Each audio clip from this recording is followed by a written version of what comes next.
What's going on, Eddie? Top of the morning, main. Top of the morning. Top of the morning. I saw your salmon, Eddie. You locked in. Locked in. You found the meta. You found the meta. That's the meta. Telling you, salmon is the fucking meta. It is the fucking meta. Absolute meta. I need to get some more. I literally ate my last piece yesterday. I need to go to Costco. I'm gonna do that with my family tomorrow. Either tomorrow or Saturday. Something. I need to go to Costco. I need to go. I need to go because Costco's got uh they got like the salmon fillets. It's just salmon, like Atlantic salmon or something like that, and it's like 40 grams of protein a piece, 220 calories. It's literally a cheat code because you can eat two of them and hit 80 grams of protein. Like you don't even need much throughout the day without that or with that. And you can just eat like broccoli or some sort of greens and you'll be full of shit. Literally my cheat code. Absolute cheat code. Did the doc drop? The doc is not dropping unless I say Eric. But I did say that they need to pay me or I need a public apology for my doc or to use my clips and my content in the doc. So those are my stipulations. I need to get paid and I need to get a public apology for everything that's been said. Now, do I think that's gonna happen? No, I don't. But if it does, hey, I ain't gonna be petty no more if I get a public apology. Now, I didn't think I was going to Pabs, but then I saw the scrim last night, and then that's why I posted in the Discord. I was like, all right, we gotta talk about the scrim because Dab was right. Dab was right. I did not expect Dab to be right. What's going on? Penguin was popping. Top of the morning, Eric, and top of the morning, John. Had to be in the office. Get start the Friday Eve. I'm at work now. I hope you have a good day at work. At least you're there. At least you're there. That's all. That's what matters the most. Are you able to eat salmon often? I only eat a certain amount. I think that's because of mercury and whatnot. But I think that's like the same with red meat. But I still eat it like 3 times a week. I don't really care too much. I ain't gonna get mercury poisoning or anything like that. Knock on wood 3 times. I ain't trying to jinx that, but I don't think it's gonna be too detrimental. But salmon is literally like one of the greatest things. But I eat salmon, chicken, and ground beef a lot. Salmon, chicken, ground beef, steak. I eat that a lot. But I've been fasting a decent amount. I've been fasting a decent amount. I have not. I've been eating like one and a half meals a day or just one meal a day. I don't eat much a day. And I'm finally back down to 140 after my cheat weekend. So now I'm back on track. So now I can just get some groceries and then just keep on doing what I'm doing. But fasting is the best thing for me, the best thing. But I've always thought about like if I started to eat in the morning, if it would help with metabolism and whatnot. But I have a very fast metabolism. After I saw my DEXA scan, I'm like, all right, I'm in a good spot. I'm in a good spot. I don't need to, you know what I'm saying? I don't need to do too much because I burn a lot of calories, especially when I eat sleep and just throughout the day. I think I burn like 1,600 calories a day just by living, and then I exhaust or I like exercise and whatnot is like 2,400 calories, or that's the calories I think I need to maintain something like that on my DEXA scan. But my goal now is 7% body fat, so I'm thinking about doing like a no sugar diet like for a week, but it's gonna be very hard. Like that's no drizzlicious, no fruit, no nothing. It's just straight proteins and greens, which is very, very hard. Very, very hard. But I'm trying to cut out starches and everything again. And thank you, John, for the 30 stream streak. I know it's more than 30, but thank you very much, John. Thank you very, very much. Very, very much. Not overeating for lunch. Well, it just depends who you are. It depends who you are. I don't overeat anyways. You know what I'm saying? I'm very disciplined with that. I don't eat unless I'm hungry, and I don't eat past me being full. So I'm very disciplined about that, which is something that takes time, and that's just you blocking out food noise. But if I eat for lunch, it's probably like yesterday I had a piece of salmon. I just had a big ass protein bowl because I knew I wasn't gonna eat for the rest of the day. I just had salmon, chipotle chicken cup, ground beef, black beans, and then turkey bacon. And I put that all into a bowl, and that's what I ate. And then I went to the gym, and then I had chipotle chips. I've been getting like chipotle chips every couple days because they're free. I had like free chips for my birthday, but then I just sweat out the sodium in the sauna. I don't really care too much about it. Sodium's not like it's like one of my least like worrisome things about like my diet because I just go in the sauna every day when I'm in the gym, so I sweat it out. And I don't really sweat when I work out. I smell fantastic when I work out, even when I get out the sauna. But and that's because I shower before, so I don't have like dirty sweat. But And what's going on? How do I say that? Synchrally? Did I say that properly? Synchrally? Top of the morning, main. Top of the morning, nerdy. Top of the morning. What's going on, Epic? Top of the morning, main. We're going to discuss the FaZe scrim that happened yesterday. I wasn't going to be on today, but I was like, you know what? There's a very interesting scrim last night. It started off interesting, and then throughout, I didn't see the whole thing. I didn't see the whole thing because that's when I started to get ready for the gym, and then I took like a small nap. I be getting tired after I eat. I don't know what it is, but I don't know if it's like a midday crash, but every time I eat, I guess it's because I've been fasting, and when I eat, I get like mad tired. I get mad tired. I don't know if like it's something, but it's not. I don't think it's like super bad, but I think it's because I just fast throughout the day. So like, and fasting does help, you know what I'm saying, with mental clarity and focus and whatnot, and I think that's helped me a lot, just in general. But I'll take like a 10-minute nap, 10 minutes to 20 minutes or something like that, and then I'll wake up and I'll be good to go, and then that's when I get ready for the gym. But I just be crashing the midday, but that's just because I'm on low carbs, and I've been like, when I go to Publix, I have my like one cookie, and then I like, they have like samples of sourdough. Sourdough's fire. Sourdough's fire. It's not really many calories and not many carbs, so that's why a lot of bodybuilders be eating sourdough. But I try not to have too much. So now I'm back on my shit. Glucose spike. Is that what it is? Is that what it is? I don't think it's sugar spikes. I don't think it's sugar spikes, 'cause I'm not eating sugar. Nelly, I'm not eating sugar like that. I don't have my cookie until like after. I don't have my cookie until I go to the gym and I use it for the pump.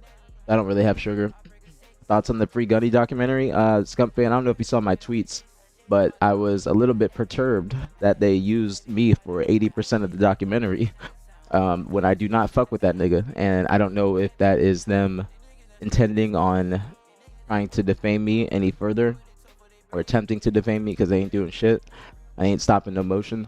But and top of the morning as well, Janelli, and top of the morning, Silver Fox, and also Zemo and Goofball as well, top of the morning. But I don't understand why they thought it was going to be okay to use my clips, like literally just take my YouTube, take my Twitch, and use it. That's not, you can't do that. You can't do that without consenting with the original creator. So I did tweet at them in a very lawyer-esque way, just to make sure that if I ever have to have it in writing or anything, like if I have to go down that route, that it is documented. And I did not want to, like, I didn't want to say it all publicly. I did text Nard, who is the owner of Lies, who's working on the documentary, and I'm cool with him. I've done modeling for him. Like, we have a good relationship, but he has a better relationship with Gunny, I think. They have been very close for long, and, you know, Nard has supported me, so I did reach out to him. I said, you know, you can't just use my content like that. It's not under fair use. Like, it's not under that clause. If it was, that's a different story, but they're literally just ripping my YouTube with the Optic logo as well, and they cannot just do that because that's intellectual property. So I don't like that they're trying to do that. And I did text him. I said, or he texted me, and he said that the clips and everything is not going to be a hit piece on anybody. It's just trying to help with Wee Man getting unbanned. I call him Wee Man because he looks like Wee Man from Jackass. But I had told them that I don't approve of that, and the only way I would approve is if they pay me. They have to pay me. I'm not asking for like a lot of money, like, you know what I'm saying. I'm not gonna say that. I didn't even say a dollar amount, but I did say they have to pay me, and I also need a public apology from Wee Man. And that's my stipulations, and I think those are okay. I think those are perfectly fine. I wish I knew what happened with you and Gunny. I missed all that. Slays, what happened with him and I is basically, like, for TLDR, is obviously we worked on BTH. I helped him mend a lot of his relationships. I think I helped him with his career a tremendous amount. And then after, like, BTH, the team split up. And he was talking shit behind my back, saying I fucked him over before, and I'm fucking him over again. And I did not like that, especially with me sticking my neck out for him. And so I obviously confronted him about that, and we rectified that. We rectified it. We had a stream. I talked to him on stream. It was a big stream, and, you know, it was all good. And then I said that I did not want to work with him any further because I did not want to put myself in a situation like that where I would be getting shit talked while also trying to do the most for somebody. And he, I guess he took that to heart because he was still teaming with Gators, and I was making a decision of whether to mentor him and Gators still on their new team, or go with Lies Infantry, which was Collective, Ivanize, Leaderness, and Agency, I believe, at the time. Not entirely sure. They've had different iterations of that team. And so He did not like that, and when he got banned, when he slapped or punched the person on stream, I just obviously I reported the news. I'm just the TMZ of the community. I report the news, and I guess he did not like that. And after the fact, like, he did not slap that person because I call him he who slaps as well. He who slaps and we man. But he did not like that I was reporting the news, and I was cordial with the spiteful. I was cool with him. But after that, like, we condemned excuse me, we condemned him on stream. We shamed him for what he did. You know, he sent explicit photos to a 13-year-old woman or 13-year-old girl, mind you, not a woman. It's a girl, and that is absolutely asinine. I don't support that. I don't approve of that. Nobody does, or nobody should, rather, because there's obviously 6 people out there. But I have morals, and you guys know me.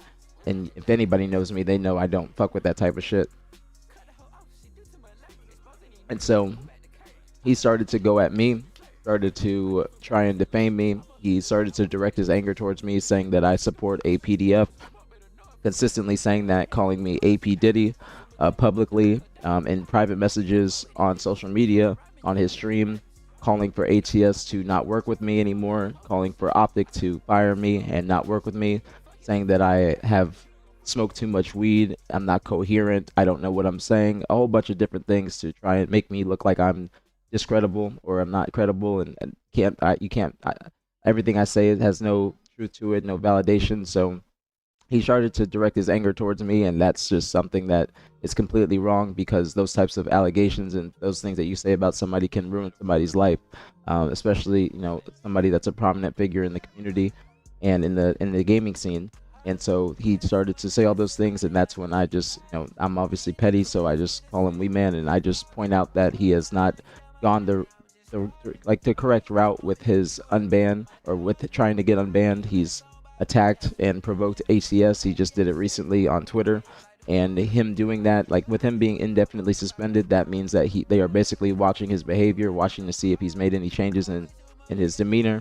And the best route for him would have just to put his head down and keep working, and, you know, stick to himself, stick to his community, and just show a change in behavior, show that he's changed and has some remorse for what he's done, because he did not slap that person because of them being a PDF. He did not know that information until after the fact. They had a long-standing beef, and that, like, they almost fought before at an event in 2024.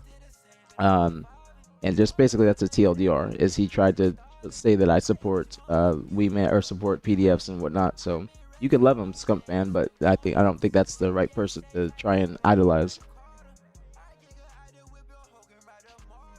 Personally, assaulted, it is correct. He did it on stream in the venue. And that is true. That is true, Gerald. You know, that's what I thought as well. I actually, you know, Gerald, that's funny. That's exactly what I said to Nard. I said, if he is a man of God, like he says, then he would not be spreading that misinformation, because that is not what people of God think, and that's not how they operate, or that's not how they move. So, that's basically the TLDR, is he started to direct his anger towards me, like I'm the person that got him caught up, and I'm the person that got him suspended, when in reality he's the one that put himself in the situation. So that's exactly what happened, is I did not do anything to warrant his anger or warrant these types of allegations and things like that, and I have to continuously defend myself against those types of things, you know, and I will continuously defend myself, because I do not obviously believe in that shit, and I don't support that shit. So if you know me, you know that's not the type of person I am, and that's not nearly the type of person I am, not even close. Like, I would never be that type of person. I do not support that type of shit. So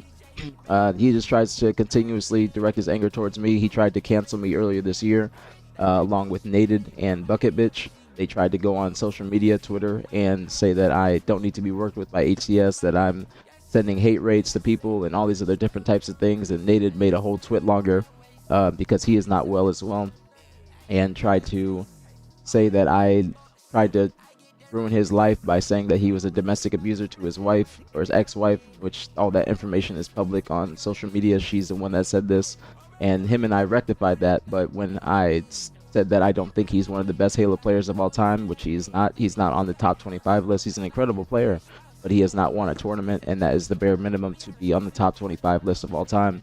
And I also was doing an influential list of the top 10, I think, or 15 most influential players of Halo and like Halo history, and I did not put him on that list, and he took that to heart because I guess what I said, like my honesty, just hurt his feelings, and he tried to, like, these people just, they get in their feelings about my opinion, and I think that's because my opinion does hold weight, but that's just my opinion. You know, it should not be taken to the degree of them trying to literally ruin my life. You know what I'm saying? I'm not trying to ruin theirs, but they are trying to literally ruin my life, and that's just not some shit I support, and I don't fuck with those types of niggas, bro. Not at all.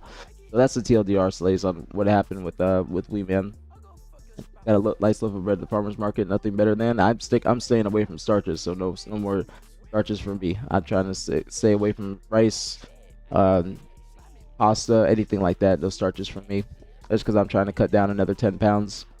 I think I'll be able to accomplish that in the next like month or so.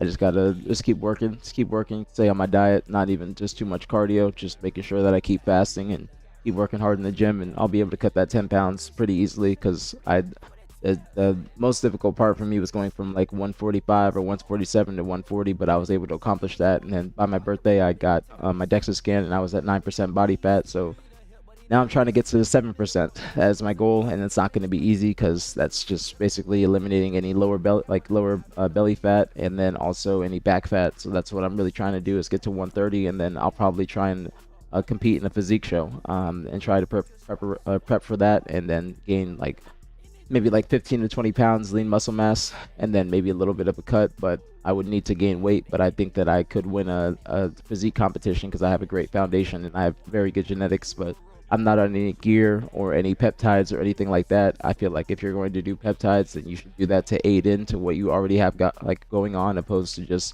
starting off and then using that as a shortcut, because a lot of niggas be doing that as a shortcut opposed to just trying to work hard and be disciplined in the gym. But over time, you just gain more and more discipline, and you learn more about yourself, learn more about what you need to eat, learn about what works for you. And I'm pretty like I'm pretty, like I say, like 95% sure of what works for me in my diet and what I can see results with. You know what I'm saying?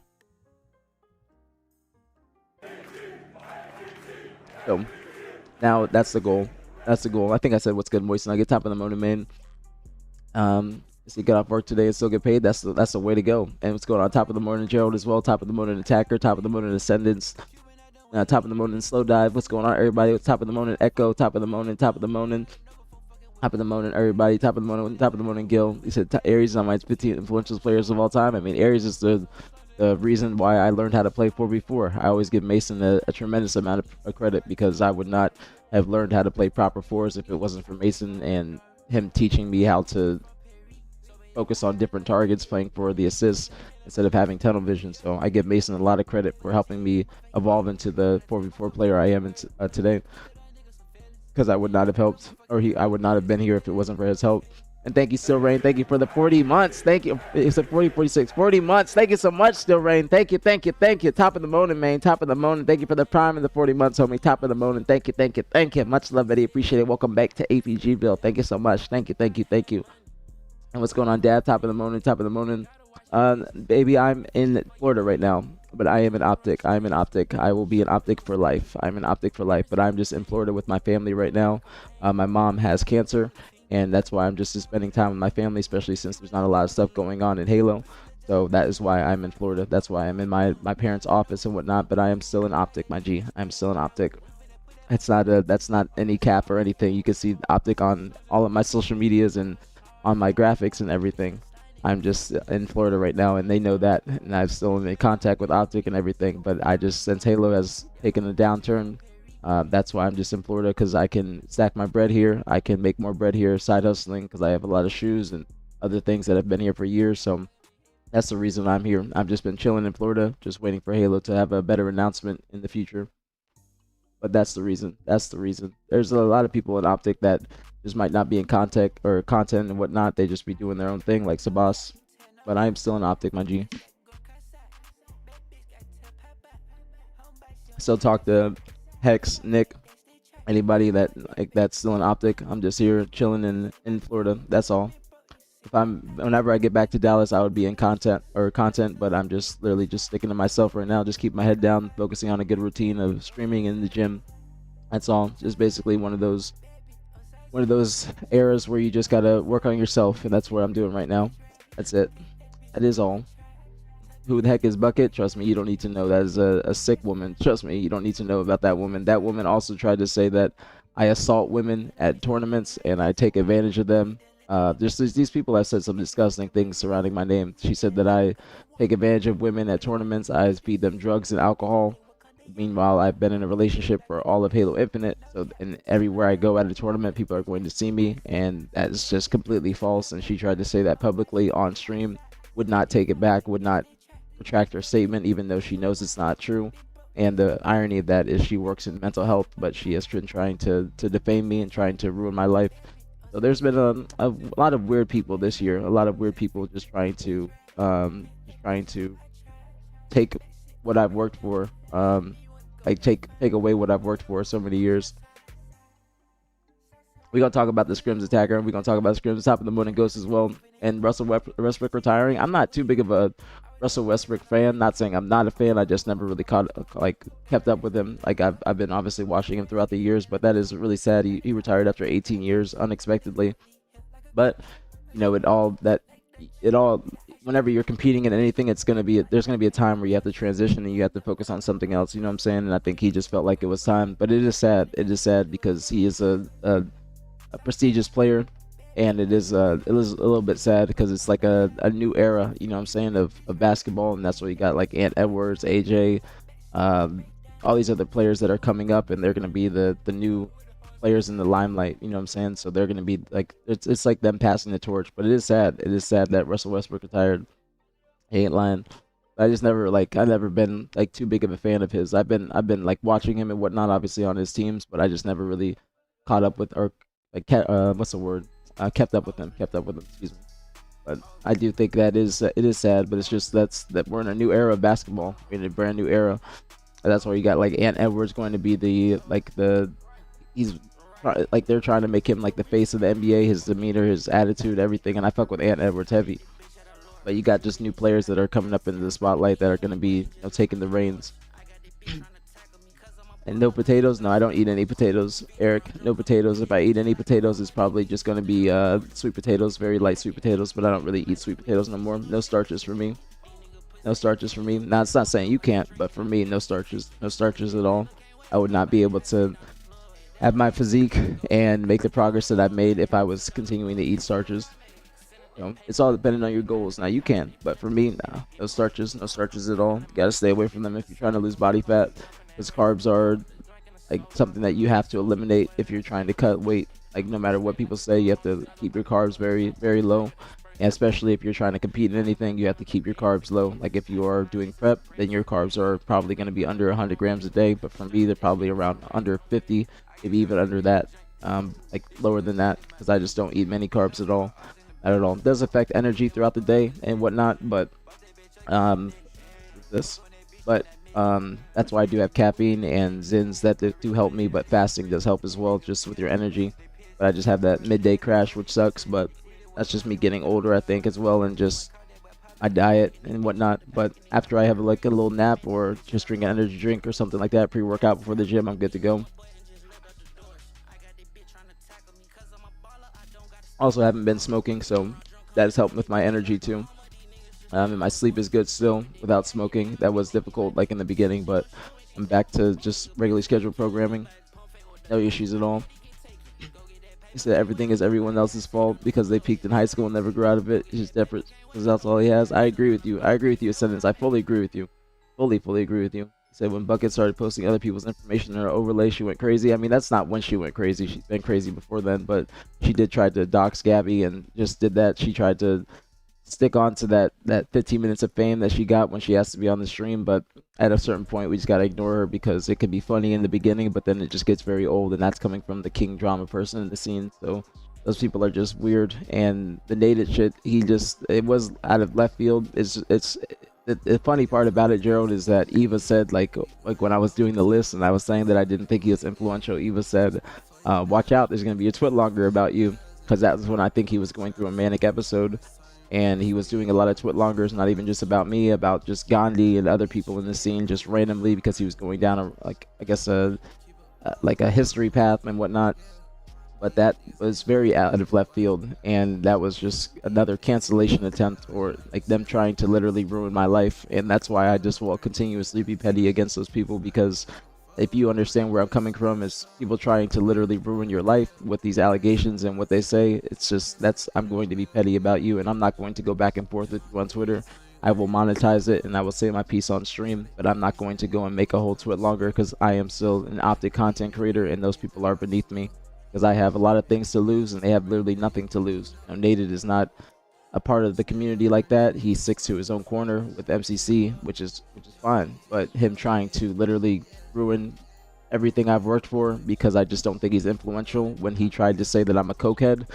He tried to say I'm a cokehead, and that's the reason why he goes to the bathroom a lot on stream and all these other different types of things. And then his exact wording was, all because I said you were a cokehead. And I'm like, yeah, if you say I'm a cokehead publicly, I'm going to try and shit on you. Like, it's not, I'm not going to play within your boundaries or try to, you know, shame you within your boundaries. If you try to if you try to shit on me, I'm gonna pop my shit, and I'm going to absolutely shit on you. And that's how it should be. It's like, there's not going to be any gray area. I'm going to do my most to shit on you if you try to attempt to literally ruin my life. And those people all tried to congregate together on social media and tried to just say negative things about me. And if you don't know me, if you are just like an org owner, or like, you know, not obviously Hex knows that I ain't that type of person. Hex has no problem with me defending myself. Optic has no problem with me defending myself. But if you're attempting to do those things, then I have no respect for you. I think you are probably the lowest scum of the earth. Obviously, there's other people that are lower scums, you know what I'm saying? But if you try to do those things, then I think you're absolutely, if you try to lie and you try to paint me out to be this person that I'm absolutely not, and then if you don't see, like, if you don't actually communicate with me on a day-to-day basis like you guys in the stream, then people might believe that's true. And that's what I don't like. You know, if you go on Reddit or you go on social media and you see these types of comments, then you might think that is the type of person I am. And that's why I appreciate Ghost, because Ghost had heard things like that, and Ghost came into the chat, he heard me out, and Ghost has been here ever since. And that's why I always advise anybody to come in here and ask me any questions, and I will always explain, and I have no problem explaining, and I will do it in the most mature and professional way I possibly can. But I just know that I am not that type of person, you know what I'm saying? And you guys know I'm not that type of person. I'm the chillest cokehead.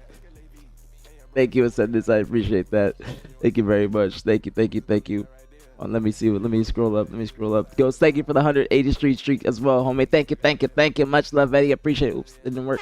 Thank you. Much love, Eddie. Appreciate it, Ghost. Thank you. Very appreciate it. Thank you. Very appreciate it. Welcome back, homie. Welcome back to aPGville. Oops, I clicked the wrong thing when I'm trying to scroll up. My bad. Y'all know you go to the toilet to check on your abs. I mean, I do be looking at myself in the mirror for a good little 10 to 30 seconds every time I go in. I think I am very, very handsome. I'm very pretty.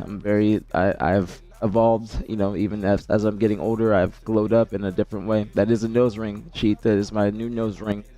A new nose ring. I had a nose ring before, but now I have it again. I think it looks great on me. I think my face card is lethal now. I got a very good face card, good jawline, everything. I've been working very hard to have this type of face, and I think I've finally obtained it. But I will look even better when I cut my last 10 pounds. I will lose a little bit of muscle. My weights will go down, and my lifts and whatnot, which I've already experienced. But some things I've gotten stronger at, like shoulder press and other exercises. But like my bench has gone down. But I'm okay with that. Because I'm not training necessarily for strength. I'm training for hypertrophy and for the pump, and to just be more cut and more striations in my muscles in certain areas in my body. So my weak points now, I think, are my biceps, and I'm trying to really grow my rear delts. My rear delts show a lot more since I've cut my beard. But I just got it. Like, that's something you learn as you go on. You know, you just realize what your weak points are, what you got to work on. You know, my legs are looking incredible too. I have like veins in my quads, which is something I never saw before. So veins in my quads, vascularity in my quads, and then my abs as well. I got veins coming up on my abs all the way up to my top abs. So I've made a lot of progress, and that's motivation for me to keep going, because I think I probably have one of the best physiques in Halo and probably in gaming. That's not any egotistical shit. That's just me speaking very confidently. very confidently. No, Optic did not drop Hook. Did not drop Hook Dev. Hold on, let me scroll up. I missed a lot. Let me see. Yakko streaming for the first time in a hot minute. I think he was doing it for the Legacy Week. I think that Versace or Caffeine. I hate that name. I need to go back to Caffeine. But I think it was doing for the Optic Legacy Week because they're doing all Call of Duty this week, and I think he was participating in that because whenever you're going there, they just have the same stream key for everybody, and then they turn on your stream, whether it's YouTube or Twitch.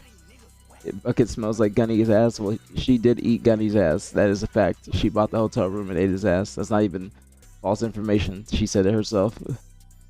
The main thing, the league I grew up watching is just fading before my eyes. That's true, Attacker. It's true. It's very true. I mean, but we got to have more, like in the NBA, we got to have more, like I think we need more personality from younger players. You know what I'm saying? Like there's obviously some players, but we need just a little bit more. Because the players that were around before, they were like very, very monumental players, and they were easy players to follow along with and be fans of and support.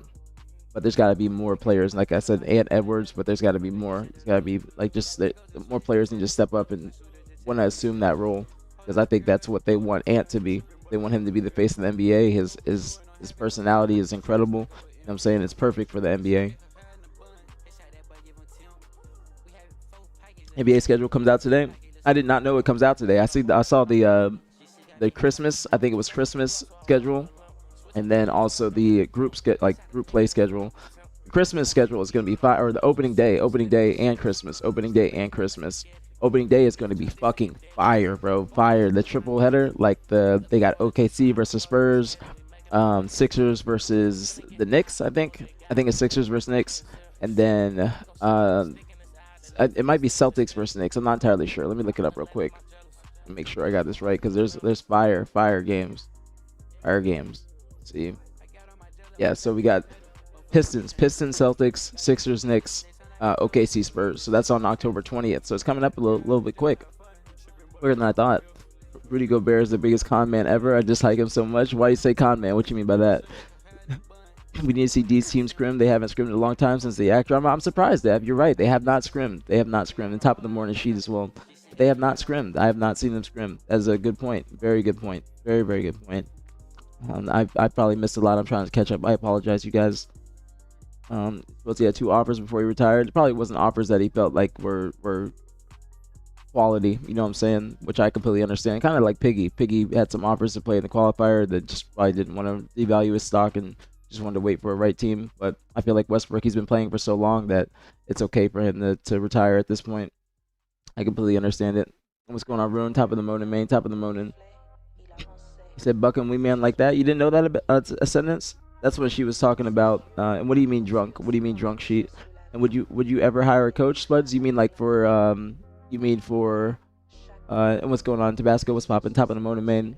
And you see, like, do you mean like hire a bodybuilding coach? I would because I've been very heavily debating just trying to compete in a physique show, different than bodybuilding, but it's still bodybuilding competition, but it's physique category. And I have been in contact with somebody like my barber. He has a coach that is a bodybuilding coach. He's an IFBB pro, and he would put me in contact with him. It's just expensive. It's just very expensive. But I would probably just invest in the money, and then you could follow along my journey. That'd be incredible content. World champion to world champion bodybuilder, Kiki. But I've been heavily debating it, and I would hire a coach. It would be a nutrition coach along with a bodybuilding coach or workout coach. So it would be a 2-in-1, which I would do. And then I would have them just help me with my weak points. I would have to just grow my legs a little bit more because I'm not trying to have big legs right now. I'm trying to just have toned legs, which I do have, especially my calves. But I just don't. I'm still debating it because it's like it's a commitment. And that's something that's going to be very mentally taxing. I'd probably have to hop on some gear or peptides or something like that. But it's just something that I've been debating. But I think I would be able to win. I think I do have the foundation. I do think I have the genetics to really be able to compete. And I love working out. That's one of my passions. And I think that if I have you guys follow along, that's even more motivation, and it's great content as well. Even if I don't win, it's still like something that can build a lot of discipline and get you in a crazy routine. You know what I'm saying? It's just really mentally taxing, very mentally taxing. There's also like I follow some bodybuilders and obviously on YouTube and TikTok and whatnot, and there's a competition in Dallas this coming weekend, and there's one of the people I follow. His name's Zaytoven. He's actually an Optic fan. I saw him post like him watching Dashi, and he follows Call of Duty, and he's competing in Dallas for the IFBB competition there. It's just obviously the people that are competing, they're on gear, they're on peptides, they're just doing a lot. They're doing a lot, but I want to cut my 10 pounds, and then after that, I want to see where I'm at, and then possibly just try and go down that route. I think I might want to do it. I think I might want to do it because I've been making insane progress in the gym. Like I've been getting random compliments from people I don't even know, and that's a great sign. You know, people that don't even know what my past is or past was, and they're just seeing my physique now, and they're giving me compliments. Like just random people. I was in Panera Bread, and the guy at the checkout line was like, "Damn, I got to get a physique like you. How did you do that?" And I was like, "Just hard work and discipline." And then I was actually going to Publix yesterday for my cookie, and when I walked out, or when I was walking in, there was somebody that was like aPG, and I was like, "What the fuck?"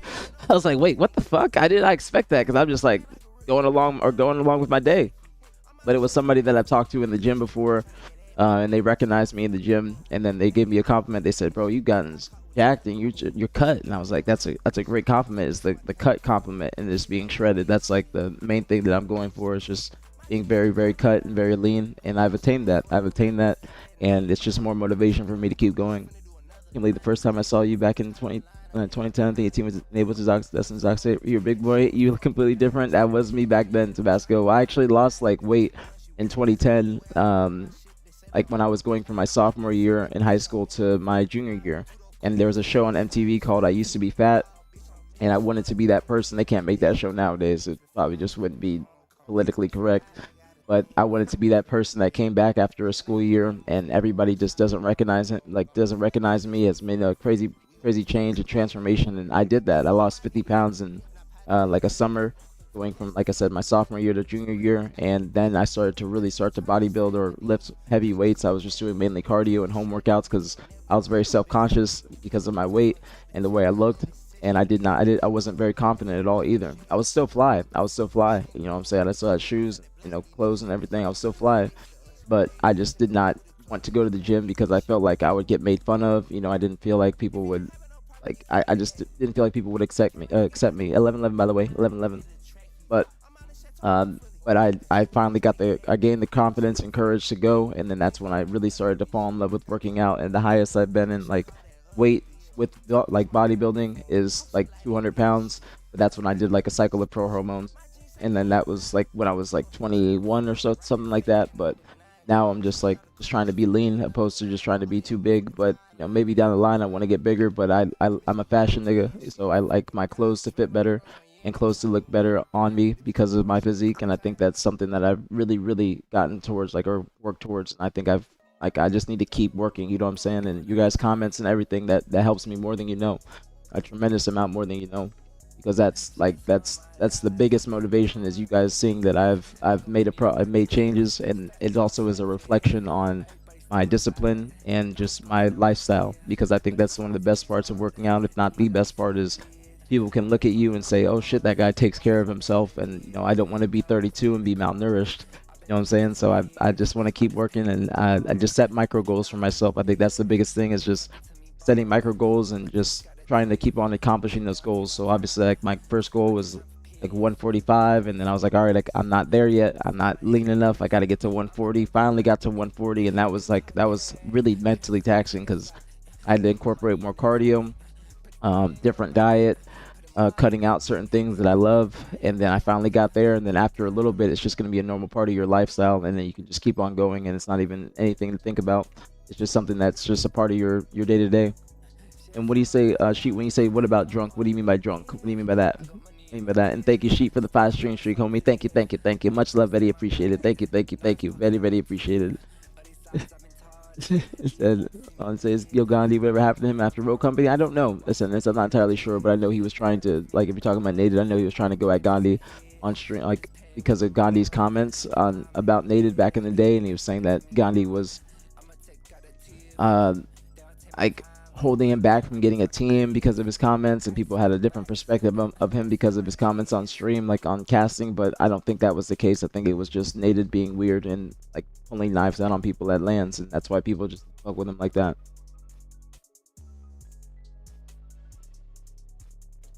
What's going on, Alex? Is popping, homie? Top of the morning, top of the morning. What's going on, Tech Father as well? Top of the morning. Had a glow up in summer, college, came back, breaking necks. That's the best. That's the best thing. That's the best thing is people coming back. And thank you, attackers. W self-care. I try to take care of myself. I try my best. I think that I'm one of the models in the community, or like pillars of the community, to take care of yourself. You know, proper hygiene. Because I believe that if you take care of yourself, then everything else in your life will fall in place. You just have to focus on yourself and being the best you, and being the best person that you possibly can be, and then everything else will just be, just be perfect. Happened with FaZe, really not the real deal. We're gonna talk about it. HP, we're gonna talk about it. I'm gonna bring up the games. I didn't see the entire scrim. I saw the beginning and a little bit in the middle, but I did not see everything. I said go fashion model if you can as well. I mean, I would be doing modeling when I get back to Dallas, and I would be in optic content, and I would definitely be doing some modeling. But I think I have a very good face card to the point where I can model now. That's not me trying to be egotistical. I just think that I have a very, very good face, like a lean face, like good jawline. I think that's like perfect for modeling. Like if I took a picture and I guess just a headshot, I think I have a crazy lethal, like as a bad bitches say, lethal face card. Lethal face card. Said, hey guys, I came back to the game after 2 years. What's going on with the battle pass? Says 3K days before it ends. There's no more battle passes, Lee. That's what you mean. There's no more battle passes if that's what you're talking about. There's no more updates for Halo Infinite like that. I'm not entirely sure, but I don't think there's any more battle passes. A good urologist? What's a urologist? I've never heard of a urologist. Said, I thought about peptides, but I wanted the bigger step, and that was tests. I mean, I would say peptides, because peptides aren't hormonal. Test is hormonal. I'd say just be careful with that. But that's all. I wouldn't go on any things like that, because unless you're already deep into your weight loss or bodybuilding journey, because there's no reason for you to do that.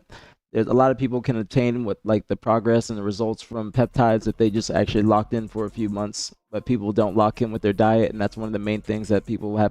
That's what they struggle with. They might have like a whole cheat weekend, and people will say to have a cheat weekend, but that's just bad advice. You know, you can have like one cheat meal every so often, but if you're really trying to lock in, you don't want to be negating all your progress throughout the week on just a weekend, just eating bullshit, because you can eat out and still eat good food, you know, like healthy food.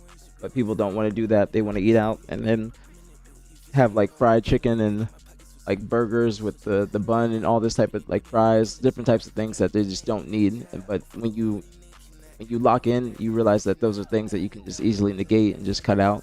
It's not anything to do it. There are good ones for specific use cases. People taking it for no reason is ill-informed. There are still good ones. Don't get me wrong, like BPC and certain things like that. There are still very good peptides, but it all just depends on what your goals are. It all depends. But some people just take them because they don't want to do the work. You know what I'm saying? I'm not saying that you can't take them, but some people, I'm saying the people that just take them when they first start off, and then they just aren't even working hard in the gym. They just want to take some Retta or something like that, like not like BPC and the recovery ones, but Retta and just other GLP ones that you just genuinely don't need. It's just diet and hard work. Niggas don't be working hard in the gym. I was in the gym for a long period of time last night because people were just on their phones, kids on their phones. The gym was packed. And when I see people on their phones, I look at their physique. I'm like, well, that's why you're not making progress. You're taking like a 5-minute break in between your sets. You're just texting. You're just chilling. Like, you got to be going in there with a dog mentality. You got to go in there with a certain mentality to really, really try and put in some work. And that's one of the things you guys will see when I start to record. You guys will definitely see. And what's going on, Triplexy? I don't think I said what's good, homie. Top of the morning. I'm just saying Anthony Edwards' personality alone gets him pull and brings attention to the NBA. Exactly, attacker, 100%. And it's easy to be a fan of Ant Edwards because he's not censored. He's not conforming to the norm of like how you need to be. And I think that's like what the NBA needs, is they need like that type of personality, somebody that got it out the mud. You know what I'm saying? Like that type of personality. But I fully fucking agree. Fully agree. Actually, absolutely incredible comment. It'll be interesting to see how the Celtics play this year. Look forward to having Brown have Butterfingers on the Sixers. I think, why you say Brown's going to have Butterfingers? I think the Sixers is going to be nasty. Sixers are going to be like they're technically a super team. I think BJ Edgecombe is also one of the best rookies that we've seen. I think BJ is performing better than Cooper Flag, but Cooper Flag's just not on the greatest team. The Mavs have gone down, especially without Kyrie. and with him not being able to play. But I do agree with you. I think that, or I don't agree with you. Excuse me. I think that Jaylen Brown's gonna be good on the Sixers. There's gonna be a change in mentality because he's going from the Celtics, which is a rival of the Sixers. So you gonna take tests? Or you going natural? I don't think I would take tests. The thing about tests is like I don't have bad testosterone right now. The only thing I probably would do is like a pulse cycle of pro hormones. But if I was to compete, then I probably would have to hop on something because everybody that competes in the competitions is going to be on some type of gear or peptides. But I would have to. But I would not, like, if I want a pulse cycle, which means that you take it just before you work out. Like, I want to do Epistane, but pro hormones are very scarce nowadays because they became illegal about 10 years ago because it's just an oral steroid, which is very bad on your liver. But if you take it the right way, you would need a test base as well. So you would still need something because those things cut off your natural testosterone, and then you're basically pumping your body full of artificial tests. But I thought about it, but I just don't need it right now. That would be something that I do way down the line, like maybe in a few months. But pulse cycle of pro hormone is something that I would probably try and do like recent or sometime soon in the near future, but not as far in the future as like if I did like a full cycle of gear. And if I ever did gear, it would just be Anavar and tests. I would not do trend or anything like that. It would just be Anavar and tests. But I would not want to do it right now because I think I'm making great progress. So that's why I want to just cut the 10 pounds, see where I'm at, because I think I will still have a lot of muscle because I look like I'm bigger than I really am, at least to me. And that's just gym body dysmorphia. But I think that if I do want to do that, I would look fucking insane, absolutely insane. You know what I'm saying? You need more marketable players like that. I agree. We do need more marketable players, and even more marketable players in Halo like that. I fully agree, but it's got to be people with personalities. That's the thing. I like the shift over the years from gamers being skinny nerds to taking care of themselves physically. Well, there's not too many, Spuzz. There's not too many. I wish there were more because I think the gym can help anybody with their mental and their gameplay and their decision making, everything. Because I think that I saw it this morning. Like when you work out, it does help with your decision making because it sends like blood to your frontal lobe or something like that, which does help with your decision making and what you're doing throughout your day. So I do agree. It's just gamers got to take better care of themselves just in general, not even just in the gym, but just hygiene, skincare. Like if people are making a good amount of bread, there's nothing to invest back in yourself, and then just having a better physique or better just skin, whatever it may be, because all those things are important, especially as you get older. In your 30s are your most crucial years, in my opinion, because you'll see niggas in their 30s that they might look like they're 45, you know what I'm saying, because they don't take care of themselves. But like you can get away with just doing some bullshit in your 20s, but once you hit 30, you got to take care of yourself. Sunscreen, skincare, all that shit, because you don't want just leather skin when you're walking outside. No matter what people say, skin or sunscreen is the most important part of your skincare routine. But I do think that more gamers should be trying to take care of themselves, like Kenny, Nick, Stellar. I don't know if there's like too many people in Halo that really be working out. I know Snakebite does. I know Stellar does. Preston does. But I just don't know about too many. But I think it's still something that everybody can fit into their lifestyle. But you see, I think I missed a stream streak. Thank you, Alex, for the stream streak as well. Thank you very much. So your weight journey was lit when you was buff. It was crazy. Thank you. But now I think I'm buff now. Like, at least that's what people tell me. But I'm a different type of jacked now. I'm just very cut, and that's the best compliment in my opinion. Like I said earlier, it's just really, it shows that you've been putting in the most work, and then you also are on a very strict diet, because you can't get to low body fat without being on the same diet every single day, and eating the same thing. But you have to view food as fuel instead of just having food noise in your head, thinking about what your next meal is and always eating and shit like that. You got to just think about working hard in the gym, and then when you need to eat, you eat something healthy, and it might be the same meal every day. It might get boring, it might get repetitive, but the results speak for themselves. So I do agree with you. Let me see. Let me see. I missed a lot. So what's going on, Gators? Top of the morning, main. Top of the morning. What's going on, Eli? Is Eli in here? I didn't see Eli. What's going on? Top of the morning, Eli. Top of the morning. Heard the beat I sent you? I did hear it actually, Alex. It sounds like a diamond beat. But you gotta get on Fruity Loops. I'm telling you, gotta get on Fruity Loops. That will get you way up there.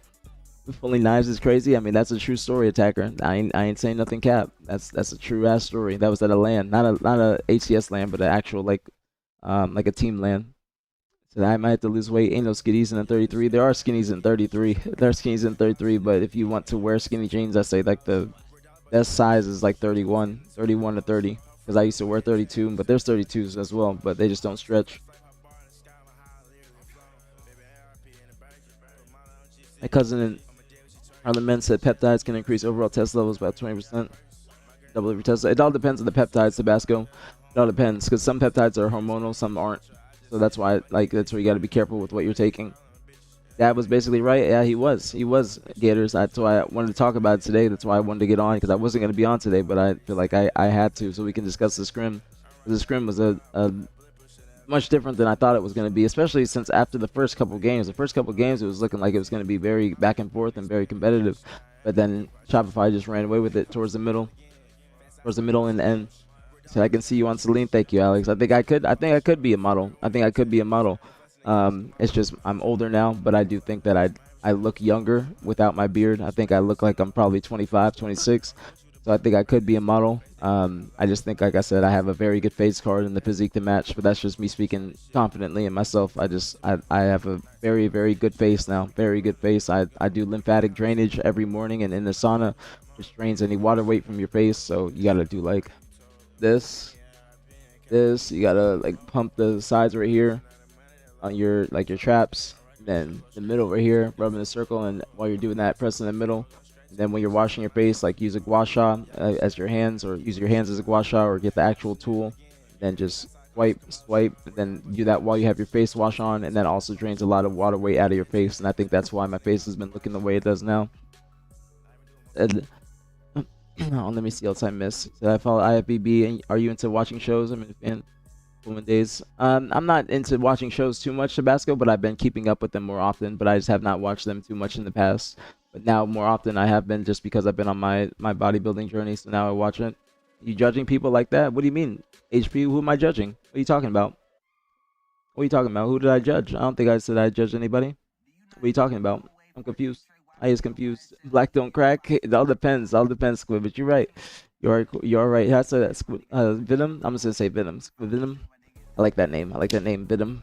But it just depends on you taking care of yourself. You gotta take care of yourself, because people don't take care of themselves, and that's when they will look older, or they will look like they have leather face or leather skin because they don't wear sunscreen. There's just a lot of things that you have to do as you hit 30. And like I said, you can get past, or you can get away with it in your 20s, but when you hit 30, you gotta really, really lock into your looks, or just your appearance rather. We need you at Miami Swim Week.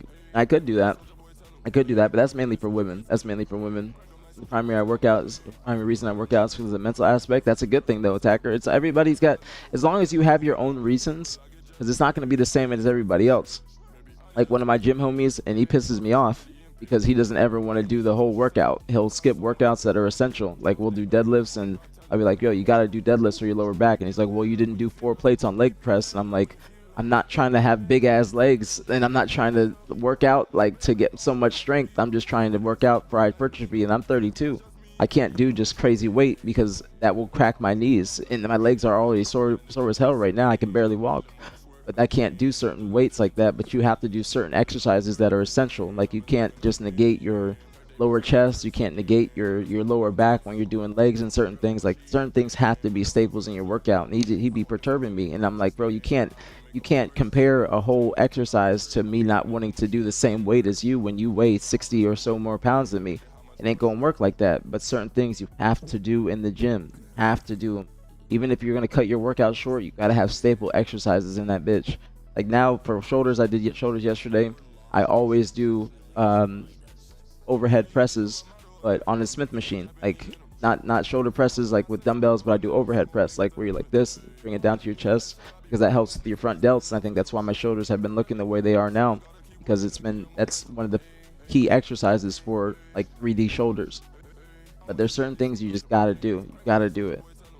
But I try and get him to just keep working, but he just be cutting the shit short, and I'm like, bro, you gotta stay on your diet, and then you gotta do certain exercises to really see the results, because you don't want to be in the same place as you were like 3 months ago. In 3 months later, you want to make sure that you keep making progress. And we're gonna judge people. What did I say, Gerald? Who was I judging? I don't think I judged anybody. What was I saying? Absolutely right what aPG says. I've tried getting lean so many times in the past, but the food cravings get me every time. But it takes that away. The diet is easy. Yeah, that's why if you I'm telling you, you still should be able to make that progress even if you're like not on Retta. You know what I'm saying? I think that Retta is something that you should not do unless you've been in the gym for at least 5 to 6 months. That's what I'd say. And you don't need to start off in the gym doing Retta, but it's just so popular it's now that everybody's trying to hop on it, but it's not something that you really need. You know what I'm saying? Core is the foundation. What do you mean by core is the foundation, Perplexity? You mean like for your body? I mean, my traps are so damn short from lifting yesterday. The pump is unreal. I mean, core, you can still work out your core, but if you want to have abs, it's all diet. You're not gonna get abs by just working out your abs nonstop. It's like I think people might have that as a common misconception is that you work your abs in the gym to accentuate your abs and to just have them more pronounced. But you're going to get abs by losing weight and cutting, and then they will be showing, and then that's when you want to start doing abs crazy and start to do them every day. But if you're lean enough or you're skinny enough, then you do abs enough, then they will start to show. But it's mainly diet too, just making sure that you cut to a certain weight, certain body fat, and then your abs will show. That's something I learned as well, because you can't just be doing core when you have like a big stomach, or just trying to attempt to have abs when you have a big stomach. Because even if you do squats or compound lifts, then your core is going to be used, or your core is going to be what's the word? No, I just had it. Your core is going to be um I guess used is the best. It's not the best word, but there's another word I'm trying to use. Hold on. Your core is going to be activated. That's it. Who you like this year in the NBA? The Sixers. Wolves are going to be good with Melo or LaMelo. Obviously the Knicks, the Spurs, the OKC, but I'm mainly really excited to watch the Sixers. I think the Sixers are like another super team that they formed together. I'm very excited for the Sixers. He said, talking about judging people in the gym with their phones. I can judge people on the gym on their phones. I can definitely judge. There's nothing wrong with me judging people like that, because if you're taking up machine for 10 minutes and you're not even working out more than 2 sets, then yeah, I'm going to judge you. I can judge. There's nothing wrong with me judging if people are not working hard in the gym. I can definitely judge, because I know how hard I'm working, and I know that they are not going to see results if they're just on their phone bullshitting. So I can judge about that. I will say that with my chest out. Booba Dooba, you're right, Dab. I forgot about Jesse. Jesse do be working out. He has a great physique too. I do think I have probably top 2 in just gaming right now. And that's just me being confident, but I think that I have top 2. I think that Sellers up there as well. But I think that I've been making a lot of progress, so where I've probably surpassed some people. But that's just because I've been gym stream. That's all I've been doing is gym stream. That's literally it. So I need a heightened level of focus and discipline in my day-to-day life. Physical and psychological effects from working out are great, but I took them at like a compound effect that revolves around the mental aspect, if that makes sense. It makes 100% sense, Attacker. 100%. I fully agree with you. Fully agree, because that helps me as well. That's like another reason that has helped me, or another thing that has helped me with just my just my lifts and just my day-to-day life. That is a great point. Like that's a fantastic reason to be wanting to work out. Fantastic reason. It said discipline is by far and away the most important thing. You need to get in and get the most shape, and it helps every aspect of your life and get it down. Look at what happened to Zion. Well, Zion's not just, it's not just his physique. Zion be fucking with the BBL bandits and a lot of shit, and he's in New Orleans, so he be having some beignets and shit like that. So yeah, you're 100% right about Zion. But he got a lot of other stuff that's been plaguing his life. A lot of other shit. He said Ben Simmons coming back. I did see Ben Simmons coming back too. He's trying to get on a team. I saw he's had some meetings with teams as well. I did see that. A top tier fussing. I saw Bucket's name popping around. No, Eva. I was just somebody asked like what happened between me and Wee Man, and I was just explaining that, and then I was talking about Bucket Bitch and all the other people trying to cancel me, just giving them like a TLDR. Top of the morning as well. Resident White Girl. I don't got any primes today, so I'm gonna be drinking a fuck ton of water. Like, bitch has motherfucker just get off work, move. Exactly, Venom. That's what I'm saying. That's why I can judge people on that. If you just sitting on your phone in the gym, I'm gonna judge you. Especially if you're just talking and you're not even trying to put in some work or like trying to up the weight or trying to get some reps in, like if you're just sitting there talking and then you're just trying to do like some bullshit weight that you know you can't lift, it's just I'm gonna judge. I'm gonna judge. A lot of people that be going to the gym nowadays that are there to do it for the aesthetic, and like when I say aesthetic, not their bodies, I'm saying their aesthetic of just posting it on Instagram and showing people that they be in the gym, opposed to actually wanting to have the results speak for themselves of them being in the gym. You feel me? Exactly, attacker. I have a full workout I have to do. I have a full workout I have to do every single day, no matter how long it takes me. If I have to cut it short, then I have to cut it short, and I'll just be doing less reps.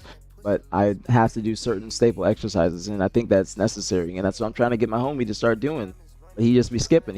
Or skipping exercises, and he be talking a lot. I'm like, bro, we gotta work. You gotta work because he's skipping deadlifts. I'm like, bro, deadlifts or lower back exercises are crucial, are absolutely crucial. You can do them on back day or you can do them on leg day, but they are crucial. You have to be doing them. There's no ifs, ands, or buts. You have to put in that work. You have to. And thank you, Chris. I appreciate you, homie. I just saw you on YouTube. Thank you so much. Thank you, thank you, thank you. My mom is doing all well. She's doing well. Her chemo has been finished. She didn't have to do any radiation, but she's hanging in there. Hopefully one day she's going to be in remission, and then we're throwing steaks on the grill. I'm pouring up everything. We're going to have a great fucking day because I'm speaking that into existence when my mom is in remission. Just haven't gotten that news just yet. Not just yet. Not just yet. But we will soon enough. We'll soon enough. I clicked the wrong thing. Let me go back to there. Let me pull this up. I can pull up this screen. I'm going to go to Last Shots YouTube. Go to Last Shots YouTube. Pull that up because I know that why it was streaming on YouTube. I like to watch him on YouTube. There was another stream yesterday that happened. It was SSG. I did not see it, so check Halo Data Hype too, and I'll catch up on chat. Y'all are yapping today. I love it. I love it. Love it. Love it. Love it. Okay, got everything. Got everything. I got everything pulled up. Now let me catch up. What's going on, Z? Thank you for the 15 stream streak, homie. Thank you. Thank you. Thank you. Very appreciate it. Thank you. Thank you. Thank you. Week 1 predictions. I'm gonna go through those too. I'll probably do week 1 predictions first. Let's probably do that first, and then we'll watch the scrim. What's going on, Mac? MVP Mac was popping home, girl. Top of the morning. Top of the morning. Ferrari by Diamond. I didn't like it too much. Diamond's like hit or miss for me. It just depends on the cadence of his voice. But it's all like hit or miss. I'm not like I don't listen to all the I don't like all the music. The same with Teases. But I am fans of them. You know what I'm saying? I do fuck with their music, but it's just not my. It just depends. It just all depends. Depends on the production a lot too. Especially when it's a group of high school kids that takes the cake. Well, that's usually what it is. But then when I be going in the evenings, because I usually stream and then I go, I'm trying to switch it up so I go at like 6 a.m., 5 or 6 a.m., and then go and stream afterwards. But that is another thing, is there's a lot of high school kids and people that be in there just yapping and maybe be 5 to a machine. But if you're 5 to a machine, you got to be, you know what I'm saying? If one person's done, then you got to go. You got to keep it. You got to keep the momentum going. You can't just be bullshitting. That's one of that, and I will judge you. Like I said, I have no problem. Do I have abs right now? I do have abs, Vidum. I have abs. I have an 8-pack. I have an 8-pack. 8-pack, V-cut, everything. I'm 9% body fat.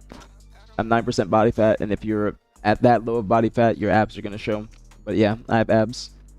I have abs. I just have my shirt on today. Usually I have my shirt off, but I do have abs. I have very, very pronounced abs, and I can have them at the end of the day. I have abs sitting down, but abs are like I don't really work my core too much because I already have them. But I might do like leg raises to have like my 8-pack more activated at the my lower body fat or lower belly body fat. I've been doing leg raises, but today I'm gonna be doing chest and tries, and I'm gonna try and do some abs in as well. I don't do my obliques too much because I'm not trying to have a big waist, but I do my abs a lot. Or I don't do my abs a lot, but I have very pronounced abs, and I try to fit it in more. I do abs more than I do cardio. But for me, it's just not necessarily about cardio. It's just about calorie deficit. Calorie deficit really helps me. That direct ab work can help, but diet is king for that. Yes, you have to, but you can't. You're not going to have your abs unless you're doing, unless you're having a good diet and you have low enough body fat.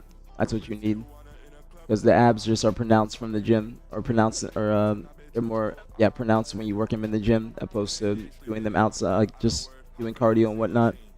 But core is activated when you're doing like compound exercises like squats, deadlifts, even bench sometimes, but it all depends. All depends. Let's see what's going on. What's popping? What's popping? What's popping? Top of the morning. Top of the morning. Sorry, I'm trying to catch up. Trying to catch up. I apologize. I apologize.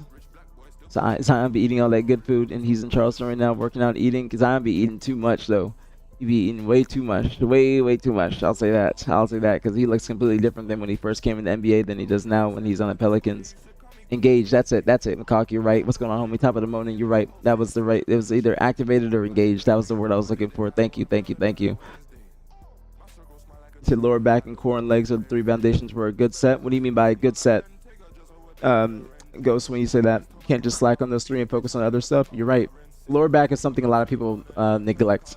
Lower back is something a lot of people neglect, especially when they're doing back or when they're doing legs or something like that. But when you do deadlifts, it activates your hamstrings, lower back, everything, and it's very key for having that line in the middle of your back, which a lot of people aim for. And I didn't even realize that's something that people work for because that's just something I've had.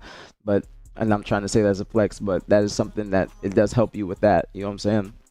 But you just like the main thing is just setting goals for yourself and then focusing on your weak points. That's why I do biceps every other day. I'll just throw in some hammer curls, throw in some normal curls. I just do standing curls and then activate my bicep a lot by curling or twisting my arm and wrist when I'm doing it like that. And then I'll do hammer curls. Like a lot of people don't like across the body hammer curls, but I do across the body.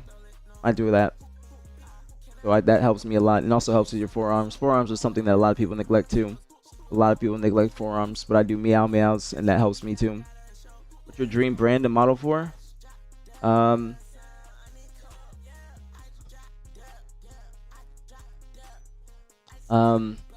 would love to walk in a show for 424.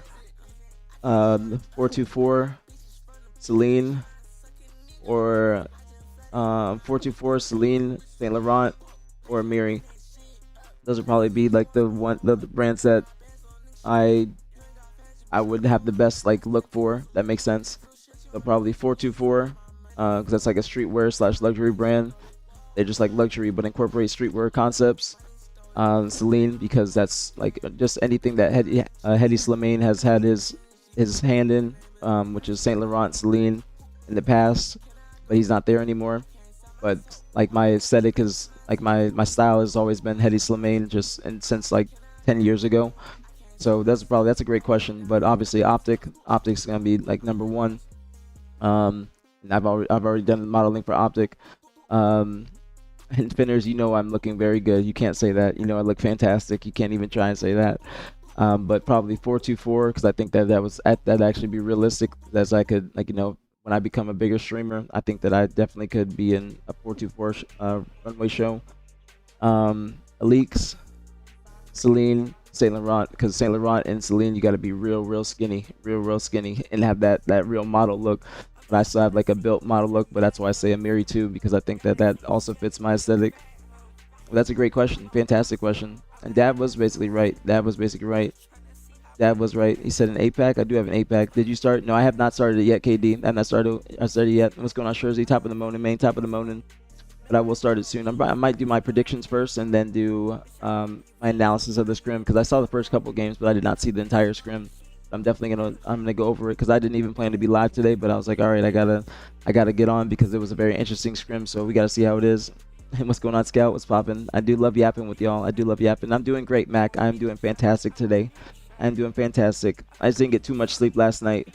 I was watching Dark Knight and then I fell asleep, and then I woke up this morning and then I was like, all right, I gotta get ready because I gotta stream, because I didn't plan to stream today, but I was like, we gotta discuss this scrim. But I'm doing great. Hope you're doing well as well, homegirl. But I had a good workout. I had a good shoulder workout. I did some biceps too. It took me a minute because, like I said, there's a lot of kids in there. Sorry, I got something in my eye. But it took me a minute because there's a lot of fucking kids in there. And the gym was packed. I didn't expect it to be that packed at the time I went. I went around like 7 o'clock. But I didn't expect it to be as packed as it was. But I had to wait for machines and fucking and all this type of shit. It wasn't even like I was yapping. I just had to wait a long time for machines. I had to wait for a long ass time. The U skate guy, I get it. I'm like that with Block 40. I do love skate. He had a new EP that just came out. A new EP. I'm thinking like there's like 8 songs. I probably like 6 of them. 6 out of 8. 6 out of 8 songs. Let me see. What did Z say? Did you say something else? I'm trying to make sure. On the week one video, okay, I saw that. I saw that. APG and DD stream. I gotta make it big. I gotta get bigger first, Gerald. I gotta get bigger. I gotta get bigger. Not like physique, but I gotta get bigger as a streamer. When Halo is in a better spot, I know that I'll be able to um to bridge the gap between Halo and fashion and all the different types of things that I have an interest in. But we just gotta have Halo be on a bigger spotlight because when Halo was bigger, I was already like in that type of world. I was like 75% of the way getting an invite to Fashion Week, and then my IG got deleted. So that's like the main thing is I got to make a new IG because that is where all fashion brands and fashion people are. So I was very close, very very close. Shout out to Eddie for that. He connected with me with my one of my favorite YouTubers, but then my IG got deleted. So I got to make one again, and then I got to build that up with content because I was able to build my previous Instagram up with tournament wins and just me being a competitor. But I will be able to get there one day. I know that for a fact. If you're just gonna be on the phone, stay in your car. Now there's a lot of people that Gladiator that talk about car rotting. I see people on TikTok talking about they would be in their car, and then by the time like somebody will walk in, be done with their workout, and then they'll still be in their car. I'm like, bro, I can never do that. Like, you just clearly don't want to work out if you're sitting there in your car for an hour plus just sitting there. Like, if you get to the gym, you drink your pre-workout on the way, you get to the gym, you get out, you go work out. Like, nobody wants to extend that time period. Like, the best part about working out is finishing. You don't want to just sit there and just be having to wait longer. And that's why I say that there's people that don't want to actually be working when they go there. As a fact, 3 out of every 5 men have lower back pain. That's true. That's true. And especially me, because I be sitting down all the time, so I have to work my lower back, and that's why this chair is great for me, because I have lumbar support. So that's why I have to do lower back, and I have to move my body because I'm sitting down for hours on end, and I need to have some sort of exercise. You feel me? But a lot of people, they don't think about that, but that's very true. That's very very true, because I've had some people, like my friends and people that have had they've had like back pain or spine pain and stuff like that, but they work out and they stretch, and that has helped them tremendously more than just drugs or anything like that. Say Crazy, Whole Lot of Reds pushing up on 6 years old. That's a classic though. Whole Lot of Reds is a classic. That's an absolute classic of an album. I might like music more, to be honest, just because it's just a different type of music. You know what I'm saying? There's still that rage sound, but A Lot of Red is definitely one of my favorite albums. I mean, I love Playboi Carti too. And Shay, he said Shay and Whole Lot of Red for the month of August. I mean, I love Shay as well. Shay is probably an acquired taste for most people, but I do love Shay. He's one of my favorite artists. I absolutely love Shay. He grew on me a lot. I didn't expect it to grow on me as much, but I love Shay. He said, I don't mind crossbody hammers, but I hate preacher curls. That's the thing as well, Gladiator, because I don't do preacher curls because I've seen too many people injure themselves on preacher curls. I've seen too many people tear their biceps on preacher curls, no matter what the weight is. I will stay away from preacher curls. And that's what my gym homie says too. His name's Sean, because I go with my homie Sean Cherry. But he'll be like, I'll be like, yo, we gotta do this, and he'll be like, nah, you didn't do preacher curls. I'm like, bro, I don't want to injure myself. That's why. Like, he's like 22, and I'm like, you're not 32 years old. You don't want to be at risk for hurting yourself. Like, you're not as at risk for hurting yourself as me. You can do these exercises, you can do the heavy weights and whatnot, but I'm older. I have, like, and especially with my weight loss and the progress I've made, my joints and tendons aren't as up to date or caught up as the rest of my body or my strength or my muscles. So I have to be very careful on what I'm doing, because I'm very liable, especially at a lower weight, and my body being dry, my joints being dry from, obviously I'm drinking a lot of water, but my joints being dry from just not having certain foods and whatnot. So I have to be very very careful with the exercises I do, and I'm not trying to go too heavy, because I'd rather work out for hypertrophy opposed to strength. I don't want to lift, like, I don't want to lift crazy weight. Some days I might feel like I want to go do crazy weight, but that's not my goal.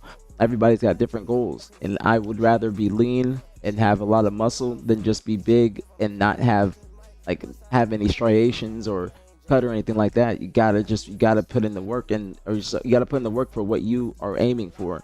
And for me, that's why my diet is the way it is. That's why my physique is the way it is. That's why my workouts are the way it is. I do a lot of volume. I do a lot of junk volume, as people would say, but that is what works for me. because I know that if I do a lot of exercises and exhaust my muscle, like I don't do any compound exercises like bench or shoulder press until the end of my workout, so I can be fully exhausted, and then I can push some heavy weight. But some weight is gonna go up. Like my shoulder press, overhead shoulder press has gone up. I was doing like 25s and 10s at the first time, like in the beginning. Then I got up to 45s, and then yesterday it was like 45s was too low, so I put another 5 on. So I'm doing like 50 on each side, and some weights are going to go up, but when I lose this 10 pounds, a lot of weights are going to go down. A lot of lifts are going to go down, so I need to work on hypertrophy and not having too much inflammation in my muscles. I love, what's going on, Angel? I love stretching after a workout. Dead hangs. I do dead hangs too. I do dead hangs before and after all my workouts. They're a necessity. They're a necessity. Dead hangs are very, very, very, very fucking important. He said Dad was pretty much right. Dad was pretty much right. I told Dav, I was like, you know, I didn't expect him to be right, but Dav was correct. He was correct. I did not expect that at all. And FaZe actually scrimmed yesterday twice. They scrimmed twice. After that scrim, I don't know what time it got done, but they did scrim extending baseline later in the evening. I'll pull that for y'all. Nothing feels better for upper back pain than a TENS unit. You know what's funny? Because my dad has like a pinched nerve in his spine here.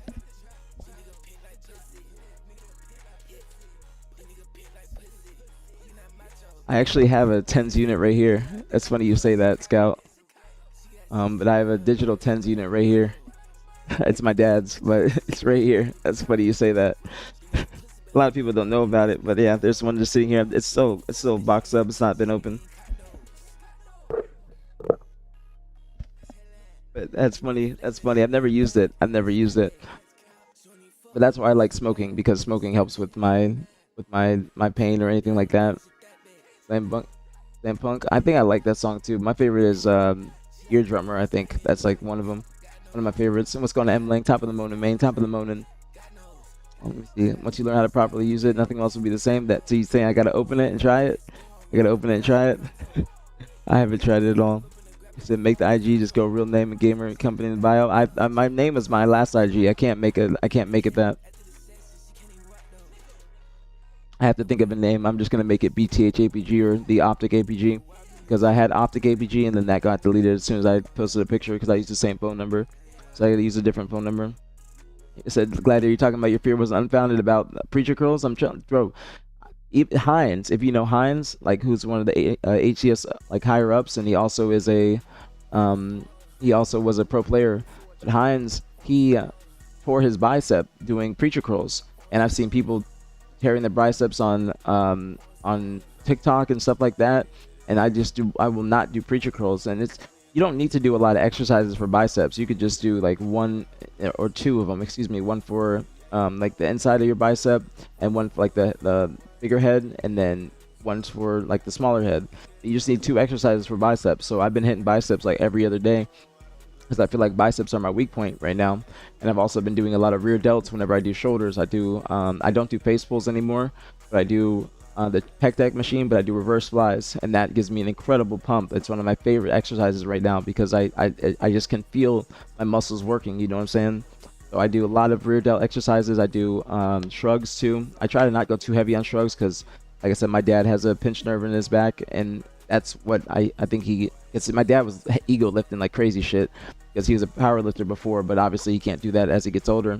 But I don't do too heavy on shrugs, because I'm not trying to have a pinched nerve or anything like that. So I'll do decent amount of shrugs, but I'll do that at the end of my workout, and I'll just spam those, because I want to have a big neck. I want to have a long neck, and I think that with my beard gone, I think it has helped a lot. Like you guys can't see now, but now like with my face being leaner, and you can see like my neck being longer, because the beard was blocking that.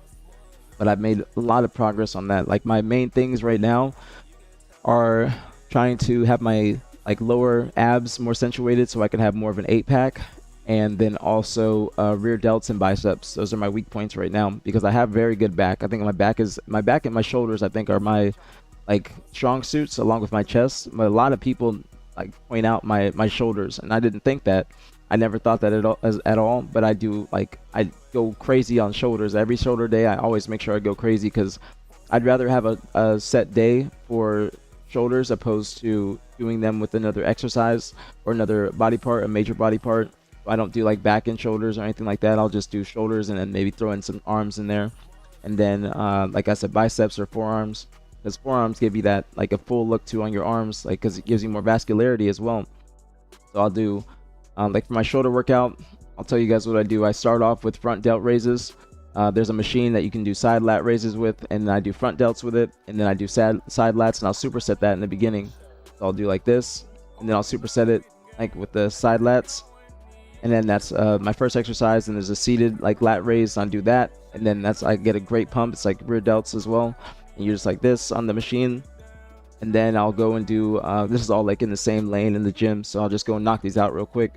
And then I'll do the pec deck machine for rear delts, the rear delt flies. And then after that, I'll go do overhead press on the Smith machine, like overhead press like this. I didn't used to do this, but then I found out that I love it, and it's always incorporated into my workouts now. And then after that, I'll do plate loaded shoulder press, which is like more so for the shot, like side delts, side delts. And so I'll do that, and then I'll go and do shrugs. And then if I'm like, I always have like a finisher workout, like something to just exhaust me. And then it's a pin loaded shoulder press, which is more so for front delts, and that's my shoulder workout. But it sounds like a lot, but it's not really that much. So shoulders are usually one of my faster days. Legs usually take the longest because I take longer breaks on legs in between exercises. What's going on, motion? Top of the moaning, main, top of the moaning. That's my whole workout for shoulders. But I think shoulders are something you got to really focus on. So extra meows here and there. I mean, meows are key. Meows are key. The guy in the like Panera, when he was like giving me a compliment, he was talking about him doing meows, and I was like, he didn't even say the name. He was like, I just be doing forearms like this, and I'd be like, you be doing the meows too. I was like, that's key, ball.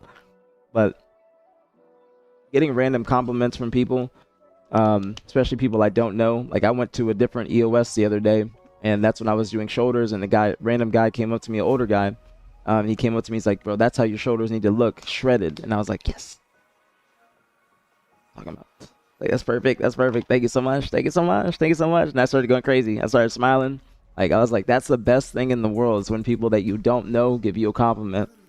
I haven't had any accusations about gear though, but I think that people probably might think I'm on some Reddit or some shit, but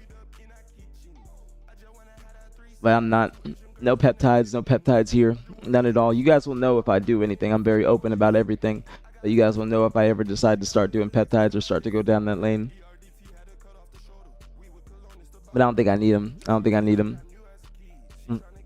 Said, I try, change elbow angle, press down, overhead extension, biceps inclines, inline curls, elbow placement. You're right, Slaves, but you're 100% right. Like when I do shoulder press overhead, I'll keep my elbows a little bit tucked. Same with bench, like this.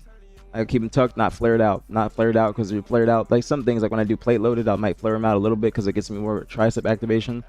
But I try to keep my elbows as tucked as possible. But elbow placement is very, very key, and that's something I've learned because when I was first working out, I was doing a lot of ego lifting, not focusing on form, not trying to be fast on the eccentric and slow on the concentric, just trying to lift heavy weight to impress the fine shits and just try to like post it and whatnot just to look cool.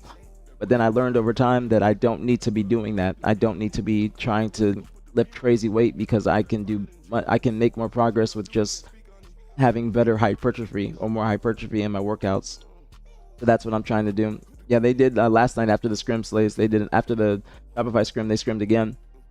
For of a kind played SSG. I did not see that one too much. Did I click that? Yeah, I did already. I already clicked them. Okay. We'll look at the AB one too.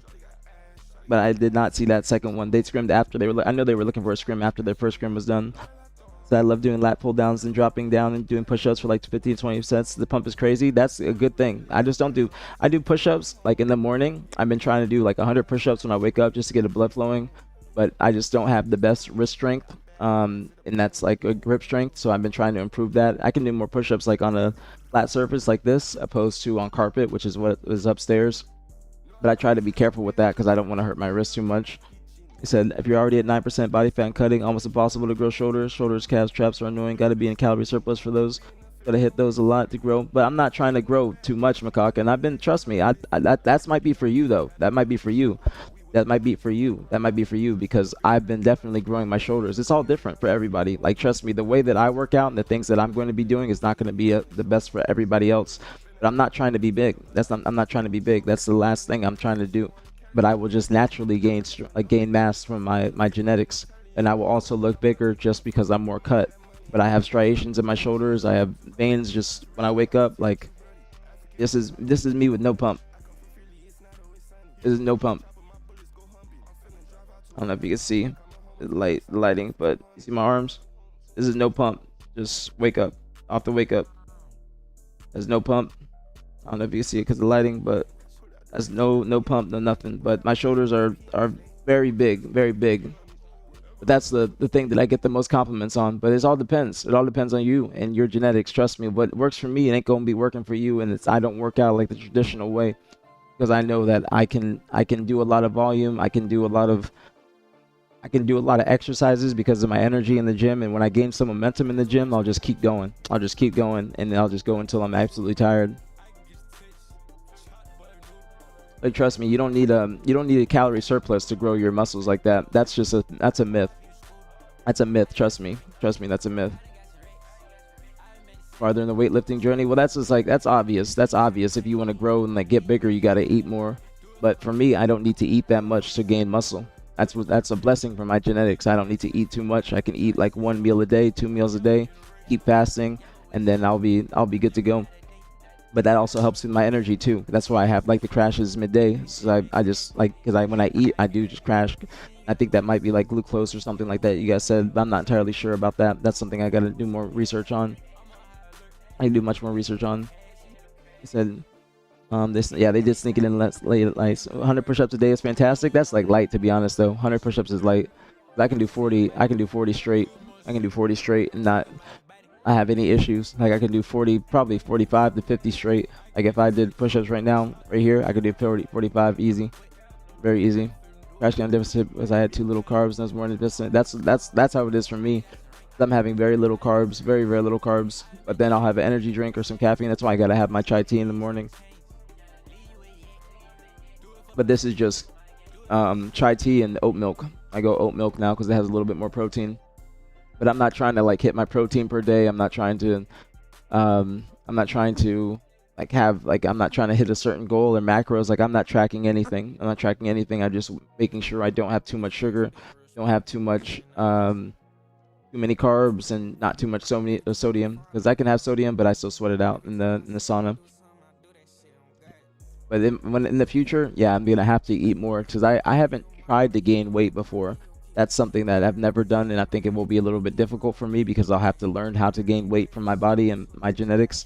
But losing weight, I know how to do that like back of my hand. That's just easy as fuck. I know exactly what I gotta do. I don't gotta do too much cardio. If I do, it's zone 2, and I can be every so often.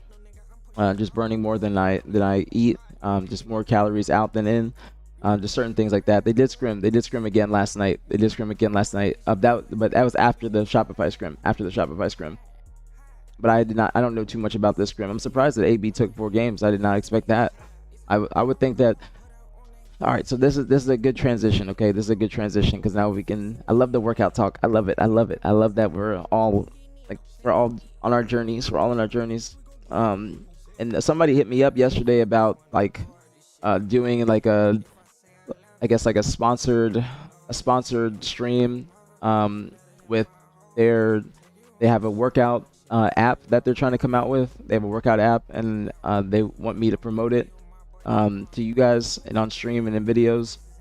So I think that was really dope that, I'm getting offers like that. I thought that was really dope, and that's something I want to go more into towards down the line. So you guys know I want to do more gym content. I want to just dabble in that, just like Kenny. Shout out to Kenny and Nick. Like, they've been doing their things with their gym content and vlogs, and I think that the High and Healthy series will be really, really cool to show that you can still get high, but you have to be disciplined and know when to get high, and you can also put in work while doing that, because a lot of people think that I'm just a high idiot, at least in the Halo community, mainly in the Halo community, because I don't think anybody else thinks like that. But if you look at me and you see that I'm very disciplined, I work hard, I'm on a good schedule, then you know that I'm not just sitting around in the house smoking and just laying on the couch. What happened to them with SR? I'm surprised they ran again. I mean, I think it's a good thing though. Eater, because the scrim against SR wasn't too great. That's the thing. I was expecting more from FaZe. I was expecting more. They had a great start, but then later, like in the middle of the scrim, that's when SR just started to take over. I didn't see too much of it. That's why I want to review it. That's why I decided to get on today. That's why I wanted to look and see what the games, like how the games went. I'm gonna watch it from Last Shot's point of view because I know he streamed it. I don't think anybody from FaZe streamed it, to my knowledge. But I do want to review the games. I don't want to see the first couple. If you guys have any games I should watch over that you remember from the scrim, let me know, because I do think that this is a very, very interesting scrim to rewatch or just analyze. I'm more concerned about SSG than FaZe. Bert, why'd I come back from eating and I saw like I had Snakebite stream and everybody's on my PC still, and you said speak. I looked and I see you go speak. But why do you say that, Bert? Why do you say that? I did not see the SSG scrim at all, and I did not see the I didn't see the full Shopify scrim. So 4 of a kind beat SSG 11-4, and then let me put this over here. This one's the FaZe one. So if you have any games that I should watch, Verb, let me know. Let me know, and I'll pull those up as well from the SSG scrims, because we'll go over both of them. It said you don't need to put on weight, bro. I've been fat, skinny, strong, lift. I'll take a hybrid body any day of the week. Well, I'm thinking about putting on weight to compete. That's why, Angel, because I would not be able to compete unless I gain weight to get into at least the 150 class. That's the lowest class that you can compete in, because I do think that I could win a physique competition. I just have to focus on my weak points, gain, like I want to cut my 10 pounds and then gain another 20. And then that's when I'd be able to compete. But lean muscle mass still be like 150 lean, because I'm still lean at 150, but I still want to try that. I think it'd be great content. I think it would be very good for just my mental and just my routine and everything. I think that that's something I really, really can dive into, and I think I do really well at it, you know. And that might seem like it's a pipe dream to some, but I know the potential I have, and I know that if there's anything I set my mind to, I know I will accomplish it. That's something that I'm very confident in myself about, no matter what it is. Like I reached single digit body fat when I was trying to get to 10%, and to see that 9% when I had been eating like shit the past week, and that the week prior I probably was at 8%, but I was eating like shit. But now I'm back at 140. I weighed myself this morning. I was afraid to step on that scale after my cheat weekend this past weekend for my birthday. But I did it this morning because I've been fasting, and I was like, all right, I woke up today still lean, vascular. I was like, this is where I was when I was 140. So I'm going to keep trying to just cut like a couple pounds every couple days, keep the water weight off, and just keep on working, because I know in like a few weeks I'll be able to get to that 130. It's just going to be very, very hard. That 130 is going to be harder than the 140. I know that for a fact, but I will still have a lot of muscle mass when I get to 130, because I don't look like I'm 140 right now. A lot of people tell me that I don't look like I'm 140, which is a great thing. But I know that when I get to 130, I'll look fucking insane. I'm just gonna be cutting out sugar and then just low carbs and certain things like that. That in like the first 5 games were close. After that, I feel like they just gave up. You talking about FaZe, Eater? Talking about FaZe when you say that? I didn't see the full thing. I did not see the full thing. I did not see the full thing, because the first couple games were looking very fucking close. Like FaZe was looking insane. They were looking insane the first couple. That's why like Renegade was at that I think it was that Origin flag. He was like 17-7, like 3 minutes in. They were looking like they were about to just keep taking over the scrim. You know what I'm saying? And then I saw, I don't think I can read it, but I can try and pull it up. I saw this thread about Bound. I'll try and read as much as I can and refresh it, because I don't have a Reddit account. I do need to make one so I can look through. But people are trying to go at Bound. They're trying to go at him for his playstyle. I want to know what you guys think. I want to get you guys' perspective. Let me know what you guys think of the scrim. I'm gonna go take a piss and get a water real quick, because I'm out right now and I gotta drink a lot of water today, since I got no other extra drinks besides my chai tea. So I did see that, Verb. I didn't watch it, but I did see it on Halo Data Hive. Let's see what you said. It said SSG got walked down by Sirion and Snakebite. It said FaZe just need more reps, but they should have kept Zane. Bound ain't the same man he used to be. So you think they need to have Zane instead of Bound? People were going at Bound on Reddit talking about his playstyle, saying stuff about him not liking the game.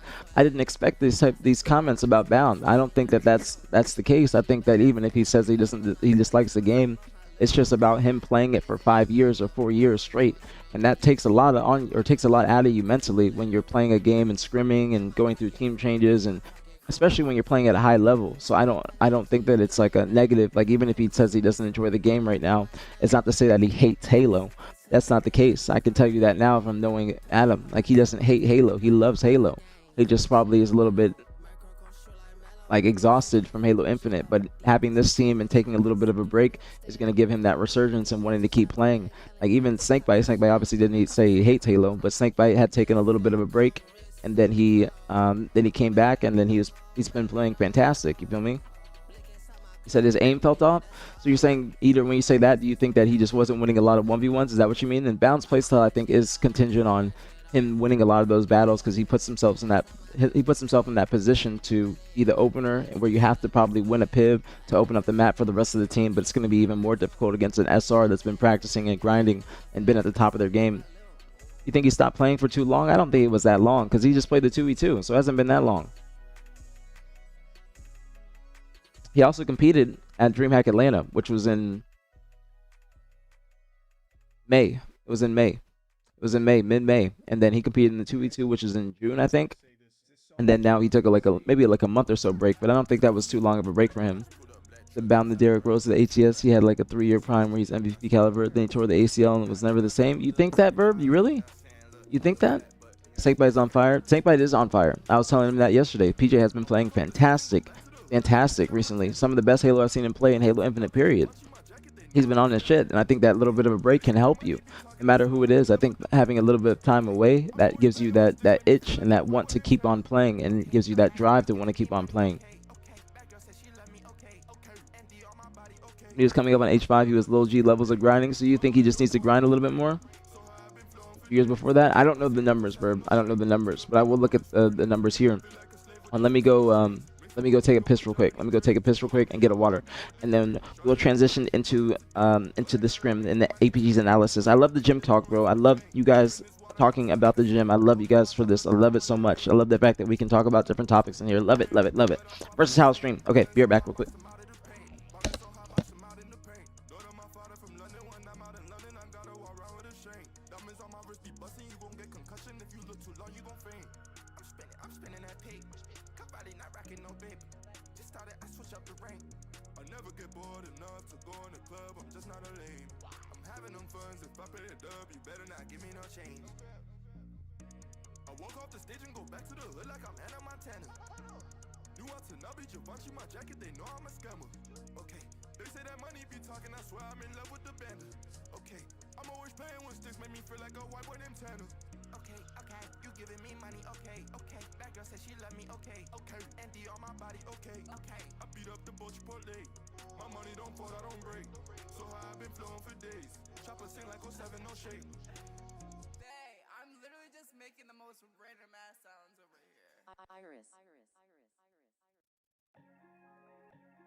Niggas are sore as shit.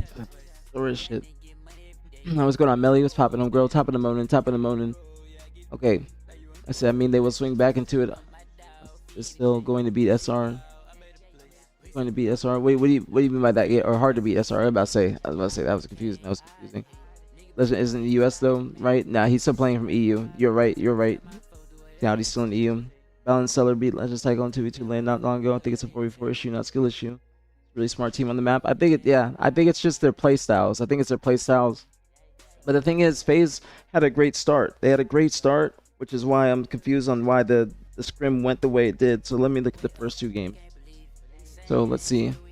So FaZe won first game, and that was a great game from FaZe. The very beginning was a very good game from FaZe. They were looking like they were dominant for the majority of the game. You know what I'm saying? That goes into what Dad was saying yesterday about them having control, and they were getting their kills. They were working well together. That's the game I did see, and I saw Origin as well. And then it was 3-2. I saw that. 2-1 Streets King. They were looking good on Streets King. Recharge Stronghold is close. And then 3-0 Empyrean Flag. I think that's still a 3 flag. And then FaZe won Livefire King 4-3, and then didn't win a game since then. So that was like a dominant. Oh shit! It's actually dominant from SR all the way through. So 50-33, 191, 131, 5-1, 2-1, 200 to 101, 50-48. Close game in there. 50-200 Strongholds close game, and then 3-0 Lattice King, 155-85 Recharge Ball. Let's look at the stats. Preston had a great scrim, 1.2. Preston that's a silent killer right there. Preston had a great scrim.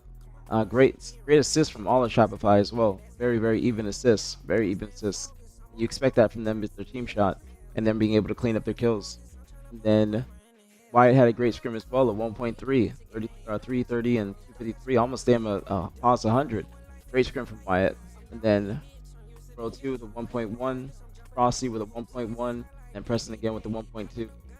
Bound had a 0.7, Legend 0.8, Renegade 1.02, and then Cellar a 0.7. So they got outslayed. Let me see. Yeah, they got outslayed a tremendous amount, a decent amount. And then the assists, they got out assisted as well. They got out assisted. See the objective. So let me look at FaZe's objectives. I'm not really too concerned with Shopify right here because we already know Shopify's like what they're capable of. Wyatt had a fuck ton of ball time. Damn. 365. Wyatt was doing everything in this scrim. That's kills, objective. Wyatt was having a great scrim. And then on the side of FaZe, Legend with the most, which is to be expected, but still even throughout the team. The only person that's not too up there is Cellar.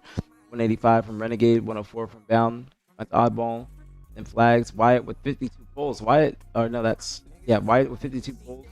Wyatt was doing everything in this scrim. Fantastic scrim from Wyatt. He wanted that bread.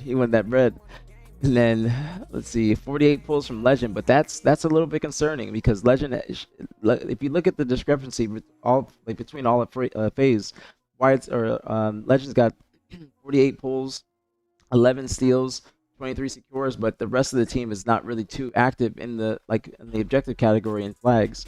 Renegade with 0 pulls, 0 secures, 1 steal. Bound with 0 pulls. 0 grabs, 0 secures, 1 steal, and then Cellar with 7 grabs, 3 steals, 3 secures, basically the return. But Legend looks like he's doing the bulk of the objective work on the team, and they do need to kind of spread that up around a little bit more. Even on SR, you look like Wyatt's got the bulk of it, a fuck ton of it, but still the rest of the team is still being actively involved. But it doesn't look like FaZe is they're not too much on the same page in that aspect. Then Preston with 234 seconds, and then the most they have more I guess more of a not too big of a discrepancy in the occupation time in King. It's like they mostly have all of 100 plus seconds. Cellar with the least amount, but I'm expecting Cellar to have the least amount of objective. That's not a negative because I'm expecting Cellar to not be too active in the objective category because he's usually walking you down and slaying. And then Stronghold. Let's see. Wyatt with 12 captures, 14 from Brad as well, and then the closer discrepancy in from FaZe and Strongholds. So they had some close Strongholds maps. It looks like decently close, but Legend is doing the bulk. I think Legend is one of the greatest objective players we have in the scene right now since he's back. Bound having 0 is wild. Now that is a little bit wild because of how aggressive Bound is. You would expect him to be in there as well with Legend. But I think that Bound's trying to create space, and then maybe that's the reason why Legend's able to get those pulls because Bound's that first person that's taking the heat off of him, and then he's able to get in there and make the pull or make the play. The SR feels like one of those sleepy teams. It takes a little bit for them to wake up. I think that's the case. I think it just takes them a little bit to get acclimated in the scrim and just kind of warm up more in the scrim. I do agree with you on that, Scout. I do agree. Do you think him being in Europe played a part? Yeah, it 100% does play a part. It 100% does play a part because I think it might have been like I think it might have been an East server because I think Wyatt was on like 23 to 30 ping, but it's gonna be better for him if it's East server. But I do think it does 100% play a part. 100% plays a part, whether it's in the qualifier or in the scrim, definitely plays a part. But Ledge is still able to do, like, he's still able to do him, but he's not going to be able to play to his full potential because he's obviously handicapped in a certain way.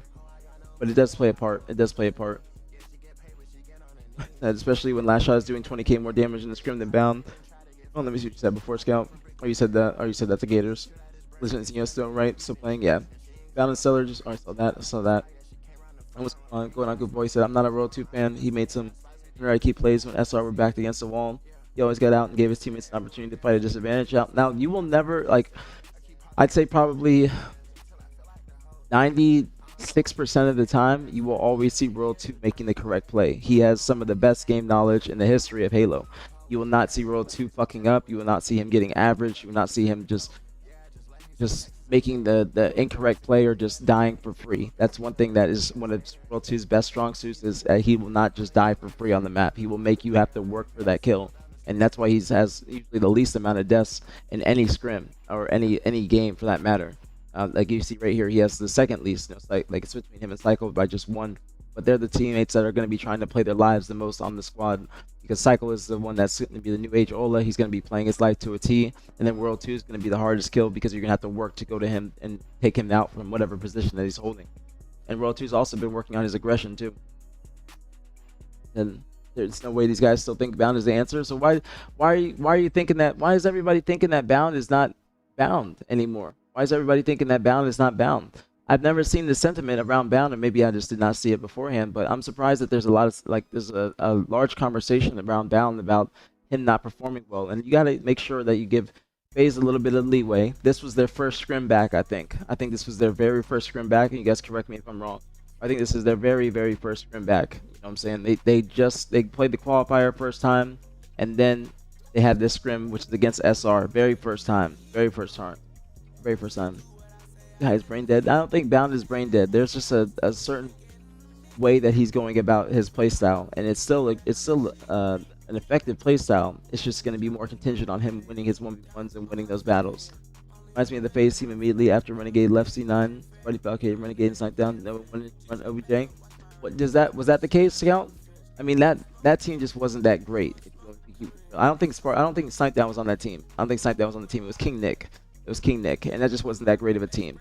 You know what I'm saying? That's not that team that Renegade wanted to be on. He was not able to get on Sen at the time, and then that's when they made the FaZe roster after the season because they were let out of their contracts and their contracts were up.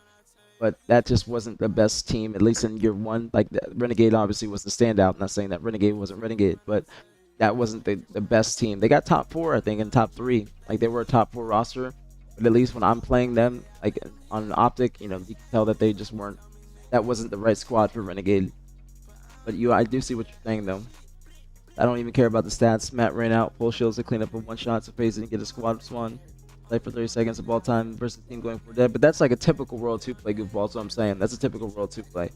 Like, that's always what World 2 be doing. He's just always making the right play. He has, like I said, some of the best game knowledge in Halo history. SR just play the game right. I'm telling you, bro, everyone is competing for second. It shows in every series. I don't see how Legend coming to the stage changes that, in my opinion. I mean, it would change a lot.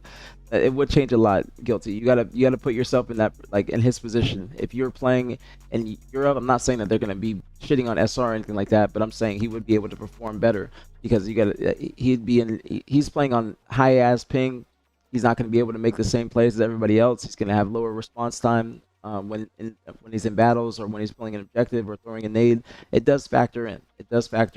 It might not be the key to beating SR because they still have work to do as a team, but it does factor in. You got to make sure you take that into account because people are still competing against SR because you got to 4 of a kind. That's the question I'm gonna ask y'all because I'm surprised at 4 of a kind. Not saying that I'm not too surprised, but I did expect FaZe to do better against SR, especially like with the beginning of the scrim.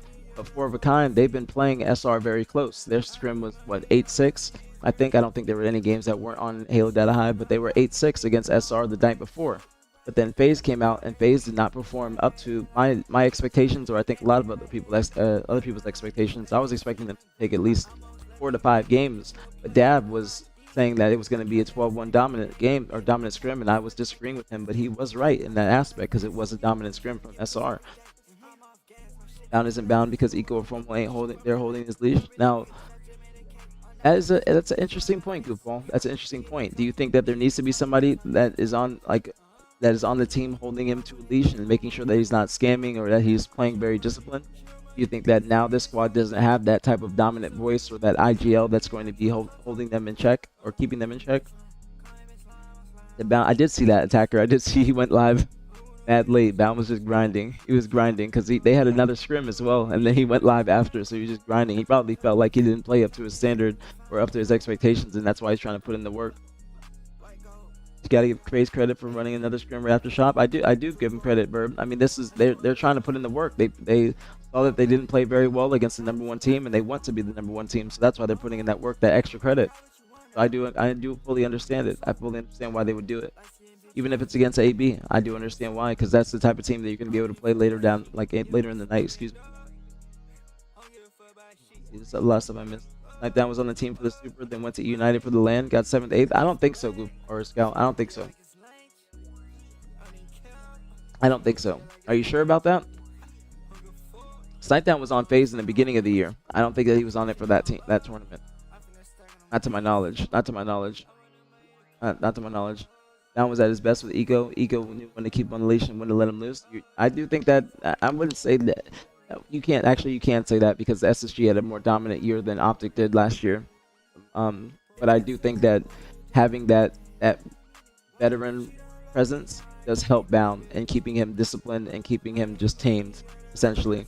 Because I think a tamed Bound is the best Bound that we see, opposed to him just running freely and then everybody being very, very aggressive trying to follow up his plays. And that's something I noticed in the qualifier, and that's why I said that they're going to have to work on that, because their aggressiveness can be their weakness as well. They can be their strength, and it can be their weakness, because if they're too aggressive and they're just moving around the map too freely, then it's just going to allow teams like SR, who are playing their lives consistently, to just be able to lay traps on them and be able to get the kills that they need and then play the objective. SR for sure, but they all got to get back and flow before we can start roasting. I agree with you, Macaque. I agree, fully agree. And you got to remember, this is their first scrim. This is their very, very first scrim back. So you got to give them a little bit of leeway on that. Yeah, that's the thing, Attacker. That scrim was a little bit more competitive than this one, which is why I'm not surprised, but at the same time surprised, if you know where I'm trying to come from. Because Four of a Kind has been the #2 team for a minute now. And they're closing the gap between them and SR. They've had more experience playing SR, and this team is just getting back on Halo. They're still getting acclimated with the game. They're getting acclimated with scrims. I think that it's just a little bit too early before we can start to say, like, oh, they need to, like, what I think it's too early to say what Bound's saying. Like, they should have kept Penguin. I think it's too early to say that. He's not at the club or the bar. Shut up, Verb. That's not the case. Stop it. I guess, was it the first scrim back? I think Fury. I think it was actually the first scrim back. I think Bound is losing the motivation. Verb is on the money. Social life is winning in his eyes compared to being at the top of Halo food chain. It's not. I don't think that's the case. Bound is okay to just take a vacation with his girl and just be able to have a relationship. You know what I'm saying? It's okay to have that. But this is like, he's gonna be locked in. That's why. That's why they scrimmed twice, and that's why he scrimmed after. He streamed after and played 8s, because he knows that he has to put in the work. It's not like he's not aware, he's not self-aware of what he has to do. He's got to give him a little bit of leeway. But I can say that we did expect them to be a little bit more competitive against us, SR, and they did lose some mercenaries in the online cup. So I want to ask y'all a question. Now, when watching the scrim, because I'm assuming most of y'all saw it, what do you think was the biggest issue with FaZe against SR, and why they were not able to keep the consistency up from the beginning of the scrim to the end of the scrim? That's what I want to ask y'all, because I'm going to rewatch it from Wyatt's point of view. It's just about specifically Bound, but the combo of 3/4 of last year's Optic. Well, it's crappy. It's still 3/4 of the previous SSG too. It's not just previous Optic. It's 3/4 of the dominant SSG as well. And people have had that conversation about who's going to be, like, who would win between SR or the previous SSG team, since they're both dominant. But on Big Team's top of the moment, main top of the moment, that Legend was their only hope to kind of carry the rest of Optic. SR solved Legend last year. I mean, that Optic was still doing their thing against SR. They were still doing their thing. But it's just they Optic did not put in the amount of work until the end of the year, which might have been too little, too late. Because as they did in the beginning, because they did like they kind of took their foot off the gas, and that's what Renegade said in the process. I think Bound is doing good. He's there because the team wanted that place down. But I also think SR are different beasts. You're going to need a different tactic to take them down. Tie up Wyatt prior to the match. No, they don't need to tie up Wyatt. Don't say that. But they will have to refine their playstyle. I don't think they're going to be able to play the same exact way that they want, especially when going against SR. Now that playstyle might be working against lower end teams, like Vitality or SSG, and people that you're going to be able to catch off guard with that aggressive playstyle. But if you're not working together while doing that, and you're playing a little bit too solo, and that's something I noticed in qualifiers, like when they would, even if they're down in numbers or something like that, they're still trying to keep making a play, but it would be too solo opposed to trying to work with the entire team and then make that play on the map. That's something. Halo watch party again? I don't know. I don't think so, dog. Not until the new Halo. Nick's doing this thing with IRL content, and I don't think that there's anything in Halo for Nick right now. I don't think there's anything here for him, unfortunately. But I would love to do him with him. He knows that I'm here, and that anytime that he wants to come back, he knows that I'm here. But hopefully that's something in the future when Optic has an actual team. But with no Optic team, I don't think that Nick would want to do the watch parties because there's just no Optic presence in Halo outside of me. What's going on, Miss L? Top of the morning, homegirl. Top of the morning. Got too swole for Halo? No, I don't think that's it. There's just nothing in Halo for him right now, dog. There's no Optic team. So if there's no Optic team, what would we be doing the watch parties for? You know what I'm saying? We are doing them for the Optic Halo roster, but there's no Optic Halo roster. You gotta think about that. Is Legend having visa issues? Gotta be off of playing these online matches all the way from France? No, this is not. He wasn't playing Halo, or he wasn't playing Halo. He was in America when he was playing COD, but then he went back to Europe because he wasn't on a league team in COD or in the CDL league. That's why he went back to Europe. That's where he's from. But I wouldn't say it's visa issues at all, because if he had visa issues, he would not be able to come to America and play in the tournament. That's not the case at all. But he's just there's no reason for him to be in Halo in the U.S. right now, especially with them not getting paid or getting a salary, because I don't believe that FaZe is going to be giving them a salary. So there's just no reason for him to come here. He said Bound got to play his life better in certain scenarios. SR will shut out his playstyle, which will cause him to lose. I agree with you. I fully agree with that, Jolton. I fully agree. Now I'm surprised that there's just so much of the sentiment around Bound and just not around the team as a whole, because there's that Reddit thread right here. I'm probably gonna have to refresh it. Yeah, I hate that Reddit does this now. But then Verb is saying that they need to keep Penguin. People are talking about his playstyle, and this is a lot of critiques for just their first scrim back. I will say this is a lot of critiques for their first scrim back. Now I think it's more feasible to be critiquing like SSG, with SSG not performing after a few scrims under their belt, because they had another scrim last night too, but I did not see this too much. But I think that's more of a critique that SSG just haven't been able to figure it out thus far in their about a week or so into their practice, and they're playing against these top 2, top 3 teams. Not even, they played against C9, which is like a top 5, 6, maybe 4th place team, but they're not showing really too many signs of promise with their gameplay. I think that's something, especially when you're watching them, and I was watching their games last night, they're just kind of dying over and over again and not dying in an efficient way. They're going for dead a lot. Nobody's trying to play their lives to make sure that they can take some space when the team does get up, or they can help that person that's staying alive and trying to do some damage and cause a distraction for the enemy team. That's something else that I'm noticing. And let's see. SR is running at spawners all the time. When they have control, they start splitting the spawners. 0-3-1 doesn't work anymore. Well, that's just typical. That's just typical. It's not just SR doing that. That's just a typical way of playing. You know what I'm saying? That's just typical. You have to be running at spawners and splitting them. That's the meta now, and that's been the meta for a couple years, maybe 3 years at this point. You have to be splitting the spawners. When it's Slayer or Objective, especially Strongholds or Slayer, you have to be splitting the spawns. That way you're playing a 3v4, or excuse me, a 2v4 or 2v3 every single time that the enemy team is spawned up and they're fighting against you. That Bound would not have retired 3 times. I don't think people would be so critical of this game. I don't think it was 3 times though, Gerald, because he went to Call of Duty along with Renegade, and then he did not enjoy COD, came back to Halo, and then was playing Halo for the beginning half of this year, and he only retired 1 time after DreamHack Atlanta. After DreamHack Atlanta is when he said that he did not want to really play anymore. That's when he saw the Reddit thread and whatnot. But then he played the 2v2. I think I think it was after the 2v2 or maybe before. I think it might have been after the 2v2 is when he said that, and then he came back because the team became available that he would be wanting to play for and be confident to play on. Down plays like he doesn't give a fuck like Stellar, but Stellar got that right stick. Bounce right stick is gone. That's not true, bro. That's not true. Bound has a right stick. Bound has a right stick. You're just being too critical of him on his first scrim back. He's being way too critical of him. Now, again, they're also playing SR. I think just everybody, I'll ask you guys this too. Did you guys have higher expectations for FaZe in this scrim? Because I did have higher expectations for them as well. So I can understand why people are being critical, but I think they're just being a little bit harsh on Bound because it's just because of his play style. And I do think that they're going to have to refine it. And that's something I said during the qualifier against Mercenaries, because FaZe, Mercenaries, Shopify all have similar playstyles with how aggressive they are on the map and very high risk, high reward playstyles. But in due time, they're going to be able to figure that out. And if they don't, then they're going to be in the same spot. But I think that people are just expecting them to be more competitive against them on paper because of the rosters that they've, the iterations of the rosters they've had prior, and the new iteration of this roster, which people are thinking it's like an upgrade to the previous team. Because there's a lot of firepower on this one. Not Bound doing his thing. There's no opening damage or breakout potential. Exactly, Jolted. But I think that they can. I think that he could still do it, but he's got to do it in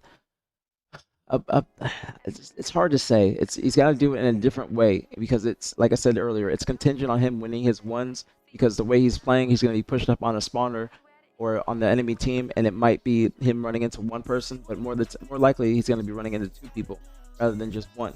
That's the issue. Is because when you're playing a team like Shopify, you're not going to just play. You're not going to be playing one-on-ones. You're going to be playing 2v1s or 2v2s consistently when you're playing pushed up on the map. And with SR trying to play their lives, you're going to be always in a sticky position.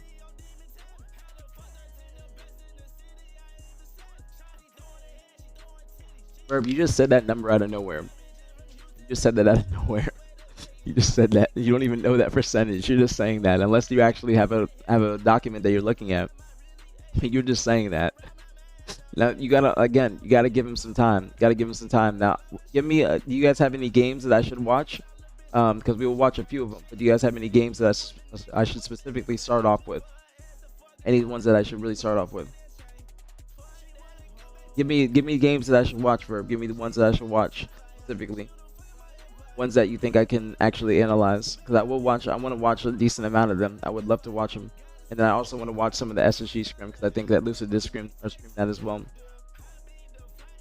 Renegade and Seller need to find their roles. I think that Renegade, they have, that's the thing, and I've heard Eli say this, is that the players on that squad, they are not usually going to be changing their playstyles or trying to adapt to the new team. They're going to just be playing around those players. I heard Eli say that yesterday, that Seller's not going to be changing his playstyle. Renegade's not going to be changing his playstyle.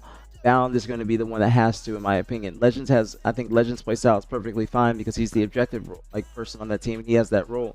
And you can see that from the discrepancy in the objective stats, is that Legend is doing the bulk of that. And I think that one of the person that should be in there with Legend, or up there with Legend, is going to be Bound, because of how aggressive he is. Renegade's going to be the flanker. He's going to be trying to make sure that whenever there's chaos in front of the other team, that he's going to be there right behind them to get the cleanups and just be that distraction. And then Stellar's going to be the person that's just walking you down consistently. But Sellers, I think that his is more contingent on him hitting his shots, but Sellers been hitting his shots consistently lately. Sellers been doing it fantastic, you know what I'm saying? So I don't think that they're going to change. I think the one person that's got to change is probably Bound. And that is kind of going into what people say about his play style, but I do think he has to step it up in terms of how efficient he is when he's playing that aggressive. Verb was Renegade's biggest fan. What would you expect? I mean, that's true. That's true. But Verb also wants FaZe to win. You know what I'm saying? Verb wants FaZe to win. He's not gonna want Renegade to lose. So I think it goes hand in hand. Said, all right, let me see. You said, live fire. Anything? Recharge strongholds. I'll watch recharge strongholds, and then we'll watch live fire. Give me I said live fire. Anything. Let's see which game recharge strongholds is. It is 1, 2, 3, 4. That's a decently close one.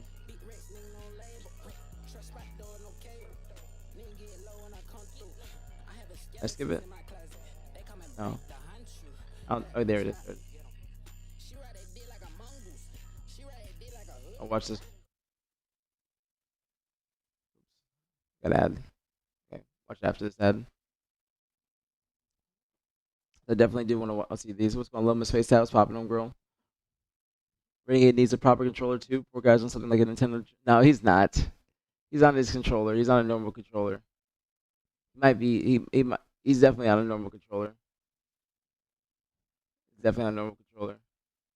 Nobody from FaZe streamed this as well, correct? Nobody from FaZe streamed this. I think for once SSG actually looked good in that scrim, Big Tings. I did not see it. I did not see their scrim at all, but I do want to watch their games as well. Yeah, But this is also going to be good for FaZe because they'll be able to have study material to know how SR plays. Because this is the first time that this team has played SR opposed to in the past year. Because they did not play SR in the qualifier. This is the very first time that they got in the field for SR. And it's the same way with like Four of a Kind. The more Four of a Kind is playing them, they're going to be more acclimated with them, be able to study them, and get more of a feel of how they move around the map. And Live Fire Stronghold from the scrim was the best game. I watched Live Fire. I watched the Live Fire Stronghold, and I want to watch one of the games that FaZe won as well. I think they won Live Fire King. We'll watch that one as well. I think I saw that one. I saw one. I saw the first capture the flag. I saw that one. I saw that one on Origin. I saw that one because that one was looking like FaZe was about to take that because they went to overtime in that. Renegade was having a fantastic game. He was like 17-7 early on, and it was looking like FaZe was going to keep up the momentum. I thought they looked fantastic, like incredible in the first couple games, but I did not see the rest. That's when I started to get ready for the gym. I think this game goes down. I'll spawn C. Matt gets out there. Hey, this is the one you're talking about, Goofball? Live first. I saw that. Make sure I catch up before I start. I said last shot is the absolute best of the game. He should be Verbs King. I mean, last shot, in my opinion, is the best in the game. I've been saying that for a minute now. Says stack talent on a roster is one thing, but execution is another. That's how it always is, attacker. Fantastic statement. Fantastic statement. Because you can have all the firepower in the world, but if that firepower is not able to work together in the proper ways while the game is going on, then it's not going to be the same. And that's why a lot of teams are going towards more of the superstar rosters instead of like the glue player rosters. You know, with one player like an Eco or a Snakebite or something like that, Penguin, to have on that team to help keep them together and be doing that dirty work.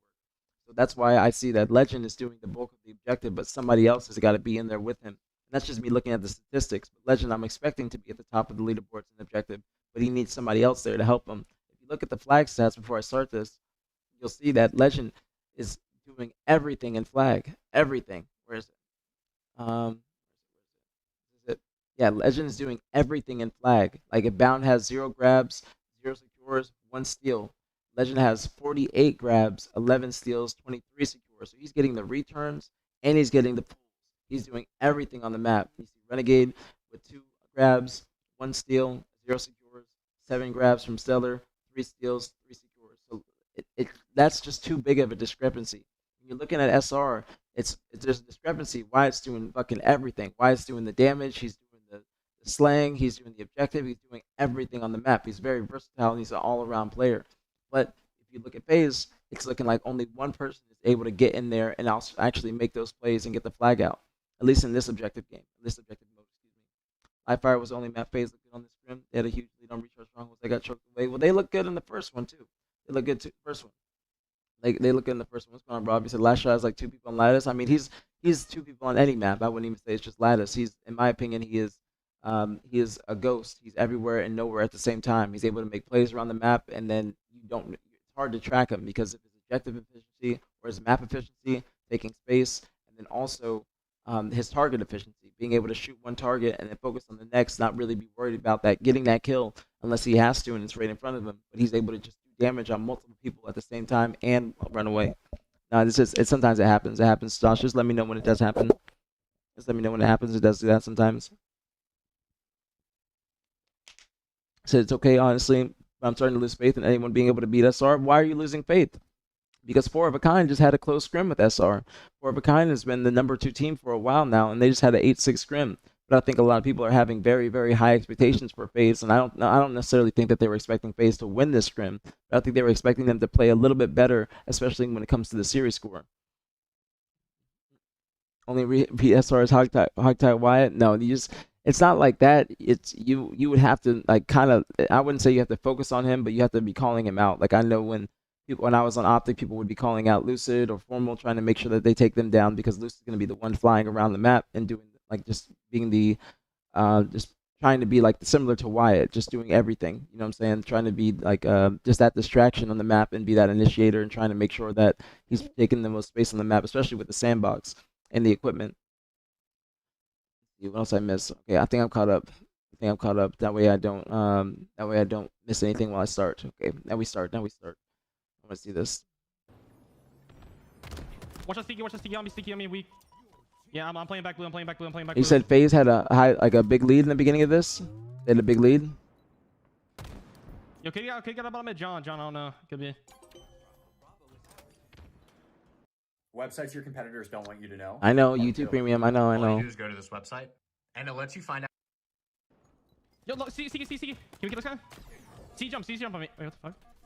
I do wonder what the comms are like on FaZe, and like if it's chaotic or if it's I'm gonna see on you back, or if it's calm or what, yeah, like how it is, especially with their play style. I feel like it might be a little bit chaotic with how they're running around and how much they're moving I'm down to go. in the middle of the map. I don't see him getting over SR hump. I feel like when it's crunch time and these games come out. That's true. That's true, Vellum. You're not wrong on that. You're not wrong on that. But that's something that you learn over time. That's something that you're not going to be able to just come out the gate having. Or that quality is not something you're going to come out the gate having. That ice quality is something that you learn. And that's something that you build up over time by being in these close games. Especially like at a LAN tournament. Stack the blue tunnel. Walk blue tunnel. He doesn't know. Nice, bro. Good love. FaZe have a 3 cap. Goss me. One shot long. What the fuck? One The shot hell? long. Wow, one shot long. Absolutely. They have a 3 cap. They have a 3 cap now. But they're just, it looks like they're just moving around too much because that's something that they probably could have kept. On red. They have 2. They just got 2 caps still. Renegade got a triple. And he's moving towards back A. Or moving back towards A. I'm down to this first person if you want to go. But you see how SR spawns and they're immediately trying to take space? They're moving together as well. So 3 of them got in I can gold. go grappling or... Just like Cabby if you want to. Yo, turbine AP, we're playing free done. I'm going in. Nobody's at A. I think that's like a situation where somebody's got to anchor, but they're trying to rotate to C as well. But somebody's got to anchor that A spot because they're trying to do 2 things at the same time. Bound was trying to stop B, and they're trying to cap C. Would have been better, in my opinion, if he just stayed A, watching pipes, and then let his teammates do the rest of the work at C. I got batteries. FaZe, they don't stay on their death cams. Also, Legends of the EU still. I mean, we don't know if they're on the death cams. We don't know that. That's the thing. But I think it's possible. I think it's very possible. And you might be able to tell that from their movement and not being too aware or tracking players of where they're going. But that could be a thing. That's actually a good point. That could be a thing. Wait, on cam, I just grabbed it. I wouldn't say it's a scam. I wouldn't say it's a scam, goofball. It's just they're trying to do too much. They're trying to bite off more than they can chew. Watch that stacks on me. Nice. Because they do fly out a lot. They do fly out a lot. And we saw that in the qualifier. If you have to first pick in a Halo draft where you're building your team around, last shot. Okay, pipes down. Pipes and glass. He's single box to kill him, I think. He's... As of right now, last shot. Okay. Nice kill. Huge. 2 and 8 then. 2 and 8. I value Wyatt very highly. I think that he's like a...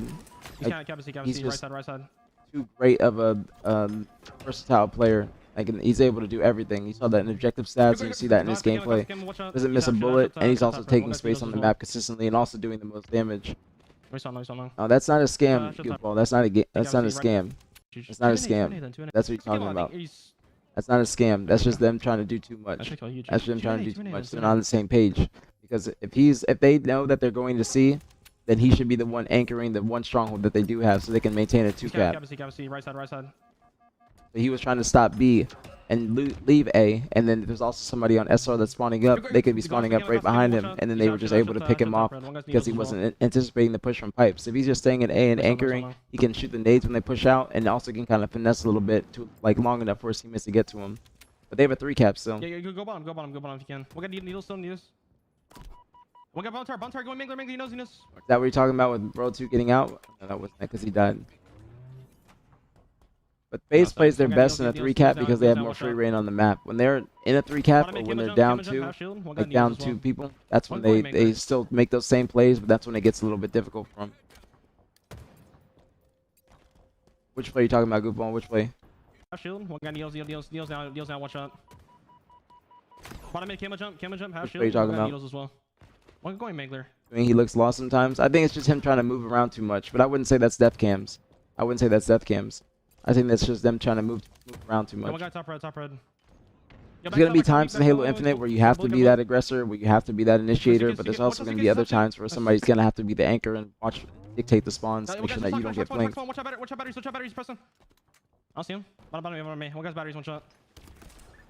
He's right tower, could be tower. Bottom tower, weak.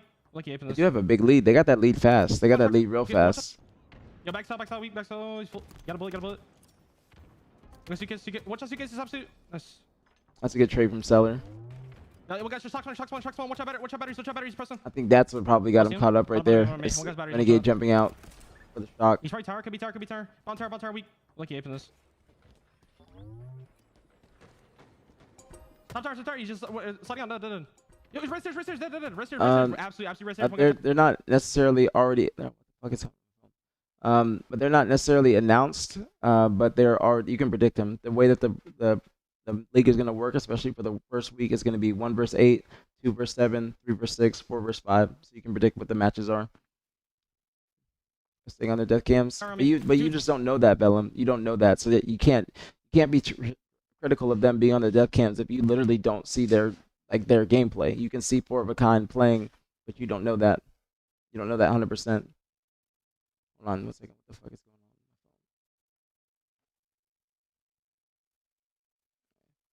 on? Okay. But you just don't know that. You don't know that, so that's why I don't want to bring that into what I'm talking about, because you genuinely don't know how their screens look. Pro League does start this Sunday. Two tower, one guy's do it, but Bound literally is a maniac, pushed everything like a chicken with head cut off. One tower step, I mean, that's the one thing I think that Bound, like, I can definitely say that I think that's the one thing that Bound, he just needs to be tamed. And that's what we saw like on the early Optic roster, like when they first were forming. That's when you saw that throughout the entire year on the SSG roster that was dominant. Imagine being able to is that he was consistently knowing when to push and when to stay back. But I think that just in this environment on this team that he's just trying to move around too freely.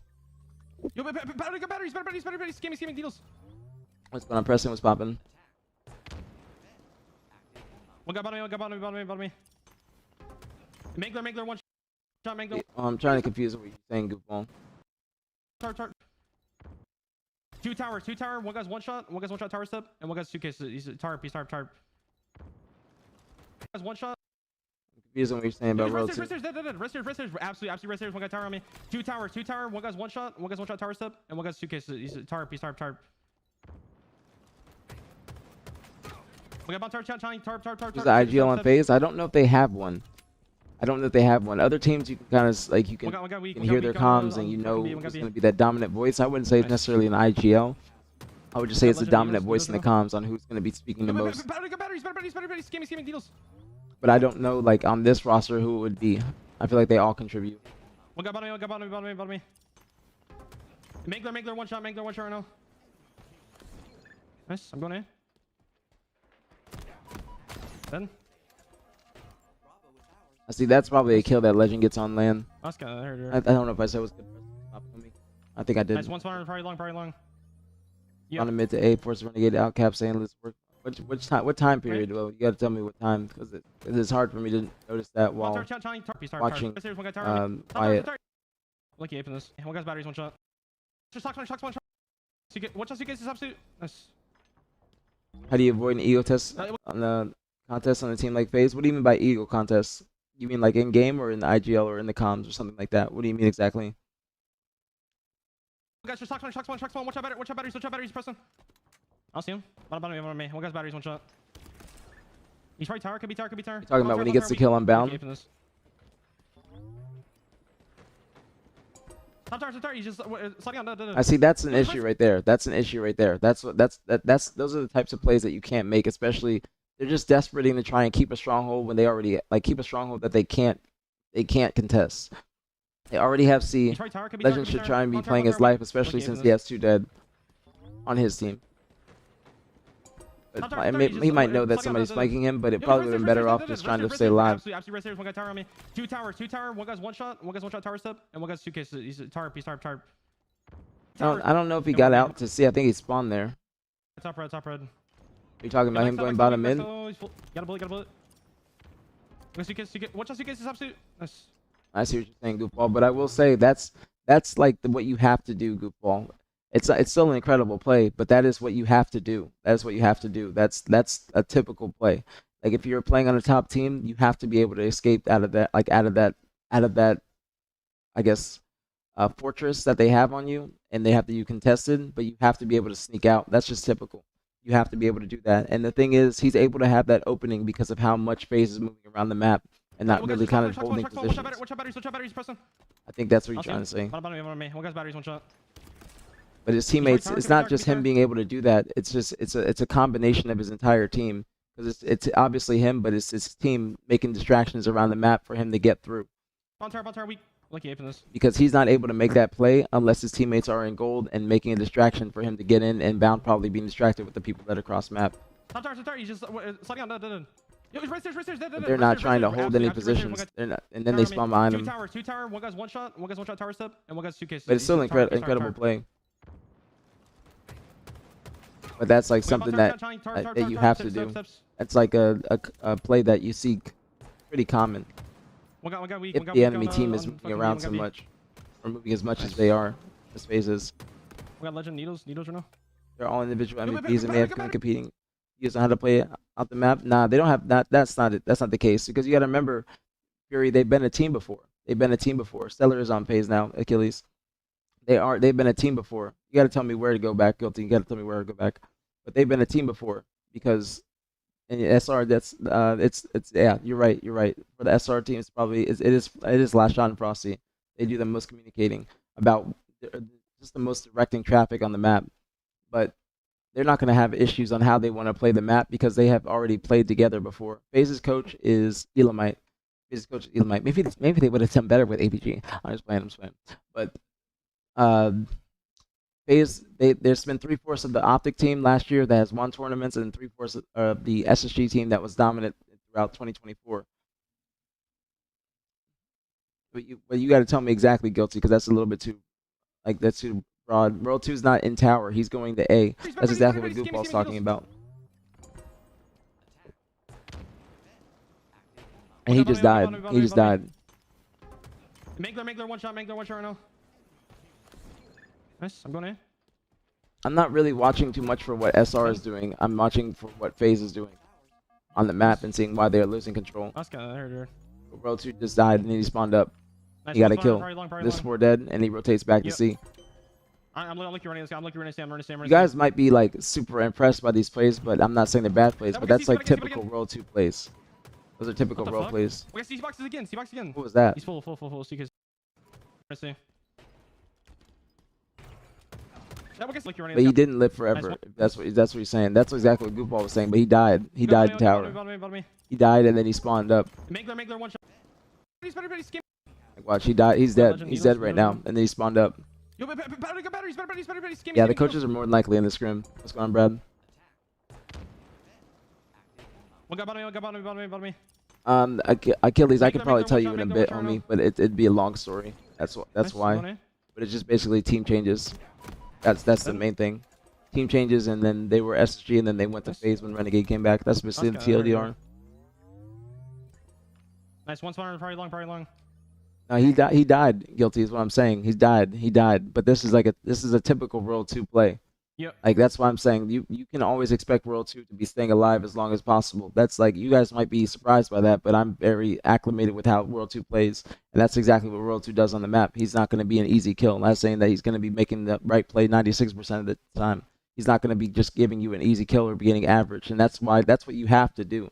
Like that's something that, like as a spectator for you guys, it's like something that's incredible to watch. But this is something that I know that you have to be doing on the map, and that's something that's one of World 2's best qualities. But he just died.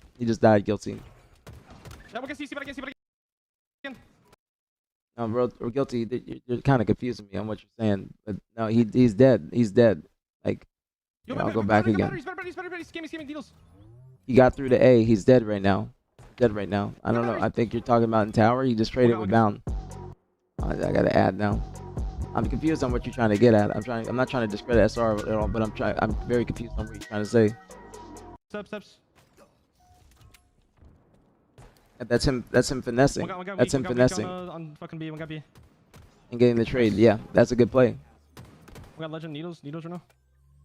Yo, batteries. Scamming needles. One guy bottom me. Mangler, one shot. That's just a typical World 2 play, which is always an insane play. That's what I'm trying to tell y'all. That's exactly what World 2 does. Even Brad would say that. That's exactly what World 2 does. That's exactly what you see Cycle doing all the time. That's kind of hurt. That's exactly what you see them doing all the time. This isn't like something you see for. This isn't something you see like just now. This is something you see every single time they play. That's what I'm trying to say. This is something you see SR doing all the time. This is not like something that's new. It's not something that's not common. You see SR doing this consistently, and that's why they have the best survivability in the game. It's just more apparent to you guys when you're noticing it in little small moments like this, but this is what they always do. You always will see Cycle making a play like this. You will always see World 2 making a play like this because they are the ones that are trying to survive the longest to allow their teammates to come back in and help them. That's what I'm saying. But that's what it looks insane to y'all. It is still an insane play, but that's always what they do. It's always what they do. It's not something that's like just a one-off play.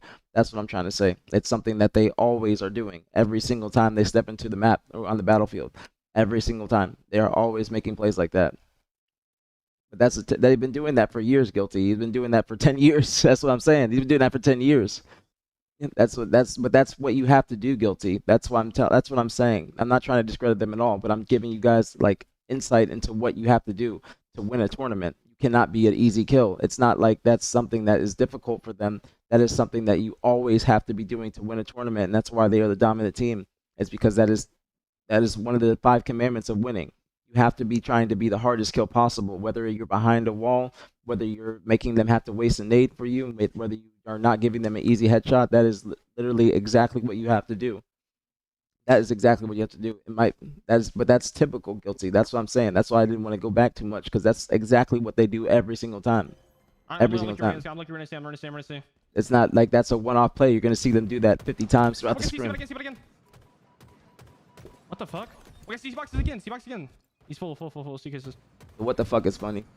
See in the corner? Yeah. You will see World 2 making plays like that all the time. You will see Cycle doing plays like that all the time. It's typical. I maintain what I said earlier. A lot of the problem right now is Bound trying to play hyper aggressive while effectively being 3-5-4. And situations normally wouldn't die in a normal ping. I don't even know if it's just the ping. I would say it's just their play style, and they do need to adopt more SR survivability, because they're not going to be able to do that against a team that's been grinding and it's at the top of their game and have been at the top of their game for months. That's something that's very obvious, very, very obvious, and what they need to work on. Excuse me. And that's for any team for that matter. You can't be an easy kill against SR. Even if it looks like an easy kill to you, it's going to be difficult. It's always going to be like that. Like, it's just something that's consistent. They've been doing that for months, and that's why they're the winning team. Because you have to be a difficult kill. Sneaky weak. Done. But if you notice FaZe, I'm trying to watch more so what FaZe is doing. You notice FaZe is always just taking 1v1s. Always taking 1v1s. And you're not going to get a 1v1 against FaZe that often, or against SR that often. Did you watch my C-pot? Yeah. And if you notice also, they have A controlled, but somebody's going to anchor A more than likely. They're going to give up C, but they're going to make sure that they anchor A so nobody can just push for free. You see World 2 still posted up in A. Frosty's there with him as well. They're still posting up, but then you see Stellar just flying out mid, and that's what you can't do. You can't do this, and there's no damage on the map for them to be doing this play. There's no damage. Yes, SR is catching up, but there's no damage for him to do doing that. SR, it's good that Stellar's pushing. Like, you're going to have to push at times and take damage to get into a certain area and to take space on the map. You can't be afraid to take space. You can't be afraid to do that. But they're just literally posting up at A. There's no damage for FaZe to be pushing off of. They got to take their time more often. World 2 gets a kill on Legend, who's not even pushed up yet. He probably killed it. World 2 pushed, like, trying to make a play somewhere. But they have 3 people in A. Last guy is Stellar. The whole team died. Stellar jumped out, but Stellar's by himself. Stellar did survive, but then it's 4 dead. Nobody on that team went towards long haul besides that one person. They probably can just send somebody long haul to try and, or excuse me, bottom mid and long haul to try and spread themselves a little bit more throughout the map instead of just posting up and just flying all towards A. Majority of them, three of them just went A. Bound takes a good 1v1 and gets that trade. But if you you notice, like this is what I was talking about. You have to have somebody anchoring, and this goes back into what Bound was doing in the beginning of the game, where Bound pushed half wall when he was trying to stop B. When they already were pushing C, his teammates were pushing C. They were capping it, and then if he held A, they would have held that 2 cap. But Bound tried to play a little bit too aggressive on B to keep the 3 cap. When you're going to have to give up some shit in games, you're going to have to give up some power weapons. You're going to have to give up a cap. You're going to have to give up a pull. But it's about how you do damage control after the fact. But you see Frosty been posted up at A for a minute now. Frosty posted up. He ain't worried about doing shit. They're catching up. They have a 2 cap. He knows Wyatt's in long haul watching this angle. He knows that World 2's there as well. World 2 gets a kill, I think, in top A. But Stellar just flies out. Wyatt just got info, and then he's able to get 3 shots in this, and Stellar pushing up. Stellar does finesse for a long time. But Brad's still posted up. He ain't worried about doing shit because the rest of the team is still doing dirty work for him. And Legend comes here, they get more practice. Are we competing more against them or not?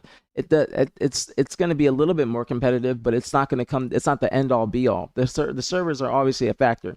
They're obviously a factor, and even SR knows that. It's going to be a factor for Legend. He's going to be on 100+ ping or whatever, 90+. I'd say maybe because it's East Coast, but he's in Europe opposed to the UK. But it's going to be city server for Legend, yes, but it's not going to be the end all be all for their play style and them being able to get more space on the map or being more disciplined. The thing with FaZe right now is discipline. They're trying to move too fast on the map. They're trying to do too much. You're always playing chess, Brad. You're always playing chess. And I didn't mean this in like a no disrespectful way when I was saying that that's like typical World 2 players, nothing. I hope you guys don't think it's like that. But I know that I team with these niggas. I know how difficult to kill World 2 is. I know how Frosty is played. We play B team all the time. I know how Frosty is. I know his mind, his intelligence. These are things that are just going to be, these are things that they consistently do because of how many reps they have gotten with each other. You know, obviously FaZe has been a team for a little bit beforehand, but SR, they're going to have the most reps out of any team at this point. They've been together for over a year. I think maybe 2 years at this point. And that's why they know when there's like, Brad's going to know when he's at A. He's got 3 niggas at A. There's 3 niggas at A. FaZe did not take their time to gain info and then make the play. Brad don't need to do shit. He don't need to do shit. This is one of those moments where you don't need to do shit. You don't need to do shit.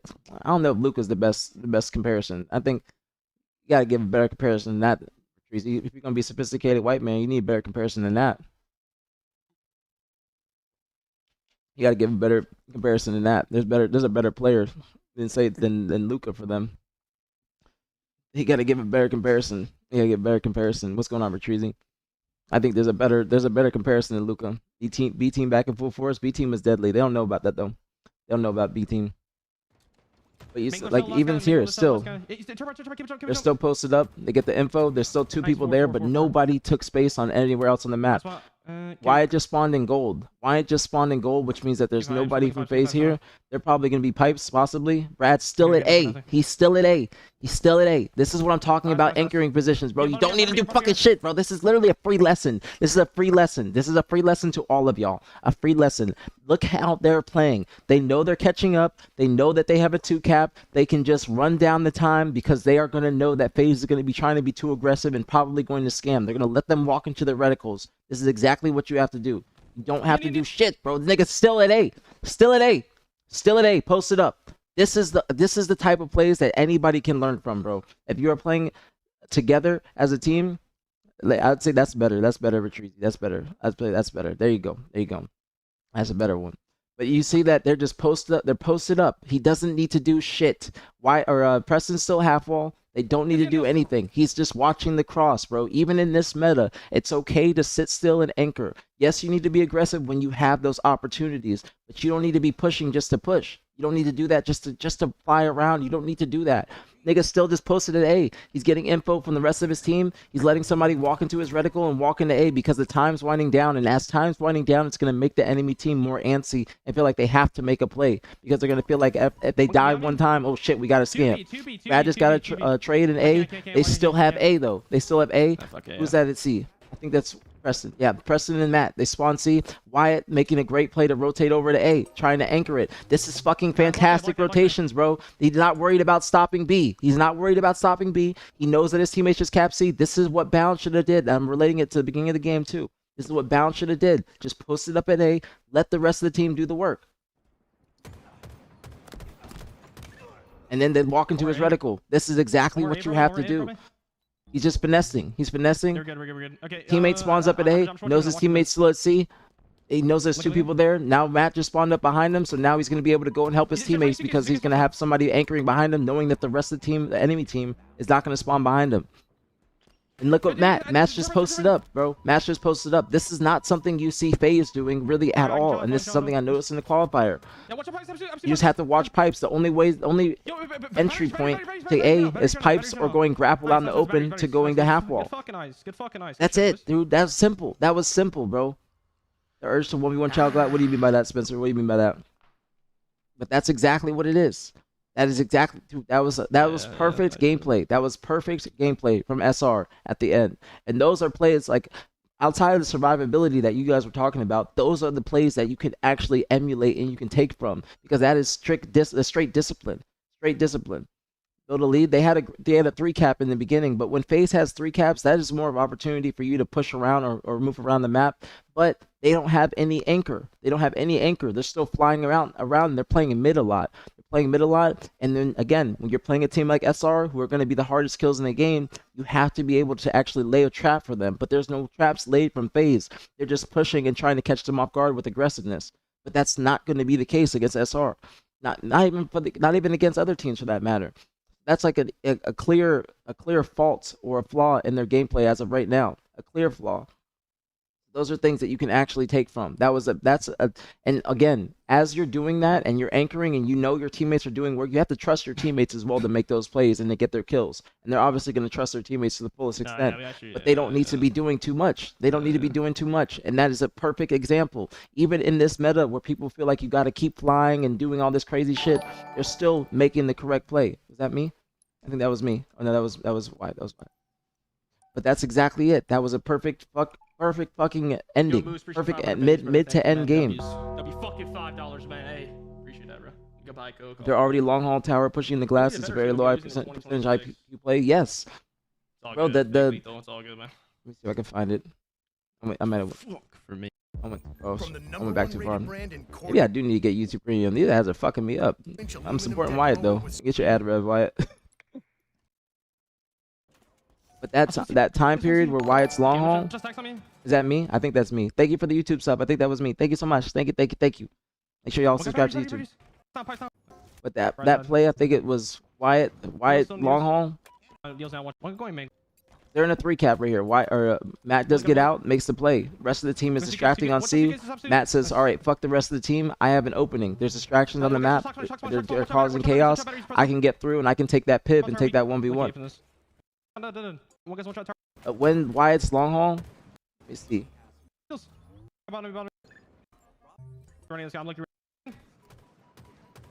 What was that too? That was a little bit of a that definitely hurt them too. That definitely hurt them too. in the corner. Yeah. One shot. But even FaZe, they're up by so much, bro. They're up by so much. They just need to post up. There's 2 dead on FaZe right now. There's 2 dead. Rat's got camo as well. I don't think that FaZe got a lot of these power-ups, and it's going to be difficult for FaZe to set up for these power-ups if they're moving around so much. They don't have any control or no stability. Like, Mac takes the 1v1, he gets a big 1v1. This is a massive 1v1. Especially to stay alive with camo, use the smoke. Trying to see the time period. I think I might have passed it. We saw. No, this is it. This is it right here. White's got information. Teammates are posted up. This is it. This is when they're anchoring.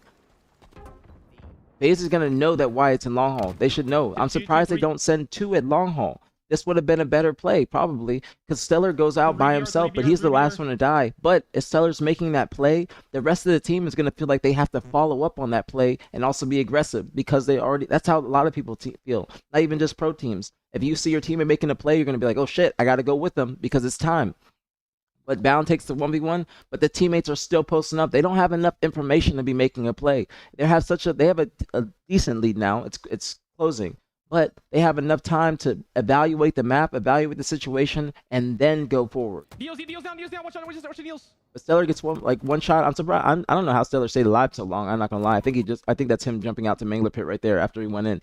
But then Legend dies. The play is dead. The play is dead. They're just posting up. They're just playing chess, like Brad said. Last guy. Keep it jump. Like that was a great fucking ending from SR, and those are the things that I want to point out. Because we know they're going to be surviving, we know they're going to be playing their lives, but being able to have that discipline is what is separating SR from FaZe right now. If FaZe need to lock in, honestly, if any team can take down SR's FaZe, I mean, they have the firepower, Rapid, they have the firepower, and they have the tools, but it's just mainly about, it's going to be mainly about the discipline. They can have all the firepower in the world, bro. They can have all the firepower in the world, and that goes for any super team. Because I would consider them a super team, especially on paper. But if you're not able to hold the map and actually utilize your teammates in the right way instead of just forcing fights consistently, that's not going to be the way. You want to force spawns and dictate spawns, and then you have the fights being in your advantage, opposed to just trying to take a 1v1 by yourself. There's too many 1v1s for FaZe right now. There's way too 1v1s. You know what I'm saying? Ad block. I do have ad block, Gerald, but I'm gonna support Wyatt. Fuck it. I'm gonna support Wyatt. Who good is ad rev? First or second year Optic, or maybe in that phase, the only teams that could compete. I mean, our team was very disciplined, but I was always being the anchor. Not saying that I'm the only person, but I was always being that anchor because I would allow my teammates to, and I recognize, not even allow, I recognize my role on the team. I recognize when I had to be that person that's doing what Frosty is doing right now and just post up, because I don't, if Brad leaves this spot, if he leaves, the whole fucking setup collapses. Because they could spawn behind him. They could, even if they're half wall, they could spawn at A. They could be pushing for freely. That's why that anchor position is so important. It's so important. Shut up, haters. And I never told you that on BTH. One guy beyond me. 2B. That was a great that's a great free lesson for y'all. If you guys understand what I'm trying to get at. Now give me another game to watch. Give me another game. That was a great game. That was a great game, Attacker. That was a great game to watch. Give me another one to watch in the scrim. This is free lessons for y'all. Free lessons. You guys were telling me to watch Live Fire or something, right? Anything Live Fire? Give me a Live Fire to watch. Give me one. I saw Live Fire Ball. I saw Live Fire Ball. I want to watch more games that are more so in the middle of the scrim to the end. I want to watch those because I didn't see those. What was the score of the scrim? It was 13-2. It was 13-2. SR, it says Stronghold just needs hella composure. It does, and that's something that we see Legion do. And I'm just bringing them up because on Legion we see them just fly around the map and not have any stability. Nobody's thinking about that. They just think they gotta fucking keep on. Like, that's not the fucking way, bro. You can do that at times, bro. There's gonna be times where you gotta be aggressive. There's times where you gotta post up. That people are thinking just because the meta's evolved to being very fast paced that you can't have somebody that's just posting up. Thank you, Preston. I think I can contribute to a lot of teams, even if I've not been playing for a minute. I've been watching a lot, and me playing at a high level for such a long period of time, I can understand how things evolve. You know what I'm saying? Thank you very much, Preston. I really do appreciate that. Thank you so much. Thank you. Because Strongholds, I think Strongholds is one of my best game types. Obviously, Oddball too, but Strongholds is one of my best game types because I just know.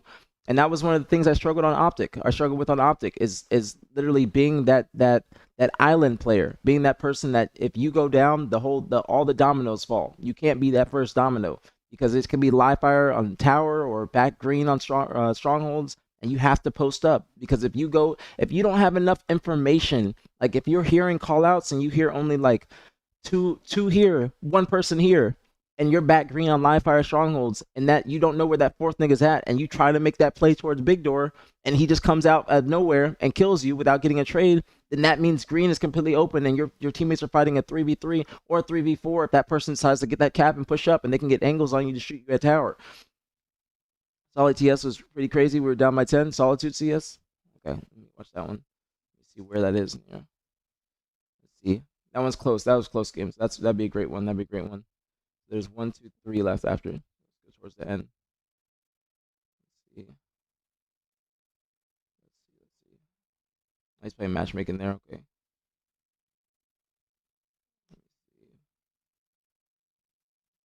No, might be down here. Actually, no, might be down here. It's Lattice. I want to see a Lattice game too. I want to watch a Lattice game. You guys playing? Is that matchmaking after? Yeah.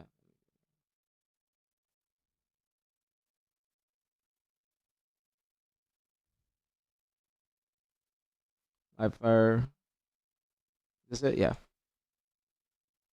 I just play matchmaking after, so I gotta make sure I just don't even worry about that.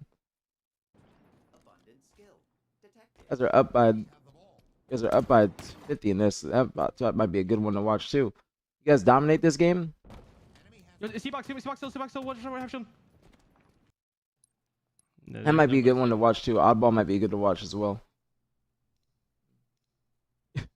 What's going on, Wyatt? Which one are you talking about? Which one?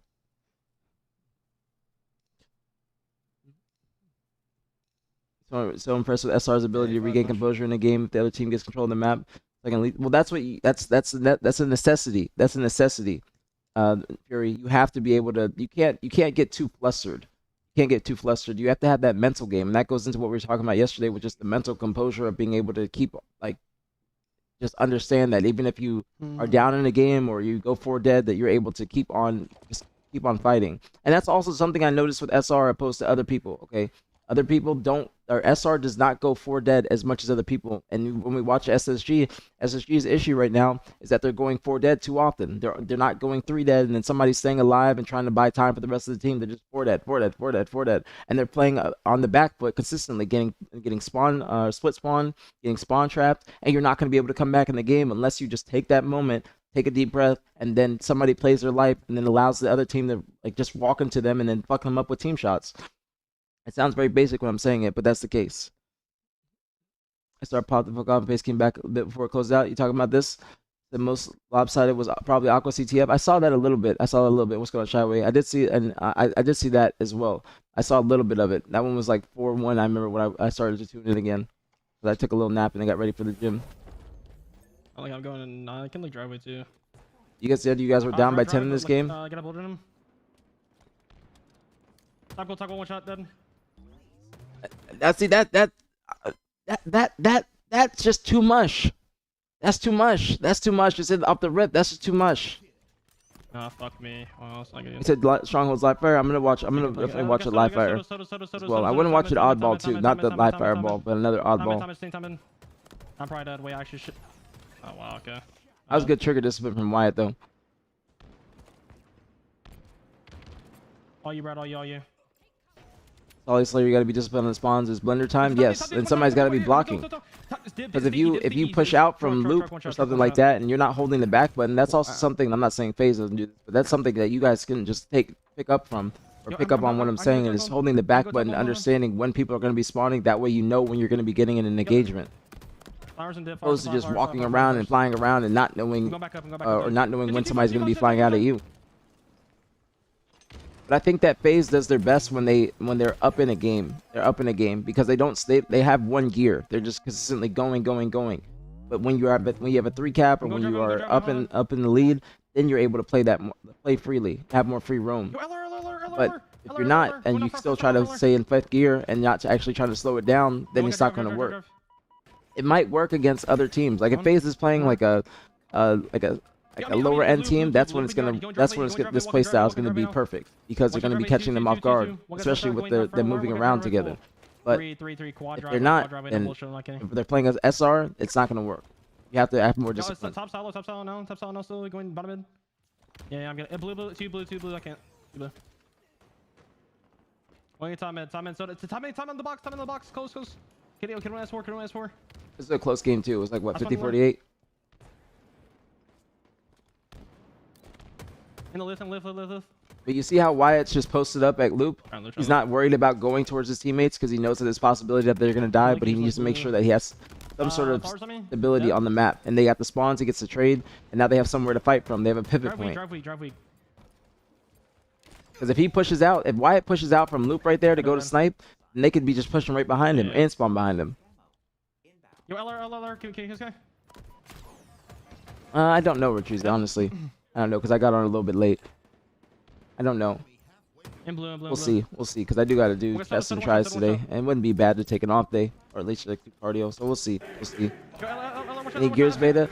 I did see it's open. I gotta think about it. I might indulge. That'd be like a nighttime thing. Thank you, Famous. Thank you for the 2 months, homie. Thank you. Much love, very appreciate it as always. Thank you. Very appreciate it. Thank you. Why do I have to permit that? I think it's because you said hit. Why do I have to permit that? Twitch is getting Trish is getting a little bit soft. Tommy. Why do I have to permit that? Thank you so much, famous. Thank you. Watch that dip. Absolutely front dip. He's going dip now. Backing up. He's going Tommy on the awning, Tommy. Yo, LR now, 3-shot. Nice. Nope. Yeah, shoot the shot. Yeah. Yo, LR now, 3-shot. Nice. Nope. Yeah, that's a situation where all right. Here's a free lesson again. As soon as Bound dies at loop, SR is going to take space because it's an uneven fight for FaZe. Bound needed to just literally either jiggle peek because they should know that they're gonna be spawning at snipe. He needs to jiggle peek from LR, or he needs to post up at glass. He can't just over challenge there. He can't over challenge that. Hold on, let me see what I missed. I missed anything? If I missed anything, y'all are free type it again. Just put add aPG. What's worse, Camo play or Cycles rockets? What rockets are you talking about? What rockets are you talking about? Yo, flowers, can we run the shit? FaZe will be fine, but it's about are they going to be fine versus SR? It's obviously they're early in their team's lifespan, but it's just about them. They're just moving around too much. And if I'm able to notice it, then other teams that are playing them are going to be able to notice it. It's going to work at times. Don't get me wrong. It's going to work at times, but they just need to add like 20%. Excuse me, 20% more discipline. 20% more. Die. So, dip, nice. And just they gotta adopt more SR survivability. Press, you look outside. Because you're playing an experienced team at this point. Like before, like it was SR being like when they lost the first couple tournaments, that was them being like a new team essentially. The beginning of their team's lifespan. Now it's 4 dead. Look at Brad, bro. Brad's just posted up, blocking the spawns, bro. He just posted up, blocking the spawns. Doesn't need to push around. Doesn't need to do shit. White's probably going to spawn near him. No, he spawns with the rest of the teammates. If Brad leaves loop, if Frosty leaves loop, they can spawn behind him. Everything gets fucked up. They're not worried about pushing snipe or splitting them just yet because they know they want them all. Because especially since it's Solitude Slayer, they want them to be at snipe. That's the worst place to be. Worst place to be. You can only fight from 2 places. Top snipe if you got to lift up from bottom, or you got to fly back gate. Preston's in a A1 position top mid. Wyatt's in blue with his teammate, which is even better because now they're going to either be trying to push bottom mid to U-turn or going hotel to try and get them to distract them at blue so their teammates can push up from snipe to posters. When Preston goes down, now Wyatt's got more, like he feels like he has to make a play, and he gets that kill. That's a fast kill too. But then that's when Brad pushes up because they have space on the map. That's why Brad pushed up now. And now the spawners are going to be at loop behind him. He's just flipping the spawns. They're putting pressure on that guy at blue. He should be at loop. And then Wyatt recognizes that. Exactly. But still, this person is still trying to fly out. That person should have... They should have been trying to wrap around to yard. I think that would have been a better play. Wrap around to yard. I think that would have been a much better play when they spawn loop, because if Wyatt can immediately recognize that they're spawning in a loop, especially with the way his teammates are positioned, as soon as they start putting pressure on this guy at blue, the spawns more than likely aren't going to be there. The next order of operations in the spawn system is going to be loop. Wyatt spawns in yard, immediately knows they're going to be loop, but they should know that Wyatt's on spawn, and they should probably try and wrap around. If they wrap around to yard, then they can just double team him in yard and try and get that kill. But it's not going to be easy, but they can get this kill, and they have a pivot point, somewhere to fight off of. Why aren't you coaching a team? I haven't been offered an opportunity. I haven't been offered an opportunity. I want to coach. I would love to coach, but I just haven't get an opportunity. Everybody kind of has a coach that kind of goes with the players, but I just haven't gotten an opportunity. I would love to coach. I've been trying to coach. I'd love to be a coach. I think I would be able to aid in any team success. The yard spawn is crazy. But I think that's because there's already that people are fighting around the map. I think that's because they're fighting around the map. But it's still, even if he does spawn yard and they're like it's unexpected, they should have wrapped around to yard, because they still have a 4-kill lead. They have a 4-kill lead, but they're just immediately flying forward instead of trying to wrap back and then trying to get more control. Because their teammates are going to die. FaZe should have recognized that, all right, we're down in numbers. Our teammates are more than likely going to die. We need to get some sort of control on the map. Two loop. And now Wyatt's just going to post up. Renegade spawning snipe. And they have the setup again. Brad's the one top mid that posted when Preston was top mid. They have blue control. This is the worst situation to be in on Solitude Slayer. The absolute worst. It is the worst thing. I need to lift, I need to lift. Lift one shot, dude. Damn, that was a good ass nade. But now, look, they're either gonna be in blue because Matt's pushing off of blue. I think that Preston's at top yellow. If Preston leaves top yellow, they're gonna be in yard. That's why Wyatt's wrapping back to make sure. But he sees Preston there still, so now they're gonna be spawning more than likely at blue because Matt just jumped off. Yo, bottom me, U-turn. And that's where they are. U-turn for camo. And Camo's coming up as well. Now they have a kill. It could be a guy behind Wyatt and Luke. There could be a guy behind him. Even this, they don't want us to know that there's an easy way to lower your car insurance cost. You're welcome, Wyatt, for all the ad rev. And now they're spawning in blue still, but there's going to be more people at Luke. Now, this is another opportunity where they need to try and go back to yard. They're not going to kill Brad here, more than likely. But they do, but they get the trade. LR now. But they got to wrap around the yard. They do get one in yard. But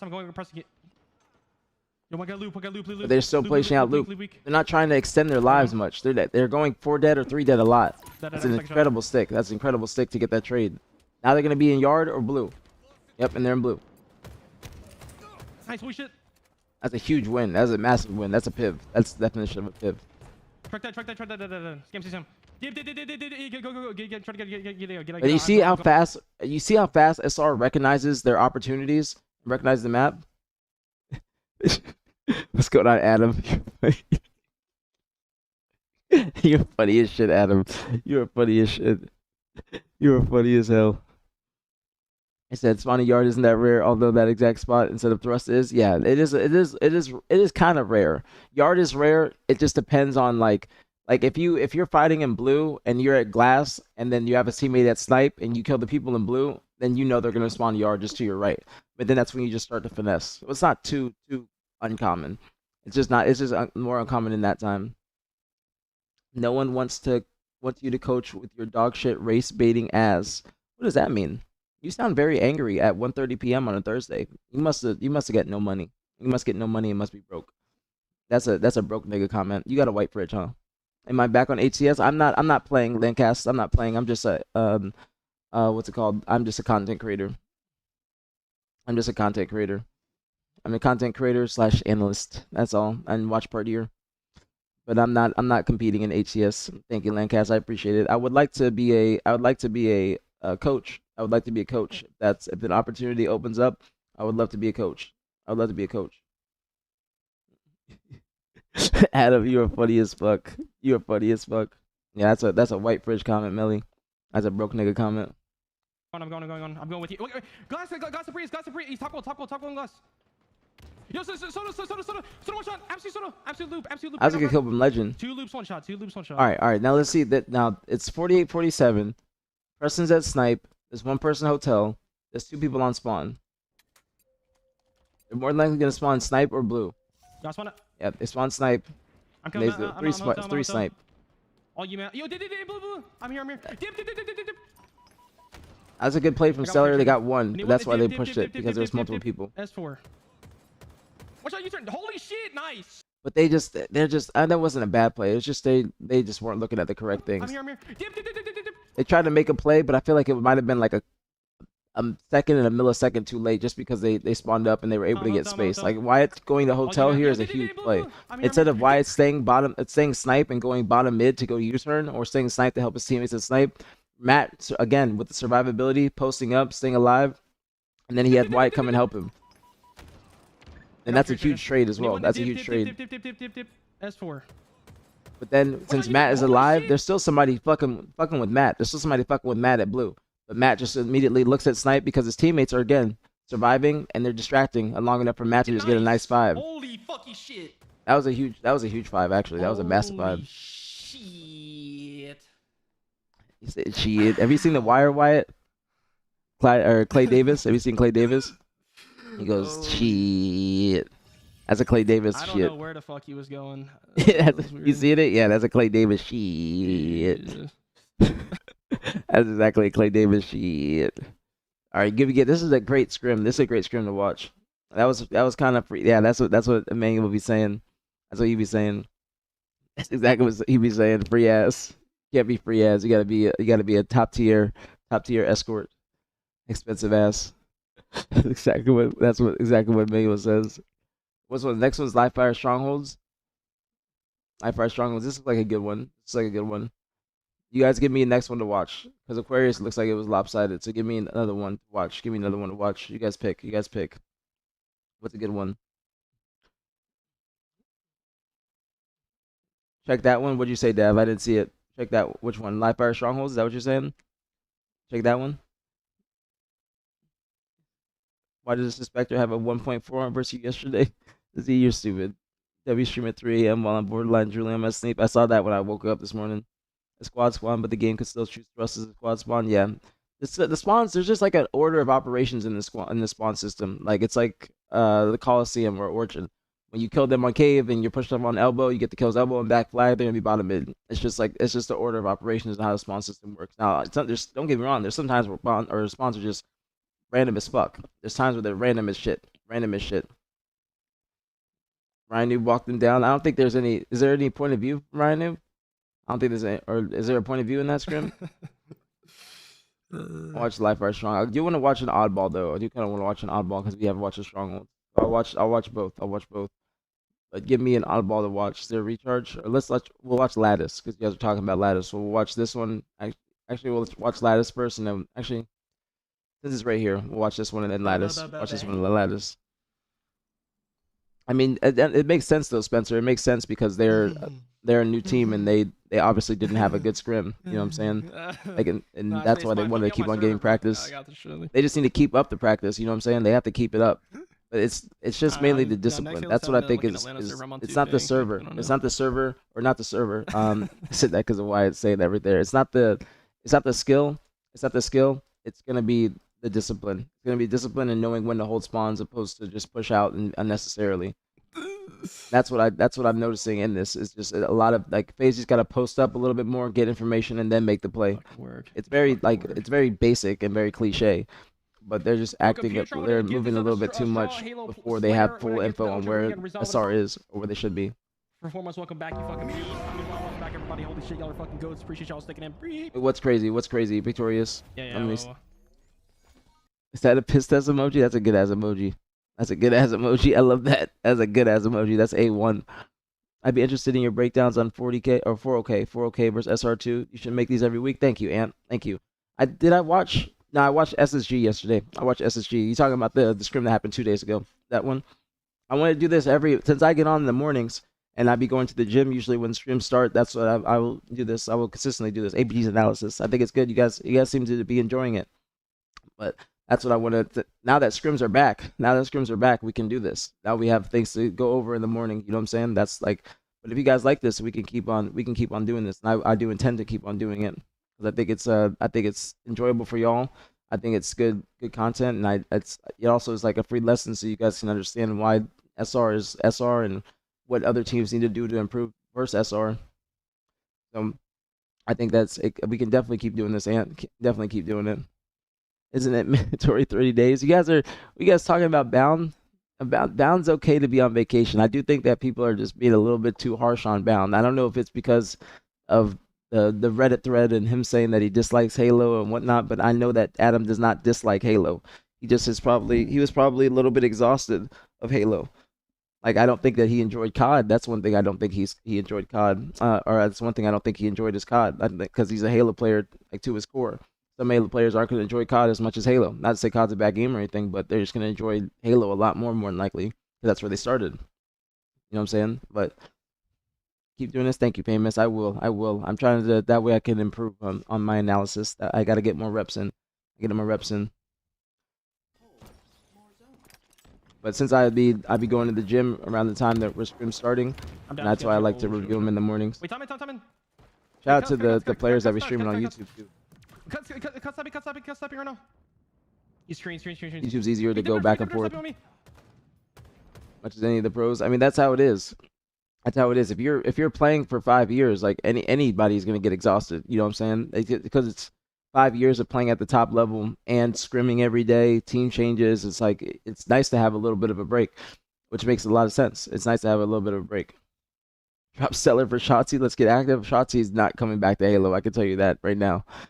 See, that nigga ain't coming back at all. He ain't coming back. But I think that also people should be looking at FaZe's playstyle as a whole instead of just looking at Bound. I think that Bound is one of the one players on the team that will have to adjust his playstyle because I don't think anybody else on the team is going to. You know what I'm saying? So like and a tamed Bound is a dangerous Bound, and that's it. He just has to be more tamed and be like more precise with his decision making. I don't mean to send any insult at him. I think that that's when you see Bound playing his best. Is when he's actually moving around, knowing when he has to anchor, knowing when he has to post up, and it's just about getting more acclimated with Halo because they haven't. This is their first scrim. You know what I'm saying? This is their first scrim. I know a lot of people were expecting them to be going toe to toe with SR and have a like higher win rate in the scrim, which I was expecting as well. But I'm not going to doubt them or not think that they can't put it together because they still showed that they are capable of beating teams. Like I think that the one team that we haven't seen like their full like them showing too much signs of promise is SSG. SSGs are the one that they're looking a little bit lackluster. You know what I'm saying? I think that's the one team. And I want to watch SSG scrim from yesterday too. And if you guys saw SSG scrim, then you give me some games to watch from there because SSG they got beat. What was it? 11-4 or 10-4? 10-4 against Four of a Kind. I think that a lot of people they're forgetting Four of a Kind still the number 2 team. You know what I'm saying? They're still getting their number 2 team. Scam counter. Well, there's a difference between scamming and like scamming is getting average goofball, not just like dying unnecessarily because sometimes it's gonna look like you're scamming, but you're opening up the map and getting information for your team. Like getting average, in my opinion, is scamming. That is like when you just die for free and you just like are jumping out and shit like that. Like in the beginning when I saw Stellar jump out from top gold, like that's to me it's like that goes in the category of scamming. I think that, but I don't think that there's a difference, and I will point that out just to show you like how they can be, I guess how they are viewed in different situations. Like for instance, like if you are on live fire, right, and you have a 2 cap, you have C and B, and then you have a setup with like you're holding the 2 cap, you have somebody back B, you have somebody at tower, you have somebody at nest or so, and then you might have one person roaming around that's bottom mid. It might look like that person's scamming, but they are still trying to get information on the map and still help their team be able to understand where they're going to be pushing from. It's going to be shitty if they die and they play a 3v4, but at least they can death cam and still get info. You know what I'm saying? People would think that that's scamming. SSG is Lucid, Collect, Penguin, Falcated. That's SSG. I agree, Clippy. I agree. I think that right now, the best competition for SR is Four of a Kind. Granted, they have been playing SR the longest, but DreamHack Atlanta, that gap between those two was widening. And then now it looks like Four of a Kind has been doing their homework and they're looking much better. Because beforehand at DreamHack Atlanta, it was looking all SR, and then even the online tournaments they were going to Game 7 and whatnot. Now they're back to going to Game 7. They have closer matches. Still, SR is a better team. Don't get me wrong; they're still like the number 1 team. But Four of a Kind is doing the best against SR than the other teams. Now we gotta see we gotta see FaZe versus like Four of a Kind and FaZe versus SSG. Like that, those are gonna be the interesting scrims too, because it's gonna see how they fare against these other teams that have been like they're brand new teams and they've been around together or been around for a minute together. Put up a fight versus SR right now. How's Lucid been looking? I mean, Lucid's been looking fine. I think it's just their team just doesn't look like too great. Because they get so much cleaner to say 4K, but Four of a Kind was a team back in the day, wasn't it, Eli? Like I forgot the players, but it was like Ulrich's team, I think. Ulrich's team back in like Halo 3. 4OK, it just sounds 4OK. I say 4OK, it just sounds good to me. Like when I'm saying it verbally. 4OK sounds good. Watching Atlanta Grand Final scene behind Luminon, it was not even close. It wasn't close. Even Preston said in the chat after the tournament, he's like, Four of a Kind, or that time they were Luminon, he's like, they got to step it up. That shouldn't be the case in the finals. And I think that might have lit a fire underneath them because they've been doing much better. But we haven't seen them scrimming though, Scaly. I don't think that I'm surprised. Vitality has not been scrimming, and Vitality is going to have a tough week 1, aren't they? They're 7th seed, if I remember. Let me see. I think they're going to be playing SR week 1. No, they're going to be playing Four of a Kind, but we haven't seen them scrimming. We haven't seen them scrimming at all. I don't think. Yeah, we haven't seen Vitality scrim. That was in the tournament. We haven't seen them scrim this week, and today's Thursday. And they're going against the number 2 team. No, I'm thinking of there's a Four of a Kind team, not 5K. Come on, I know 5K, man. There was a team of like they were like Halo 3 AMs, like Halo 3. It's like Halo 3. That's what I'm talking about. But I can't remember their team name. I can't remember the players. But it's like on the tip of my tongue. Pause. But it's right there. I'm thinking of it. I can't remember. But Heiko has been screaming. Ego's on a Smurf. But even if he's on a Smurf, it would still be on here. It would still be on here. I don't think I think he might be grinding, but I don't think their team is screaming right now. And if they have, John, who have they been screaming against? Who have they been screaming against? There was a 4OK. It was 4 of a kind. That was their team name back in the day. But it was like a Halo 3 like top 32 team. Like it was like around the players that were like Ulrich and then like I can't remember the fucking players, but they were like it just that group of players. I think I can't remember it though. Carmilla isn't home. That's why he's on vacation until next week. Why is he in Puerto Rico right now? This ain't the time to be in Puerto Rico. That's probably his family. But he's not going to be... Wait, does that mean he's not going to be playing in the tournament? If he's saying he's going to be back next week, does that mean or it's playing in the Pro League? Because that means he's not going to be back. That's the thing. That's not good. SSG had a lot of close games yesterday during the middle of the scrim. Looked to be starting to click. Okay, that's a good thing, too. That's a good thing. Because beforehand, it was looking like they just had a lot of things that they need to work on. Mainly, not dying as much together. Like, when I say that, just not going forward dead. Going forward dead is one of the worst things that you can have happen mid-game. That's one of the worst things. You don't want that to be happening. Ninja was on the team. You know what I'm talking about? You know what I'm talking about, Ant? It's like back in Halo 3, though. Like early Ninja days. Early Ninja days is what I'm talking about. That's what I'm talking about. Arab, Mac, and Nate. That was it. Yes. Thank you, Ants. Thank you. Yes, that was it. Yes. I don't know if it was Boss Nasty packets, but I knew that was the team right there. Arab, Mac, and Nate. Yes. That was it. Or that was it. 100%. He played in the set like 3 months ago? Okay, that makes sense. That was it. That's why I knew it was a team back in the day. I knew it was a team, but I couldn't think of it. I knew it was a team. So after this game, we watch one more in the Shopify scrim, unless you like I want to watch an oddball, and then we watch the SSG scrim. We'll watch something from the SSG scrim.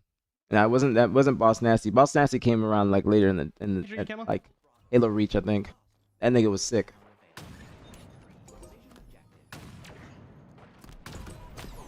I can stand Boss Nasty. No, NA is out of snipe. That's like there's a nigga in COD that has adopted Boss Nasty's personality. He's price 1C. I forgot his name though, but there's like he has that know-it-all personality. Yeah. I'm thinking you know everything. Like about teams and places. Yeah, Nate was Boss Nasty's like. He was how he clung to relevance. Or relevancy. Yo, spawn.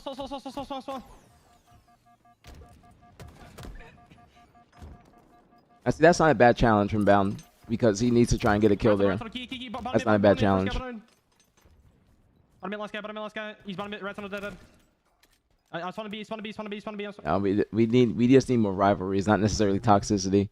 Because toxicity can hold you back from orgs wanting to be with you or brand deals. Can you fight this guy? 2. Got one. Nice, good shit, bro. See, this is also something that SR does like fantastic. You see how Wyatt's just posted up. He's looking at dummies, holding the back button. This is a free fucking lesson. Knows that there's 2 people on spawn. I think they have information on the other 2, or those are the people are spawning up right now. He's not blocking the spawn by already going into the small window. He wants them to spawn behind him. And that's why he's looking at dummies in case they do spawn there, because they could be dummies, they could be mud possibly, or they could be probably behind him in A. More than likely going to be A because they're blocking C. He holds the back button, knows it's 2 people, and then immediately goes in for the trade. That's a fantastic play. That's how you have to work a 3 cap. And again, holding the back button, bro. Holding the back button. Yeah, we need shit talk. We need shit talk and rivalries. That's what we need. We just don't need toxicity. Toxicity is different. Toxicity is different. Honor now. Camera. Now, toxicity is not good like that. Trust me. Yeah, I know what you want. I know what you want, but it's not good. I'm going. Yo. This is a very unorthodox setup too. But I'm going time. I'm like 3 seconds behind you though. But they're too solo, like too split. They're probably not gonna cap this stronghold. Like that was. I'm running dummies. Yeah. SR is gonna get to A fast as fuck, especially since they are blocking C. They're gonna open up C. They're gonna go and split spawn in A and C. They get the kill on Bound, even if they like Bound was close to capping it. And if he did cap it, it would still be decently good because they would have had one person would have had to stay back and cap it, so they're not just all flying. But the fact that he died and it's while all the rest of the team is spawning up, now they just have free reign to play a 3v4 on C. They get another kill, then you get one. Ready 8 gets one, but still people mud, and they're probably going to be able to get this kill too. They do. Looks like they push out from mud to B. They do get B, but they still have an unorthodox setup with B and C, or A and B, excuse me. ANCs. Next week on me. Nice kill, bro. See, that's not a bad 1v1, but there's just too many people from SR to help each other, and that's just why it's surviving for a long period of time. Yeah, you got to get some kills. The thing is, there were no, like, I think Bound was just hoping that they do get a kill. You know what I'm saying? He's either hoping they get a kill over here, or he's hoping that he caps it before they can make their way over to A. But they get these kills. They're just flying together. Like, look, there's 2 people at C. There's 2 people at Big Door. Now it's 3 caps, so you can just fucking fly. I think, who was it? Brad's or no? Matt's capping B. But when Matt's capping B, he knows that his teammates are 3 and 1 pushing. There's 3 people pushing here. Matt just has to look mud. Okay, Matt just has to look mud because they're more than likely going to spawn in his reticle right there. He doesn't need to push. But he's going to know that his teammates are going to be able to fly back towards top mid, and Matt's going to I think Matt gets a kill, or he dies. Let's see. Yep, Matt gets a kill. Matt gets a kill because Stellar probably spawned mud, immediately tried to fly B, or just got spawn killed by spawning mud because you can easily just look at it and kill them there. There's squad spawns in Halo. There is. Yeah, mud. One shot. Yo, keep me camel spawn, I think, Sean. See, that's Bound, I think, capping B. And then Bound's getting pressure from Big Door, or actually he's not. Brad's fighting Legend. Bound pushes over towards C, but still there's 2 people at C. It might have been a better play for Bound to go towards A because there's too many people there. I think he's trying to make a flank for the camo. But if he dies, then you're just giving SR full control, basically. This is a good play from Wyatt. The way that you want to set up for power-ups is you want to have somebody flanking towards bottom mid or top mid to be a distraction, or taking that route, so when the enemy team is distracted, and he can just get easy kills. I'm going key. Hold on, 2 seconds, hold on. So he probably hears somebody key door, and then he just flies through. They're not going to be able to look at the camo because there's too many people there, and they get another camo. That's something else I'm noticing about FaZe is they're not getting too many power-ups. They're not getting very many power-ups. No, you weren't toxic in H5. No, toxicity. Toxic is like Draw's girlfriend and Scrap's girlfriend. That's toxicity. That's real toxicity at COD. That's real toxicity. Not even Draza and Scrap, but like kind of that rivalry is more toxic. But that's a rivalry that's a little bit toxic. Not in a bad way though. Tell me on the pistol.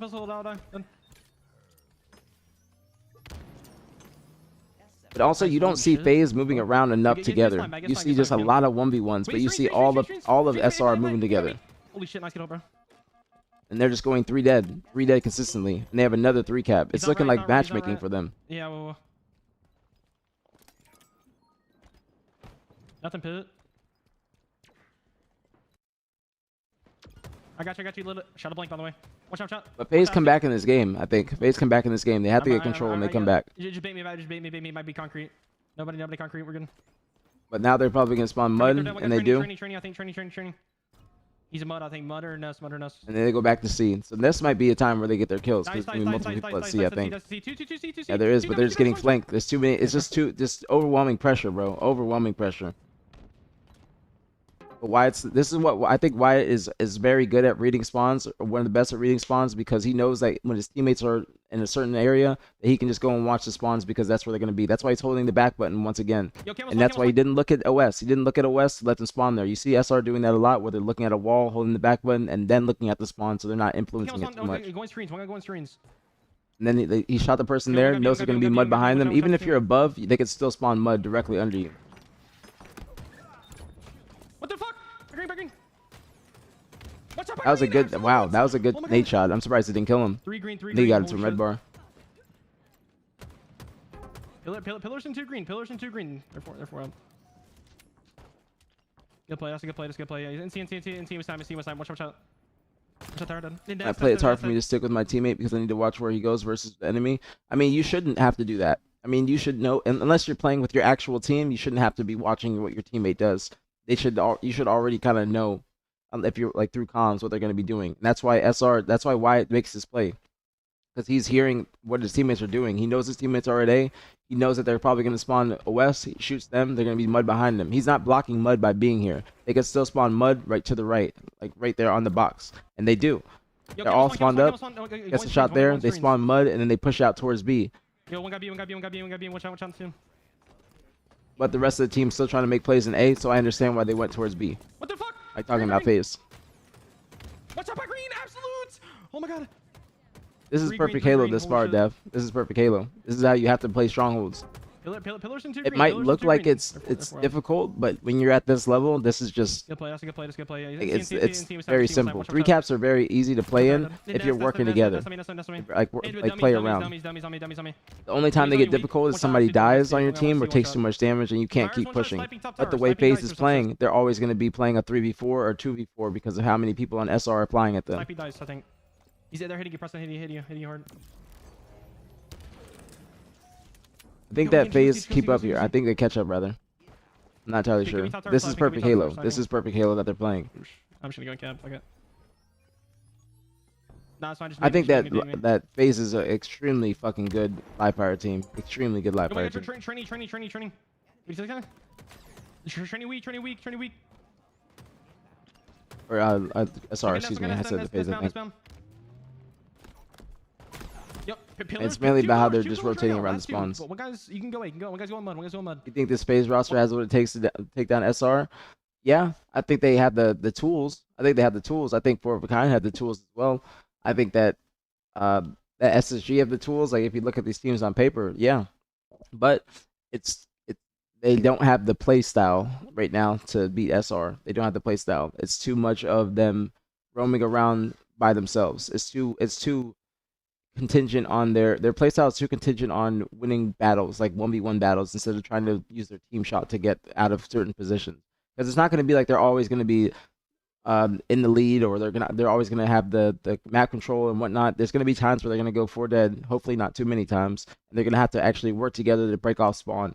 But right now they're doing things too freely without trying to. They're not being cautious enough about how they're getting pushed, the angles they're getting pushed from. Like, it's going to take them just, honestly, number one, it's going to have to be bound on a leash and being tamed, like how he was on SSG or early days of Optic. And also, not even early days, just on Optic. And then also, them not trying to move so fast. They're trying to catch SR with their aggressiveness, but they have to learn how to utilize or apply SR's gameplay with survivability to their own with that aggressiveness. There's still going to be there's nobody on FaZe right now that's trying to be an anchor. There's nobody that's trying to dictate the spawns. There's nobody that's trying to funnel the team into one area. And it's apparent when you're watching it from SR's point of view. But they do have potential, but they just have to work on their actual play style. It's not their skill. It's not going to be their comms. I don't know how their comms are. I don't know if there's like a dominant voice or if there's like play calling going on, but it just seems very chaotic. Very, very, very chaotic, and that's the issue. It's too chaotic, and you can see that from their gameplay. And it might feel like that in game as well when SR is playing them, but there's always going to be someone in SR that's going to be watching their backs and making sure that nobody's able to just get the drop on them. They're not getting the drop on SR at all. You know what I'm saying? That's another thing I'm noticing. They're not getting the drop on SR at all. They're just consistently pushing. They're consistently pushing, even when they have control. They're just consistently pushing. I think Lethal step. And everyone was saying Lethal's a jerk. No, I don't. That's just people think that TJ being a troll is him being a jerk. But if you know TJ, then you know he's not a fucking jerk. That's just TJ being TJ. He's just an ultimate troll. Froman provided the UAV. Froman was a human UAV. He was. But I think that they have comms on this team. Like they're still gonna have good communication, but they don't have directional communication. It's looking like it's kind of they're just kind of throwing shit at a wall right now and hoping to see what works. You know what I'm saying? I'm just talking about against SR. I'm talking about against SR. They're just like consistently pushing, and if they get too dead with that push or they win a piv, then that's when the things like the play they're actually trying to make works. But if they're not doing that and they're not winning their pivs, and they get caught in between two people on SR, then it's just gonna go. It's just gonna go wrong. It's gonna, like, to put it lightly, it's gonna go wrong. It's gonna go haywire. SR is just gonna keep on building their lead. But they do come back in this game. I think the score was like, what, 200 to 250? So they do come back in this game. Yo, big door, big door, big door, big door. Can you kill us big door, big door? Wow. Like those were good shots from Stellar, but even then, I don't think they need to be pushing. I don't need. I don't see. That's just too much. That's too much. That's too much. That's too much. That's too much. In my opinion, even if they get these kills, nice, that's still 3 dead. That's still 3 dead after they just got a 2 cap. One person goes in big door by himself, and that's before the person 8 plat can even get involved. Hey, Stellar comes in, he gets a kill. That's big. That's a big kill. But to be safe, especially since SR has this big of a lead, it probably would have been better to just sit back, B, wait for the team to cap C. They don't even have C capped. They don't have C capped yet. And if they go 3 dead and the last person on their team is at C, they're going to be playing a 3v4 or 1v4. You know what I'm saying? Stellar comes in, he gets a good 5. But that easily could have been them, like SR getting that kill without trading. You know what I'm saying? And then there's still somebody A plat. They're posted up, but they're not getting their kill just yet. They get traded out. They get killed, and then somebody pushes top mid. That's an immediate 3 dead. That's an immediate 3 dead. They just went 3 for 1. And then Wyatt spawned behind them. But now they're forced to have to go into A. They're forced to have to flip the spawns. Wyatt makes a great play to leave C. He left C because he knows his teammates are going to spawn there. They can get the cap. He can take space. That's a big 5 from Legend. That's a really big 5. But they do flip the spawns. They do flip the spawns. But SR has a big lead. They're just waiting for the teammates to spawn up and they get the cap. So that way they can keep taking space on the map. I'm happy to be You don't think maybe it will take Bound, Legend, Renegade will take it? Wait, hold on. You don't think maybe it will take Bound, Legend, Renegade will take a month or 2 to actually learn how to adapt to how the game is played now? Wait, retype that, John. I'm confused. You say I think you mean you don't think maybe it will take Bound, Legend, and Renegade will take a month. I'm confused about the will take a month. Will take a month or 2 to actually learn how to adapt to play how the game is played now. Are you asking me like, do I think that it's going to take them a little bit of time to learn how to play this current meta? Is that what you mean? Essentially, I think they are gonna. They don't have a month. They don't have a month. That's the thing. They don't have a month, and I think the meta is essentially the same. It's not like there's been some changes, but it's been mainly like adding in a couple game types, and then also like they don't have to learn vacancy. I think vacancy just got put in this year. Was vacancy in last year? I don't think so. But the meta is essentially the same. The meta is essentially the same, and they were playing up to that meta all throughout last year. I think it's going to take them adapting their playstyles. I think it's going to take that. I think it's going to them like adapting their playstyles and just getting more acclimated with Halo. Yes, it's going to take them some time to just get back into the swing of things with scrims. I'd say they got max like 2 weeks. I think 2 weeks. I think they got like 2 weeks. I don't think they got a month because actually they got a month, but because Pro League goes until October 11th. So it might take them, I say 2 weeks, 3 weeks, 2-3 weeks. I'll say that. It'll take them 2-3 weeks to get really on the same page. Maybe even a little bit sooner, but it will take them a little bit because they haven't been playing in scrims. That's the thing. It's going to take them getting used to playing in scrims the same way it's going to take Lucid a little bit to get acclimated with scrims. But it's going to take them some time. I do fully agree with you on that. But the game is not too different than when they were competing. It's just going to take them a little bit of time to get used to Halo. You know what I'm saying? That's the thing. Wait to look at it till you're done reviewing. What is it about, Max? Why couldn't you ask me in here? What is it about? Because I probably wouldn't look at that until after stream. And I really don't see it too much. Legend coming to the US will give them a boost or be negative for the team. It's only going to be a positive. I mean, he's obviously handicapped. He's obviously handicapped, so it's going to be a positive if he does come to America. 100% it's going to be a positive. But I don't know if he's going to be coming to America to practice. I don't know about that. When's LAN tourney? Wait, what do you mean a weekend? What do you mean by that, famous? What do you mean by that? But it's gonna take them some time, John. I do fully agree with you. I fully agree with you. I think that this is obviously the first scrim. This is their very first scrim. They're not gonna be playing up to their full potential in the very first scrim. They obviously had some matches in Pro League that they got used to, and they got used to playing together. And thank you for the YouTube sub as well. Thank you very much. He's coming for the entire Pro League, is he? I didn't know that, John. Is he coming for the entire Pro League? Is he gonna be with Adam? Is he gonna be with Adam? How will any potential roster mania work for Halo Fest and invite only? There will be no roster mania before Halo Fest. It will just be the teams will get invited. There will be no roster mania. But they're like whatever teams do well in the Pro League and are doing well by that time period will get an invite to Halo Fest. But they will not be making like massive team changes unless it's the orgs that are getting invites because they're the partner teams that are still involved in the Halo ecosystem. Shopify, C9, SSG, and FaZe, those orgs will be 100% going to Halo Fest. So that's why you see these orgs start to come in now, opposed to DreamHack Atlanta and DreamHack Birmingham and whatnot. But those orgs will 100% be getting an invite to Halo Fest. And then any other team that is doing very well throughout the entire year or throughout Pro League. I think if you're doing well in Pro League, since this is going to be the most competition, then that's when they're going to be getting an invite. But you might be able to make a team change, and still stay under the same org. I think that's going to be how it works. I think that's going to be the thing. I think that's going to be it. But I don't think there's going to be like a big roster mania. But that is breaking news, John. That is breaking news. I got to hit the sound.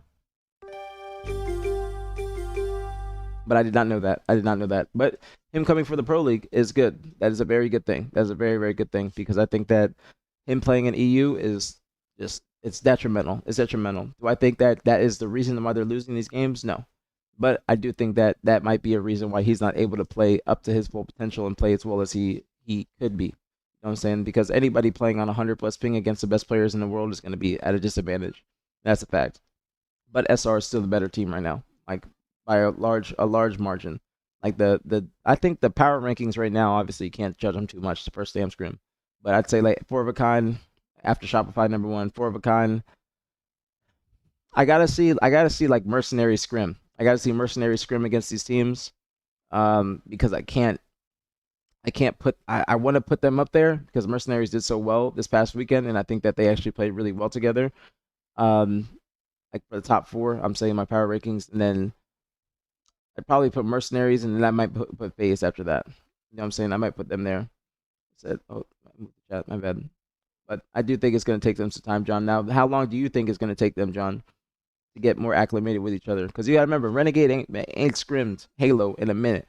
He ain't scrimmed Halo, and playing against, like, it's great that they got their first reps in as a team during the tournament, but still, it's going to take them more to, like, actually figure things out. Like, they're going to have to learn how they want to play the map, like how they want their micro goals, how they want to approach certain situations. And that's going to be something they have to do with Elamite, because Elamite is now the coach as well. As in the rap theory, what's the red? Think you might find interesting? Okay, Max, I'll check it later, but I probably won't check it on stream, just to be honest with you. But I'll probably check that later. Tournament weekend on LAN, which dates? The tournament weekend, like the LAN tournament, is going to be November 13th. The Pro League ends on October 11th. Yeah, I'm gonna check it real quick for you. Check it real quick.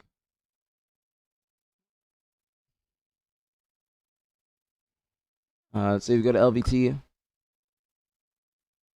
So final match is gonna be October 11th, and the Pro League LAN is November 13th through 15th in LA. Top 6 teams make it. Top 6 teams make it. So if you don't make it to the Pro League, then that's gonna be it. Or Pro League finals, and that's gonna be it. Hold on. Now, they're expecting a lot of people. I think they're expecting a lot of people for Halo Fest. A fuck ton of people. A fuck ton of people. Nice. Get the plant. See. It's true. Optic last year relied on Legends. Sometimes he's popped off. He's got ping issues and all that. I wouldn't say they relied on him. It's just the thing is with FaZe is that if you look at the objective stats from this scrim, Legends doing the bulk of it. He's doing, like, not even the bulk, he's doing basically all of it, especially in flags. And that's something they have to work out, is they can't have just one person playing that role or trying to be efficient in that category. They have to figure that out, because Bound, I think, is going to have to be up there with him, because Bound's going to be the most aggressive on the team, going to be the initiator. He's going to be trying to create space. So if he starts to work more with somebody on the map instead of trying to take too many 1v1s and play into the PIV play style, then I think that's when they will start to excel and do much better. Okay, bet Max, that sounds good. I don't think it will take them at least 2. I think it will take them at least 2 weeks. I agree. I think any team that has players coming back into the mix, I think it's going to take them 2 weeks. 2 weeks of actual scrimming and like going over things and whatnot, because they probably went into the scrim like a little bit blind. And when I say blind, I mean just trying to play and feel each other out and see how they play together. And then after this when they're going to be actually, you know, putting forth the work, because they did scrim directly after this too. So they're trying to play. They're trying to grind. Because I don't think they're going to be happy with the result from last night. Small mid, bro. No, one shot small, absolute. But I do think it's going to take them a couple weeks. 100%. That's why I'm not judging them too much. I'm not judging them too much on this. I don't think everybody, because there's people that are making Reddit threads on Bound and all this other shit, and they were doing the same thing about SSG. And I'm like, bro, if you don't see that these teams start to show signs of promise within the first two, like, or after 2 to 3 weeks. I said two, excuse me, 2 to 4 weeks, like a month. Then that's when you can be critical of them. But people's first scrim back, they were doing it to SSG, they're doing it to FaZe. I think you got to give them more time. More time. Because they have a good play style. They have a good play style. It's just they don't have the survivability in their play style that SR has. That's why you see them flying around a lot and not staying alive too long. I would like to see their average life in the scrim if that's possible. I would like to see their average life. But I do think it's going to take them some time. Screens in an A now. We'll get train. You can go press it. Go press it. I'll cap. Go press. I'll cap. For the camo. Alright, I'm going camo. They do catch up here though. They do catch up. Here. Watch on camo. Absolute. You're good. Cuts just AFT. Summit. That was a good camo. That's a camo push. Now Bouncy be able to get camo since they're distracted. Oh, he didn't get it. Nice. That's too dead. Now he gets it. That's still good. That's like the first camo that I've seen him get in a minute. Again, both games that I've watched. One guy C weak. One shot C. Done. I need cuts. But John, when you say that he's going to be back in America for Pro League, is that going to be like the first match, or the Pro League finals? I think that the first match he might be playing in Europe, and then after that he'll probably come back. That's my thoughts. A concrete. Nice 4. Wait, press the key yet? Oh shit. Wait. Press it. Oh shit. Yeah. I see that was a mistake from SR right there, but they're getting both. It could be that was a mistake from SR. Honestly, the game could have been over. Like the game could have been over faster if Preston just got B and held B. I think that was like a little misplay. I think he might have thought that somebody was gonna cap B behind him. That was. I think that's one of the reasons why this game's still going on. That's a little bit of misplay. Cuts me. Nice get out, bro.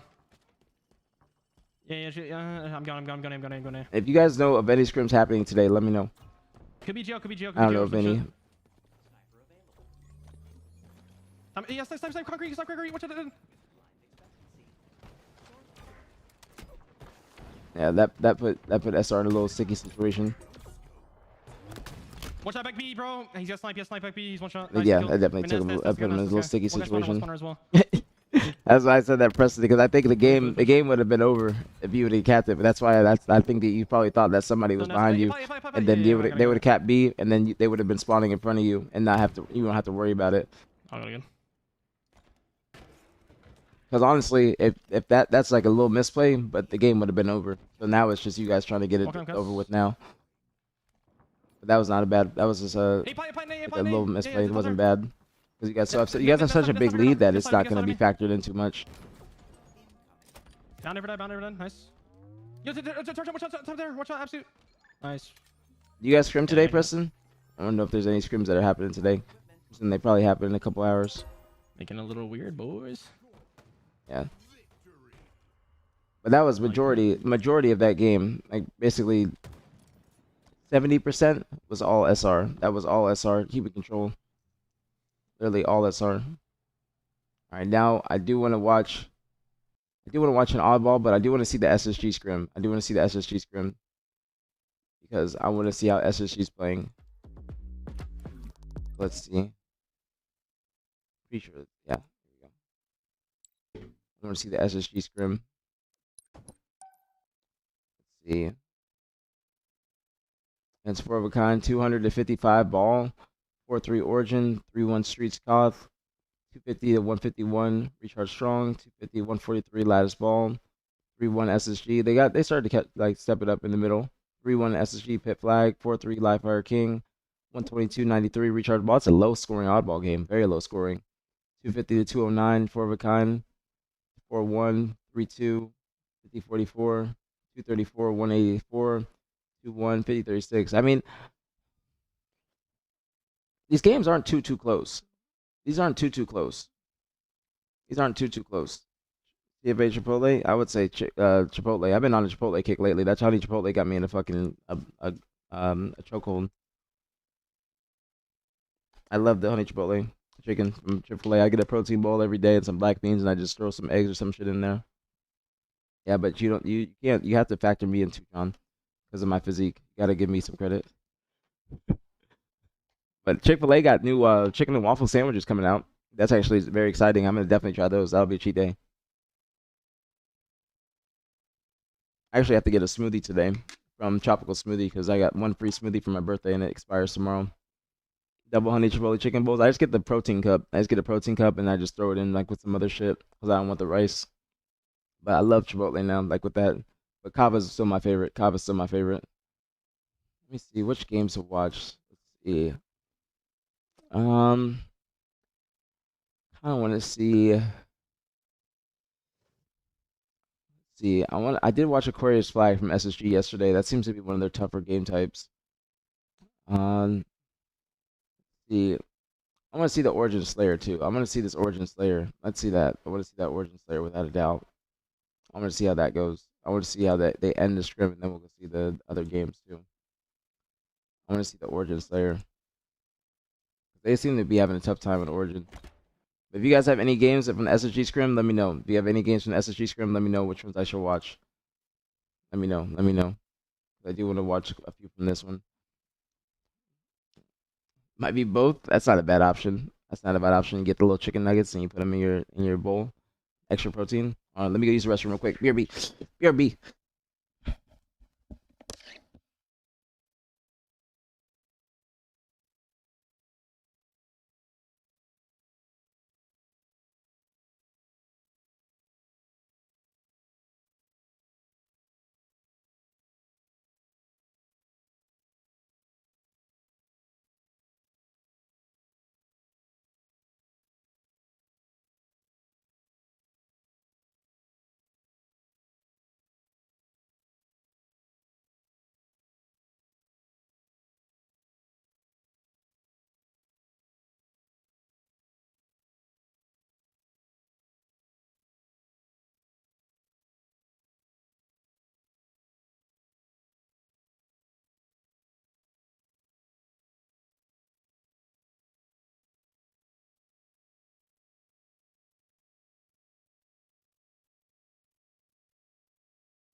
Then bake.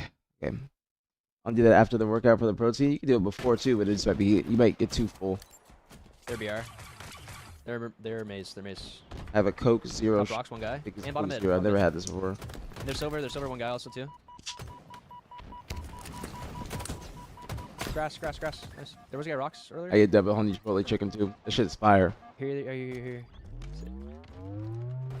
But you can get double chicken at Chipotle for the same amount as like a Kava bowl. Two shot their window on me. He's on me, low elbow. Okay. That's unfortunate. Yep, they're. Coke Zero's got caffeine in I it. see that. I think. I'm looking snipe at you. I went shadow boxing again? Why you say that? Oh, you can't see me? Or something? Oh, you can see me. Why you say shadow boxing? See that? I don't be shadow boxing. Playing top cat. Yeah, cave right now. Trapped. He is trapped. Here you window. Nice elbow. Up by a decent amount. They go all right. They are by a fuck ton. They're up 13-4. How does this go? How does this go wrong? I'm here with you. Blue window. Ciao. That's just bad. Like a little bit off teamwork right there. I think Tommy could have stayed alive and waited for K to push. Blue flag is still weak. Blue window.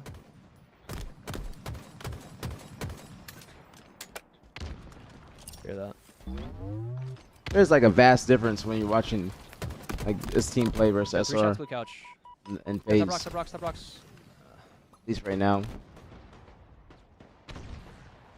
Yeah, I think Lucifer team has improved like a motherfucker. Red fountain. I didn't see this scrim, but people said that they started to play better towards the middle and end. One shot red elbow. Tommy does seem like he'd be getting frustrated. He does seem like he'd be getting frustrated in game. Still red elbow. Still red flag, two of them.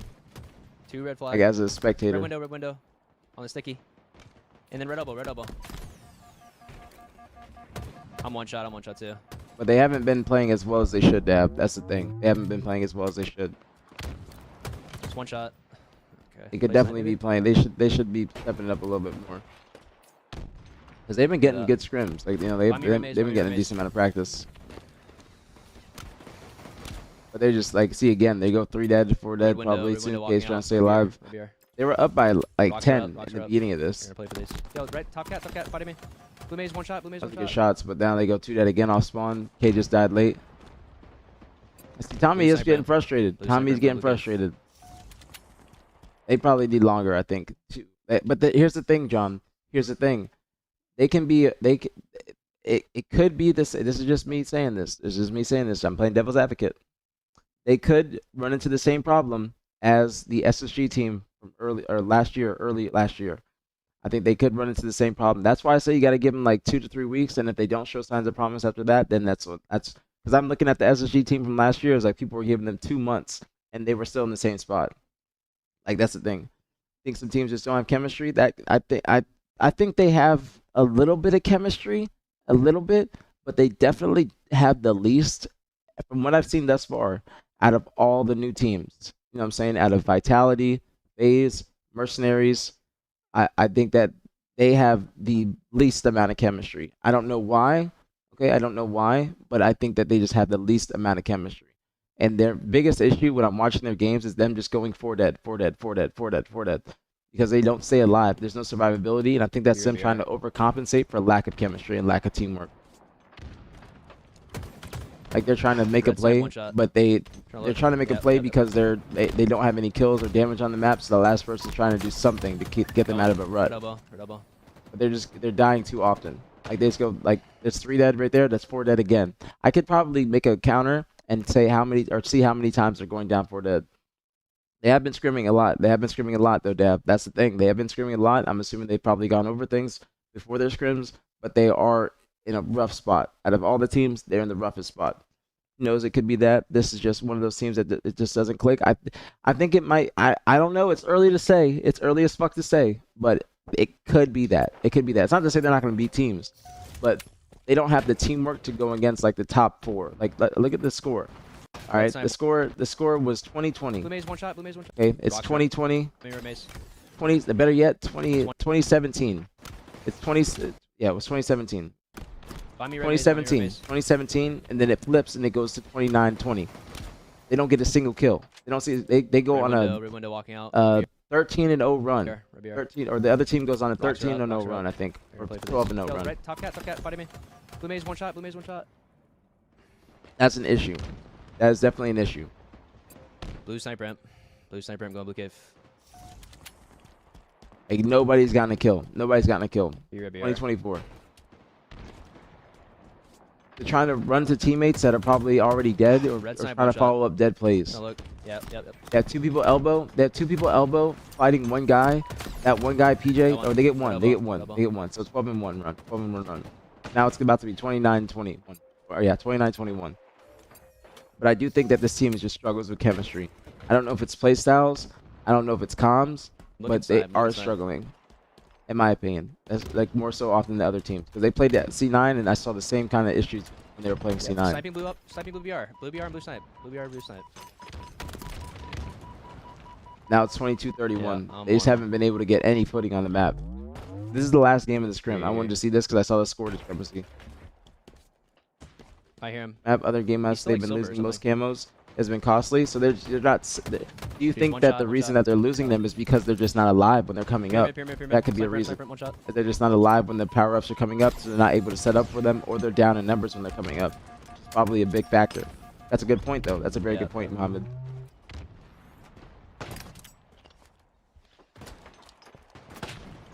I don't get him. They're like getting scrappy kills. At least this is just Slayer, so I'm gonna see the objectives too after this. But this is just Slayer. Still one shot top cat. But they're getting like scrappy kills. Now they have a 3 dead, but they're like, I think it's 1-on-1 right there. That was a little bit over challenge. That was over challenge. I think he might, like Tommy, in a couple times in this, he's expecting his teammates to help him, but he's got to buy some time for his teammates to come in and help him. Yeah, red snipe, red sticky, red sticky. Dead. And red maze, one shot. Dead. Four. Now they get a 4 dead. That's No, the we need to first play 4 for that I've rocks. seen We them. play for rocks. That seem to happen after Elbow the maybe? beginning. Elbows maybe? Yeah. Yeah, they are. Bottom mid. But you Red see the elbow, difference? The difference between them and SR right here. The SR would be Yeah. flying at these spawns and being very aware of where they're going to be Rocks. spawning. Play for rocks. They're kind of like Blue elbow maybe? Elbows second maybe? guessing because they're not in the correct positions. IMO. Yeah. Yeah, they are. Bottom mid. And then by the time Trippy's Red already elbow, able to bottom get mid. to grass. He's already able to get to bottom Red trench, mid. guys, red trench. Somebody's top Red trench rockets, they still. get a kill. But still, the damage has been done. They kill him, but they're already out Trying of to play for position to rocks, get trying those play for rocks. kills. Stay alive if you can. Now the spawns are flipped. They're spawning elbow. Still one shot. Just one shot, blue couch or red couch. The question is, if this And team blue continues BR, to red not BR, click, red BR and blue BR. what do they do? Because I don't think they should be losing to Cloud9. I will say that. If they make a I see one, that. That's exactly what I was going to say, John. I don't know who. The only person that's available that I think would join is Piggy. That's the only person. But I don't know who they drop for Piggy because they have the right tools for success. They have the right players. Like they're all very incredible. They're incredible players. But I don't know if this team is like the one for them. You know what I'm saying? Blue silver. And a one-man change could make a massive difference. But I just don't even know who that would be Trying to for. get But you the only guys. person is Piggy. One When you shot, say red yep, trench. Tone, you mean that about the power-ups? When I said about the power-ups and them dying around them and not being able to set up for them? One shot grass.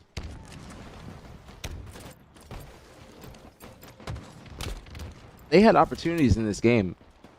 They had opportunities, but they are going against 4 of a kind. They are going against the number 2 team, but they also are showing the same play style and the same flaws against other teams. You know what I'm saying? Let me see another game. Let's see another game. That was a Slayer, so I wasn't really too concerned with that. That's the last game, so I wanted to see how they played. So if you guys, Dab, if you watch this, what other team do you think, or what other game do you think I should watch? I'm gonna see Lattice Oddball. Let's see how Oddball is. I haven't watched Oddball yet. That is the 1, 2, 3, 4, 5, 5th game. Let's see that one. We did stream before. So let's see. Hey, this is it. Yeah. Like not even playing around him still. I think one thing that I noticed still was like there's times where if we know that On this is playing important. around him still feels like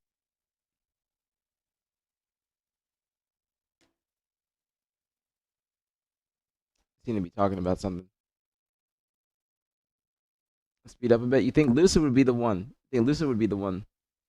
So personally, I think this team will have more chemistry than the Stellar Eco Snake by Lucid experiment we saw at the beginning of season 4. That's not too bad of a hot take because that team did have a little bit of chemistry, but it was more so play styles, which could be the issue on this team. It could be the same issue on this team. You think they can get other people? The only thing I say that's the reason why I say that, John, is because the other teams are seeing some sort of success, like some sort of success. You know what I'm saying? Like Vitality has been doing decent. They haven't scrimmed yet, but they're doing decent in the Pro League on the qualifier. So we got to see how they actually scrim. FaZe ain't making a change, and Mercenaries ain't gonna make a change. You know, because they do have an org. They do have an org, but that's why I don't know who else they get. Why did you say that, Kay? What does that mean? Laughing at no brains? Why you say that? The team had more talent, but the chemistry only seemed to get worse. I think this team has less overall talent. Personalities will mesh and lead to better chemistry. I think the personalities are fine. The personalities are fine. Like personalities, like it's not that I guess was more of a thing on the old SSG team, like the one that you're talking about from the like early days of last year. But this team's chemistry personalities is fine. Like Collect, Penguin that played together, they're 2v2. They play 2v2. Falcade is only like I guess outlier on the team. You know what I'm saying? John just be talking. Thought FaZe last year was a good team. The FaZe team was good last year. They got second. They got second. They just ran into a hot TSM at Worlds, and that's why they weren't able to get farther in the tournament. And I think that they also you got to mention that they lost to SR early in winners bracket, and that was a series that they were supposed to should have would have series that they were supposed to beat. You know what I'm saying? They had the positioning, they had the lead, they had the setup and everything, but then SR just did SR's thing, and then they came back and then they kept control throughout the entire rest of the game. And I think that them going from that series directly into losers and playing directly after, like no break at all, that kind of messed with their mentals, and that's why they weren't able to recover too much. I think that was the issue. Piggy's been talking about wanting a team to push pace more than his teams typically have. I know he was talking about that on their team. You know what I'm saying? He was talking about that on their team. Pit Flag, you think? Two shakes, Pit Flag. I'll watch that one after. I'll watch Pit Flag after this. Just remind me. But I want to watch. I want to watch a lad. I want to watch an oddball. Actually, you know what? Let's watch Pit Flag. Let's watch Pit Flag first. Let's watch Pit Flag first. That's right after this. That's right after this. Then we'll go back and watch this. Let's watch that one. But what was I gonna say? Fuck, I lost my train of thought. Fuck.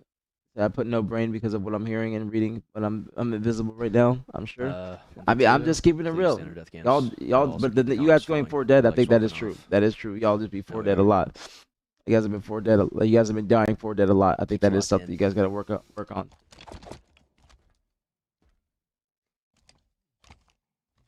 I didn't say you guys got no brains. I didn't say you guys got no brains. You guys aren't capable of doing better.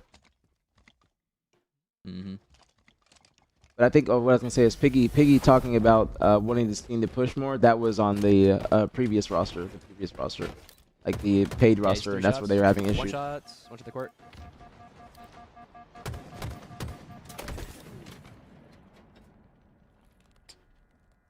Nobody go Rockets. I think they just gave up Rockets to try and play for Overshield.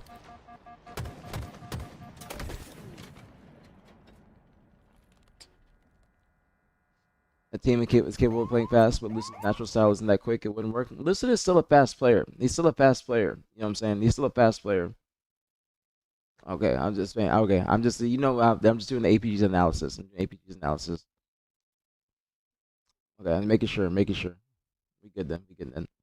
But Lucid's play style is fast. It's just like people are trying to relate fast to like bound and SR and last shot as well.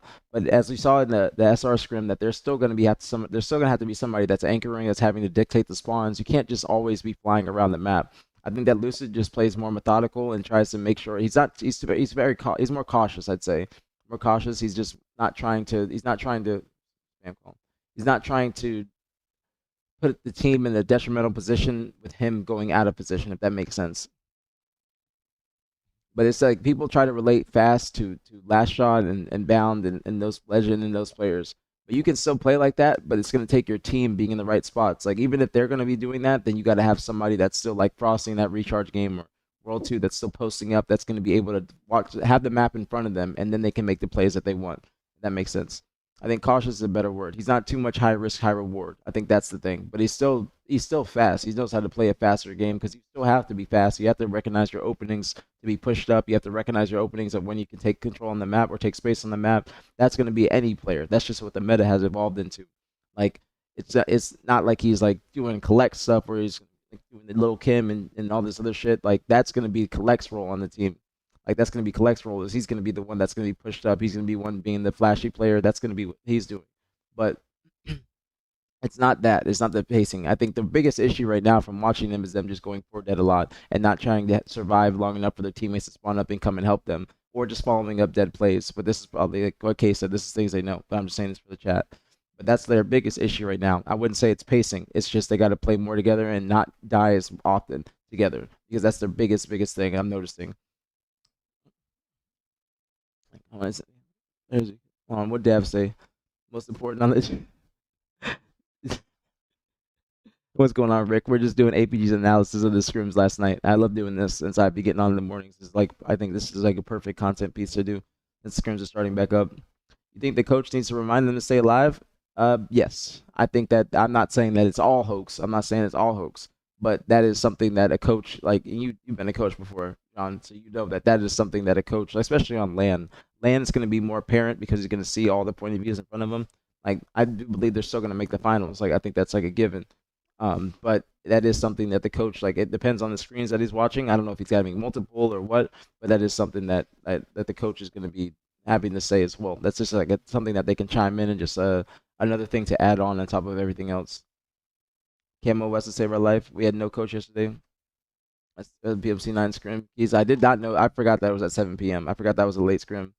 I'm laughing at John. But but I wouldn't say that. Dad, don't say that one player is more important than the other. Don't say that because everybody has to do their part. Everybody has to contribute to the team. You can't say that one player is more important than the other. It's the same thing on Shopify. Last shot's not more important than Cycle, and Cycle's not more important than Frosty, et cetera, et cetera. They all have to do their part, and they all have to know their role on the team. And that's what teams like. That's why teams like them have been they've been together for a minute. So they know how each other plays. This is still in early days for their team.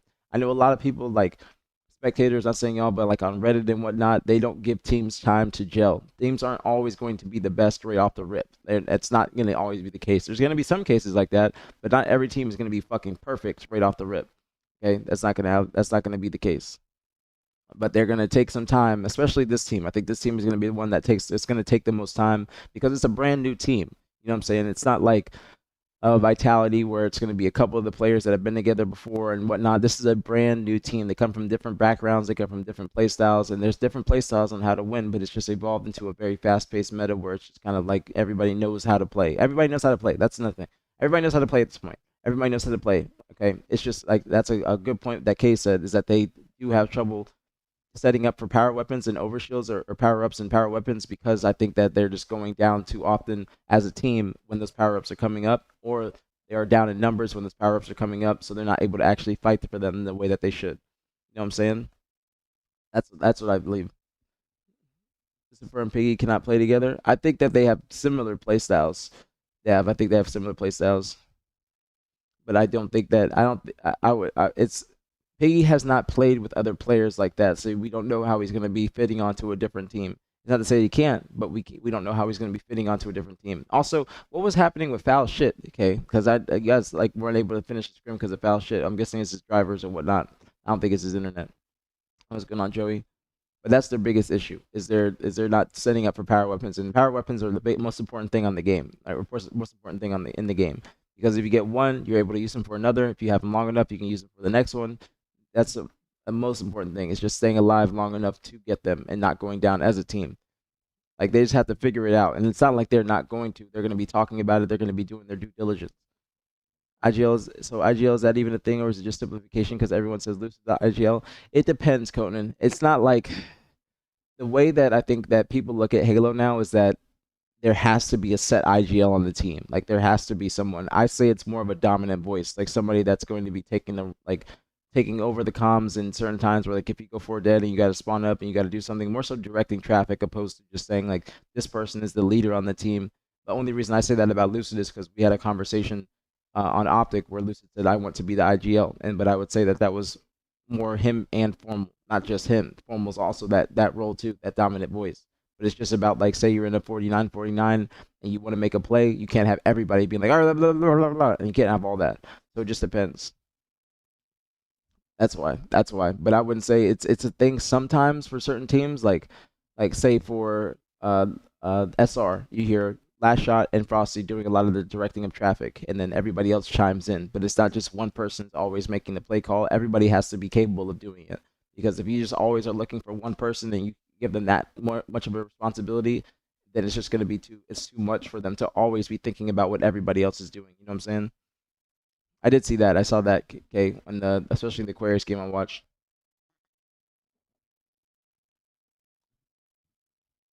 I agree, Shakes. I agree. I think that's a great way to look at it and analyze it. I definitely agree. But Dab, why do you think that they would be able to play together? Like give me the opposite point of view of what you're saying. Give me the opposite point of view.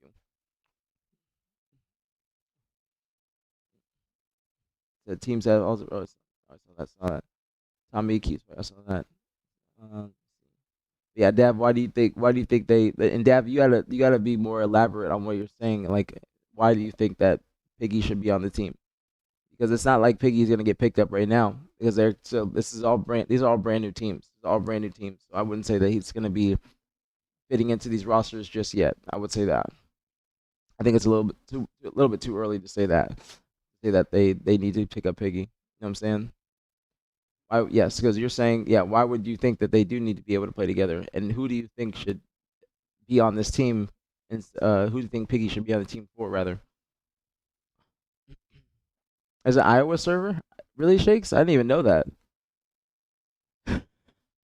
Epic. He's got 3 favorite players.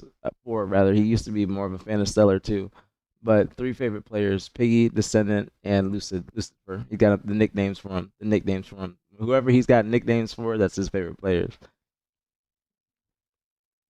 And Piggy is very versatile. Anyone but Lucifer. See, that's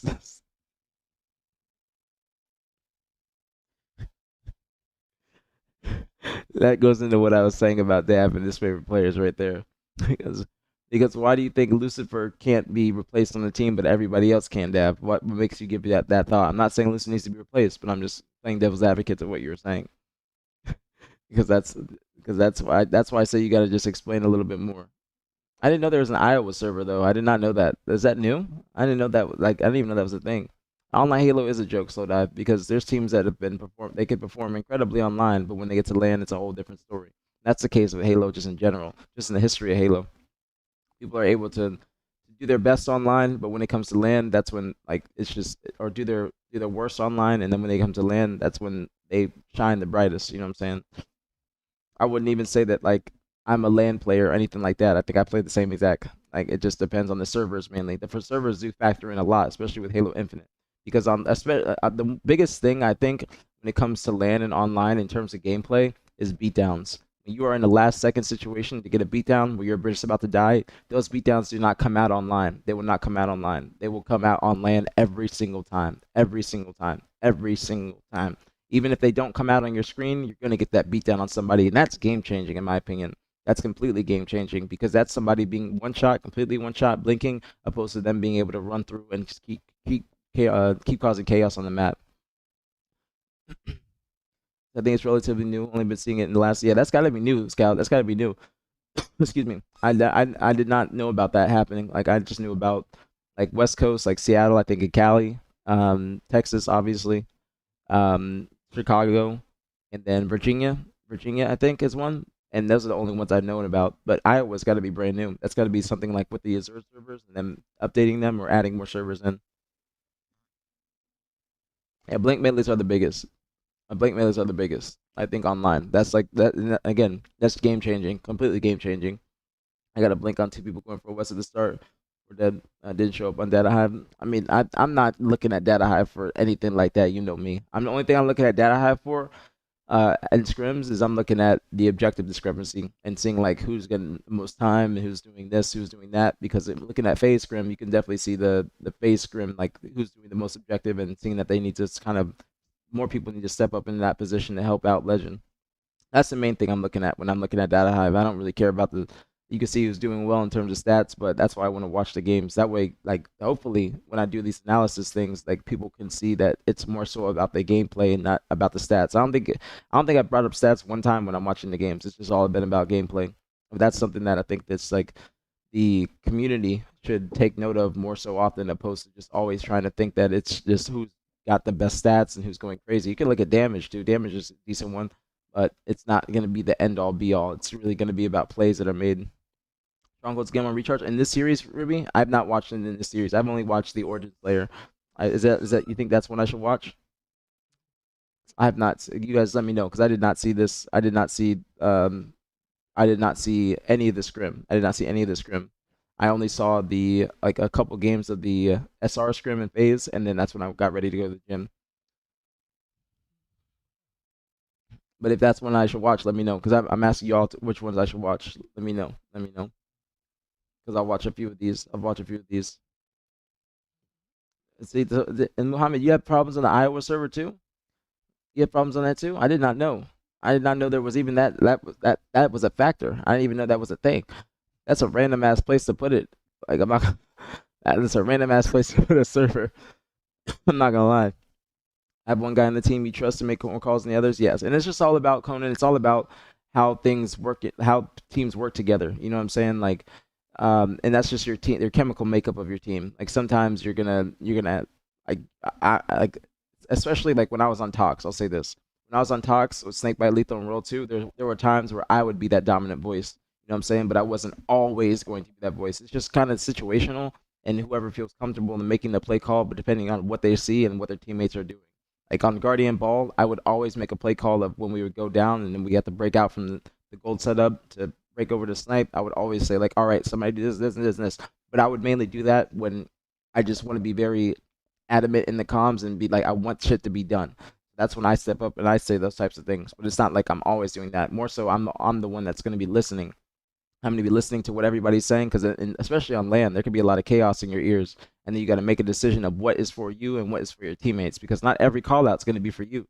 Sometimes you got to say, fuck my team and ignore them and just make the play that you feel most comfortable with. And it might not align with what they're saying and what they're trying to do. But if it's for the betterment of the team and it works out, that's the only thing that matters. Hope that makes sense. Streets Hill, I should watch Streets Hill too. So we'll watch Streets Hill after this. And should Recharge Strong as well. There's a big swing in the Recharge Strongholds game. All right, so we'll Recharge. Make sure I remember this. So Recharge Strong. Yeah, I'm gonna do this. So Recharge SR or Strongholds, and then you said Recharge Streets Hill. Okay, I'll put it right here. That way I just remember. Yep. That way I remember. There we go.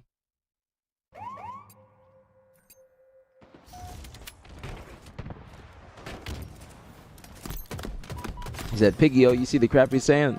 He said, Piggy-o. Our second. Said Lucid was spiking Going in for this a touch too. with rockets. It looks like it's OS is still our tower.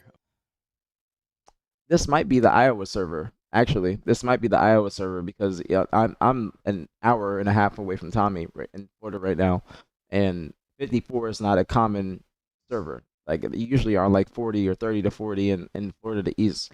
This might be the Iowa server right here. OS is still our tower.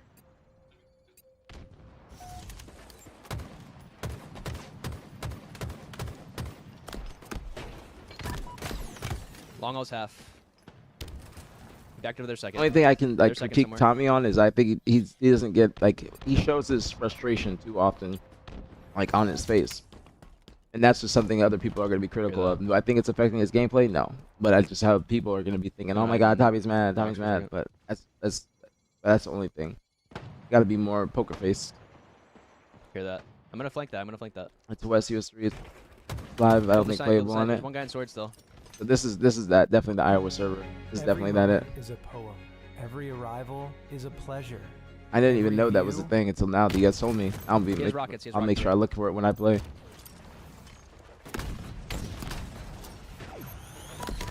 Two Dav, you gotta Got be killed looking from their at needles. chemical makeups of He's going teams long, more I often than when you make like comments about who should get picked up and Yeah, one guy. who should get dropped because He didn't push it. there's players on this team that are going to be at essential to the Getting shot from our play tower, style, our tower. and I don't think that they can be dropped or they should be replaced. Yeah. Don't worry about that guy. Not saying that Piggy can't upgrade a team or Still their anything like second. that, Their second 3 shots. but you got to have more 3 of shots. a Their second. 1 shot. more their of a second. reason than just saying that Lucid can't be replaced because you love Lucid. You think he seems more frustrated with himself than anything? That's a good take. Our training stairs. But that's Our street, but that's street. that the thing about See that that? tone is not everybody Go. like Go on, spectators and people on Reddit and whatnot. That's not going to be how they think. Granted, those people don't really matter Threaded. 3 on all like dead. for your team's 4 performance dead. or anything like that. Still 4. But you just know what I'm still saying. Is that an AI commercial? AI commercials that's are for lame. sure. I Chill agree now. with you. Yep. OS soon. I'm coming to us. AI for art is just lame as hell. Especially that Claude prompt. I hate that 2 Claude 1 shots prompt. here. 2 1 shots to pit. It's yours. They got overshield. They got overshield. They died shot on the their west, watch. but they got overshield. Or they died on rockets. They got overshield though. Somebody at He four was of a going kind our got runway. through. Yeah, he's just sitting on OS. Nice nade. He's still sitting on No, OS. that's them. He's That's them. going. He's still sitting OS, not moving. The close right. Close right. Okay. That's a good death cam. That's Yo, a very good onside death one. cam. Our snipe. Our snipe. Our back tower. 2 dead. Nice. 3. 3. Yeah. Push that guy. Nice. 4. 4. They got 4 dead. That's good. That's a very good start. Like this push. It should result in the cap. It should result in the cap. They got 1. Hear that? Dallas pushing in. It could be somebody that's spawning to his left though. I think Tommy's gonna be aware of that. Hear that? Yeah. He's looking. There at they me. are. I think they would have been Mauler, better to Mauler. run that court. I think it would have been better to run that court, but there's still somebody on them. I think that's why they pushed. He's still there. Right He's still sitting Mauler. Killed him. Nice, 2 dead. We got 4 dead while they had full Watching control. court, I said that's good. Go back. Killed him. First off, it's Push that guy. Our side. Right, okay. you got the death cam on that call out. You and Fowler there. PJ's Yo, pushed onside. up by himself. Zane can come in for the help. Our side. Gets that kill. Art back tower. 2 dead. I don't know where there's Nice, another 3, person 3. there. Yeah. And then you Yeah, get push the that kill guy. on the guy S1. The biggest kill, honestly, in all of that is you getting that kill on S1 for the new snipe. That's by far the biggest, I Nice, think, in all of that. 4. Obviously, the kills at your base, but you getting their team snipe and being able to stay alive on turret is the most important. And then you guys are aware of them spawning courtyard behind you. And as soon as that person spawned, they threw a nade, which kind of gave themselves away. Yeah, he's looking at me. Dude, they're mauler. And then Foul got another one. He's still there. He's still sitting. That's why I said I think maybe pulling at court would have been better. But no, you push up. That's actually good. Nice, You push do up that. and you help. They flip the spawns. Watching court. If you would have just stayed there, that would have been bad. Hear that? They're courtyard. But you just pushed up and helped your teammate. Court. Snipe is down long. Tommy did just Snipe's get down shot long. through a wall as well. Or green, I mean. My bad. Sniper's on green. And then Zane's holding it back. Does enough damage for them to stay back and they can't push. That was a perfect cap. That's perfect Trying to go execution, green. rather. Perfect execution. Yep, running through our green. 2 guys, 2 are green. They have snipe. I think Tommy was trying to go back for that new snipe before they got to it. That was a bad play. I'm pushing sword. Yo, our sword window. But that's exactly what you guys need to do. Still our training. That was perfect. Dude, our sword, our I know runway. you Our runway. trolling. That was a perfect play. Yeah, pushing through our runway. Pushing through. Perfect execution. Excuse me. Got him. Wasn't that guy our sword somewhere? That was good ass shots.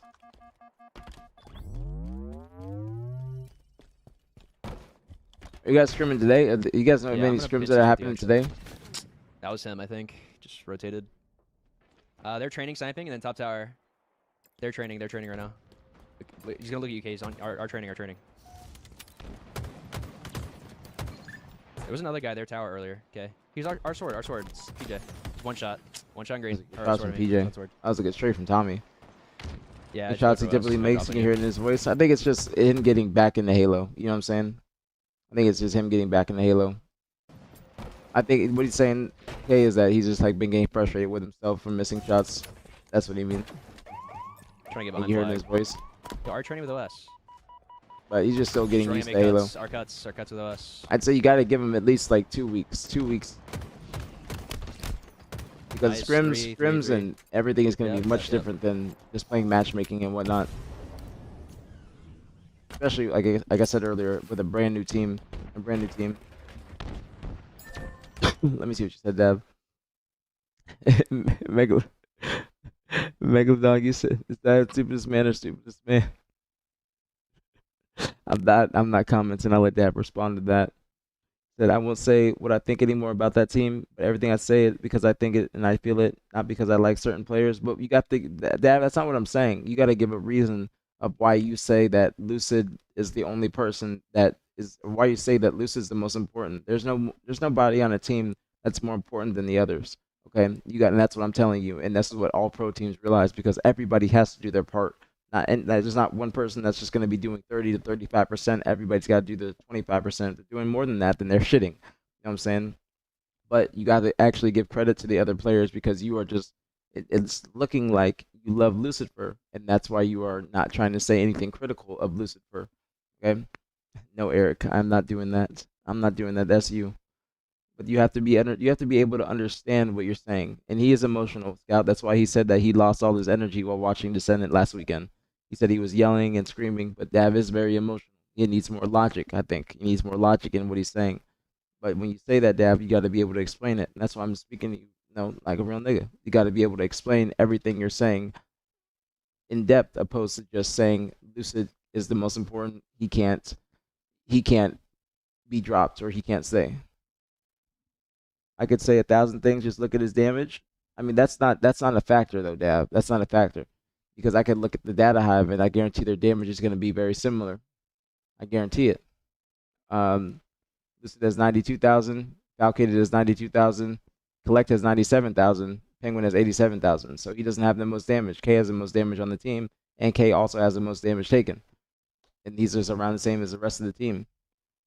So, but that's not a good reasoning because that's a blanket statement because you're just saying look at his damage. But if you look at the damage, K has the most damage. So that's why I'm saying that you have to be able to say that in a critical way with critiquing the other players on their team. You change one guy from a team, totally different team, have all four pull their weight. Exactly, Conan. If you can, one man changes in Halo Infinite are massive. One man changes are very massive. Like one person can change the whole landscape of a team.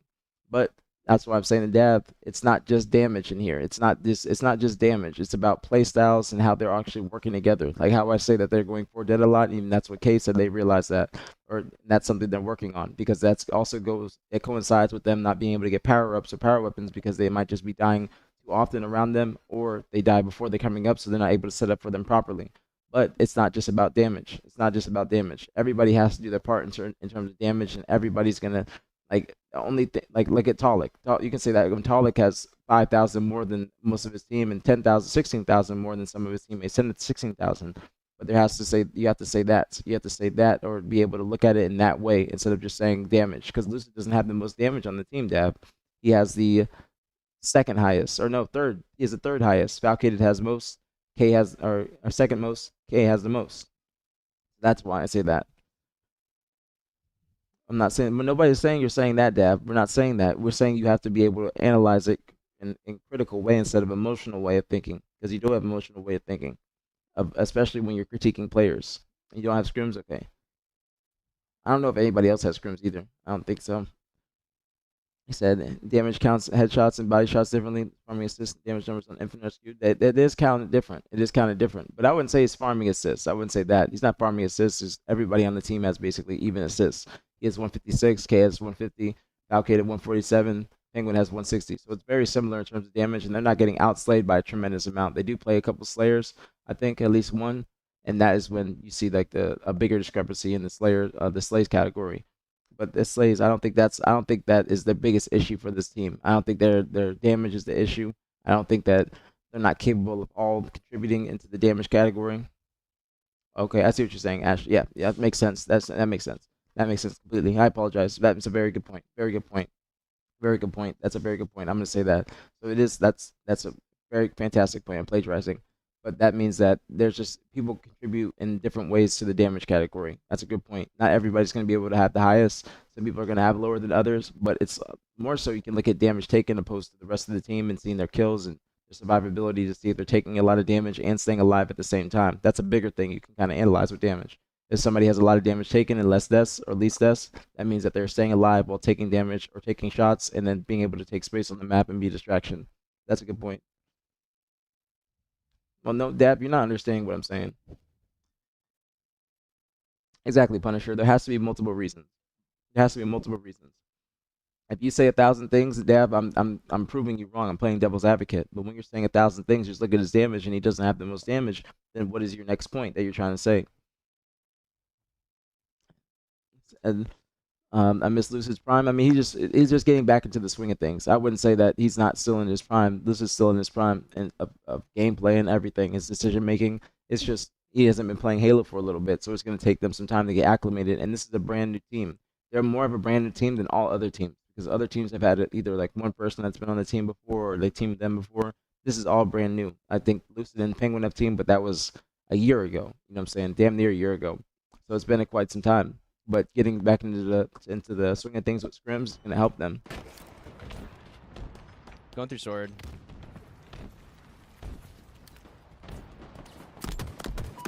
Their tower and their second.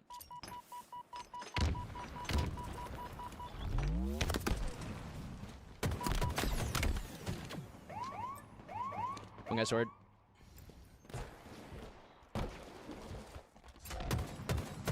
Our first. That was a good cut. That was a good cut angle. I cut in that angle, killing the fly guy. There's a guy sword earlier. Got him. The scout, you were funny. You were funny. No, Dav, it's not what you said. You gotta remember what you say. You said that Luce is the most important, which insinuates that the rest of the team is not as important. You said that about me too. when I was on Optic. You said Lucid was the most important player on Optic. You said that, and that I was not as important. That's what you were saying. That's disrespectful to the other players. Sniping their training. I think that was a Sniping little their bit fast of a push to snipe. But that, not bad. It's just they caught him off angle. Sniping their training. Sniping their training. I think in that position, Tommy shouldn't be afraid to back up or try and like bait them in green.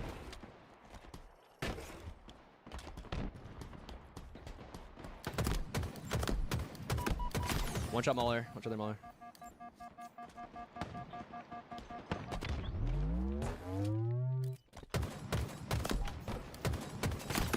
One shot their tower. Dropped out their courtyard. One shot. Four of a Kind's playing very good defense. Snipe. They seem to go tower a lot, just in general, which is what you need to do. But they're playing very good defense to make sure that they can't push up on them. And they have some sort of ability. Fair training. Training. Drive Lucid in NBA terms.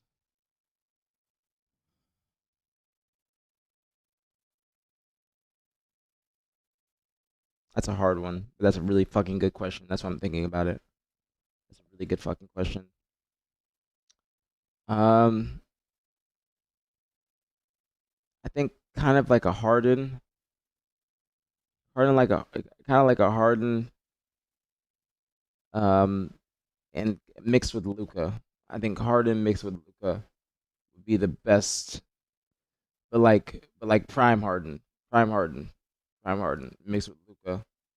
Not like new, not like current Harden, because current Harden like can have times where he goes the fuck off, but like never got. That's why I know, but that's that. But I'm talking about play styles though, Mohammed. I'm talking about play styles. Not the ring stuff, not the ring stuff. The play styles though, play styles. I know. But you know what I'm saying? Like Harden, like prime Harden would be fucking putting up some crazy shots, crazy assists, like doing a lot on the court. You know what I'm saying? And that's why I say mix with Luka, because Luka would be hitting like crazy shots and but Luka would kind of be sticking to himself. He's on 160 ping too, damn. But I think like prime Harden mixed with Luka. That's probably like what I'd be thinking of.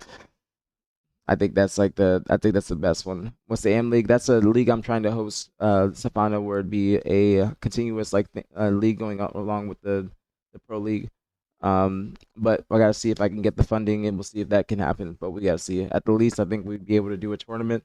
I still gotta talk with Retrizi. We have been trying to, but it's just been our schedules have been off. But I'm gonna talk with Retrizi, see if we can get that figured out, and then we'll go from there. But that's the first step, and then we'll see. At the very least, I think we'd be able to do a tournament. It would not be worldwide, but I don't want to say like it's gonna happen. It's just still a thought, and as of right now, it's something that we've been planning or just like figuring out in the stream. But I still need to talk with Retrizi before anything else can go any further. So I can't say too much about it now, but I think at the very least we'd be able to do some sort of tournament. Hopefully, just gotta still talk with Retrizi and then iron out the details. Bringing back more of the sandbox. I don't think we need more of the sandbox, to be honest, because the sandbox is not too balanced. I think the game, it's shitty for spectators, I understand, but in terms of gameplay, the gameplay is much better with the sandbox. Like it just feels much better. It feels more smooth. It feels like the flow of the game goes along better.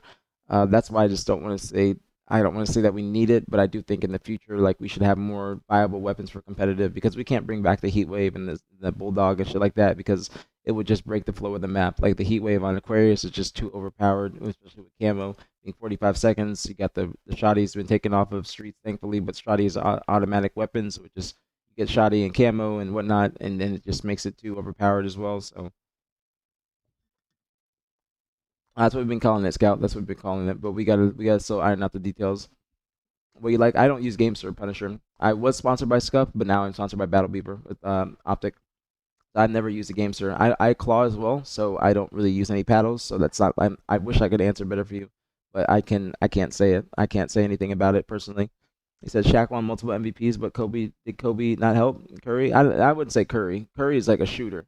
Curry's a shooter, and that's kind of like, and Curry did change the landscape of NBA with how he would shoot, and then everybody wanted to be a shooter like that. And I think I don't know if, Wyatt's Ant. Wyatt could be Ant, but I think like Wyatt's more so SGA. I think I would put Wyatt as SGA, like MVP and whatnot, and then I think like Preston could be Ant, but I think Retrizi said it earlier that Wyatt's SGA. I think that's like a good ass comparison. good ass comparison. Like he's the person that everybody's aiming for, like trying to get on the court, they're trying to foul him. You know what I'm saying? I think that's like a better comparison. But I don't think Shaq. I would not say Lucid to Shaq. I would not say that. I would not say that. He said that is insulting, Dav. That is insulting. You're saying that one team is not. You're saying it, Dav. If you're saying that one person on the team is not as important as the others, and you can't explain it properly, that is insulting. Because you said that many times, and you always think that Lucid is going to be the most important on the team. It's not to say he's not important, but everybody is important, Dav. And that's why I'm trying to give you these little lessons so you have more of a you have more logic when you're saying these things. I'm generally trying to help you, but you can't just say that one is more important than the other when everybody is a factor on the team. You can't say that Wyatt's more important than Frosty when Frosty has his role, when Preston has his role, when Roll 2 has his role. You can't say that anybody's more important than the other. It's just that you might be thinking that because one player might be more flashing than the other, but every player on a team has to do the role, especially on the championship roster. That is what I'm trying to help you understand. No matter what you say, what you're saying about one person being more important than the other is objectively wrong because everybody has to do the 25%, and this is what any pro player, especially any veteran winner or pro player, will say. That's why I say that. The SJ is the efficiency goat. Halo is a team game. That's why I think that's what goes with Wyatt. I think that goes with Wyatt. I think that's why I say Wyatt is SGA. That's what Rich Reezy said earlier, and because he first said Luca, but I don't think that that's a good comparison because Luca's very selfish. You know what I'm saying? Luca's very selfish, and Luca's like hard to play around. You know what I'm saying? Like he's hard to play around, but when he's on, he's fucking on. Luca's on, he's fucking on. But I think that SGA is a much better comparison for Wyatt because he is the efficiency goat. He's got a massive bag. Okay, he's got a massive bag. Wyatt is last shot. I just called them by their first names because I know them. I apologize. But that's why I say SGA. SGA's got a crazy bag. Like whether it's his handles, whether it's his shot, whether it's his free throws, SGA's got a crazy bag. So I think that. Not made of glass though. Why you say that, John? You think SGA's made of glass? I don't think that's the case. I don't think that's the case. I don't think that could be SGA. But I think that in terms of play style and their bag, I think that SGA is the perfect comparison for Wyatt. I think that's a perfect comparison. That's different though. You can't be made of glass in Halo. You know what I'm saying? That's different, John. That's different. Cycle is so good. He said, I feel like he doesn't get the respect from the community. There's last shot. Is Flash nothing against him? Like community respect is overkill on last shot size. More people don't understand how good Cycle is too. You're not wrong, Luke. You're not wrong, but I feel like since the beginning of or middle of last year, I think that Preston's starting to get more recognition, and he is the MVP. You know what I'm saying? He is the MVP of last season. You got to remember that. You got to remember he did. He might not get as like, and I know you're saying about community, but within the pro community, because that's pro voted. So Preston has been getting his more respect, and I think it's because Preston's out first of all. I wouldn't say that, but you got to remember that also Preston wasn't getting as much screen time in the first early tournaments. When Preston started to get more screen time and people were able to see how much he contributes to the team, I think that's when people started to realize that he's a silent killer because Preston was dropping a 1.2 to 1.3 or whatnot every single damn tournament, but people would not be able to see it because it's not visible to them. But if you go and look at the stats and you see them winning tournaments and getting top 2, you see how well he is doing. I think that's more of it. I think that he just wasn't getting screen time, and that's why I wasn't understanding of how he was doing what he was fucking doing until I saw I actually started to watch his gameplay, and I love watching Preston. He's one of my favorite players to watch now because he is a full player. You know what I'm saying? It's not just about him being aggressive. It's not about his shot. It's not about his skill, but the fact that he's able to finesse as long as he is consistently every single fucking game and having that big brain IQ to make the plays. That's why I love watching Preston, and that's just not me saying that because he's in the chat all the time. He's a member of aPGs. But he is he has a very unique play style in this day and age of Halo, and you don't see that too often. So I think that's why he might not get that type of recognition from the community. But Preston is Cycle. But I do think that you are 100% right. That Cycle has been a monster for a good minute now. But I think it's just people have not been able to see his gameplay, and now he's streaming. He's gotten himself more out there, and that's why people are starting to give him more recognition. But I do completely understand what you're saying. But it was just I'd say early last year is when he wasn't getting that recognition. But I think throughout the year, when it started to be on the screen more, he started to get more caster love and whatnot. I think that's when people started to see that Preston is Preston. You know what I mean? But I do understand what you're saying. I do understand what you're saying. If he didn't get MVP, I feel like viewers wouldn't get his talent. I shot up fast with screen time too. Cycle, man, 23 shot him. I do agree with you. I do agree with you. You're very right, Luke. But it's also like Wyatt's got that flashy play style. You know what I'm saying? Fast sense. He's moving around. He's looking at different targets. He's hitting these crazy snipes. Like that's what people. A lot of people like when they're spectators, they value that over like just efficiency and then teamwork and other things that Preston brings to the table. So that's why I think that he might not get as much recognition, but I think he is definitely starting to, and he has started to since, like I said, middle of last year up until now, and continuing. But I completely understand that. No, Gunny's not Rodman. I am Rodman. I'm Rodman. Gunny is Meta World Peace.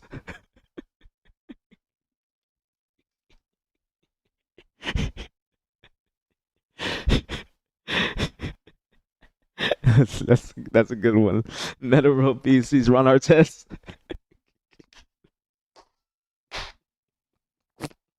That was a good one. That was a good one. That was a good one. That was a kiki. That was a kiki. That was a good one. That was a good one. Give me my credit. Give me my credit. That was good. That was good. I think that was good. Run our chest. I think because that was a good one, Psycho. That was a good one. That was a good one. Now it's in the palace. That was a good one. You know that was good. You know that was good. That was on the fly too. I don't be witty like that. So when I get my little witty moments, I be proud of myself. Okay, I was proud of myself. I was proud of myself. Down feels more like Ant to me, or maybe De'Aaron Fox with the speed. I think De'Aaron Fox is good. Like I think that's a perfect one. I think Bound is as Fox. I think that's a perfect one. That's a perfect one, Ash. I think De'Aaron Fox is Bound with his speed and his handles, or or it could be I don't know. I'm trying to think of who would be Kyrie because Kyrie got a deep bag. Kyrie got a deep bag too. That was a good one. Meta World Peace is wild. That was a good one though. That was good. That was good. That was a good one. That was perfect. That was perfect. That's authentic because I was proud of myself. I was proud of myself. That was good as shit. That was a good fucking comparison.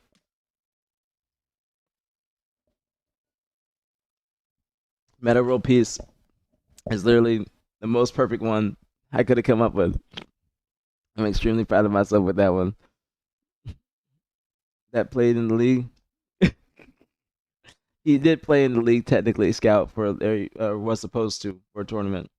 The individual POVs on Land so bad. Well, thing is, Spencer, back in the day, there used to be like the MLG.TV, and they used to upload individual point of views after tournaments. Like I don't know how they did it, but because there wasn't OBS and shit like that back in the day.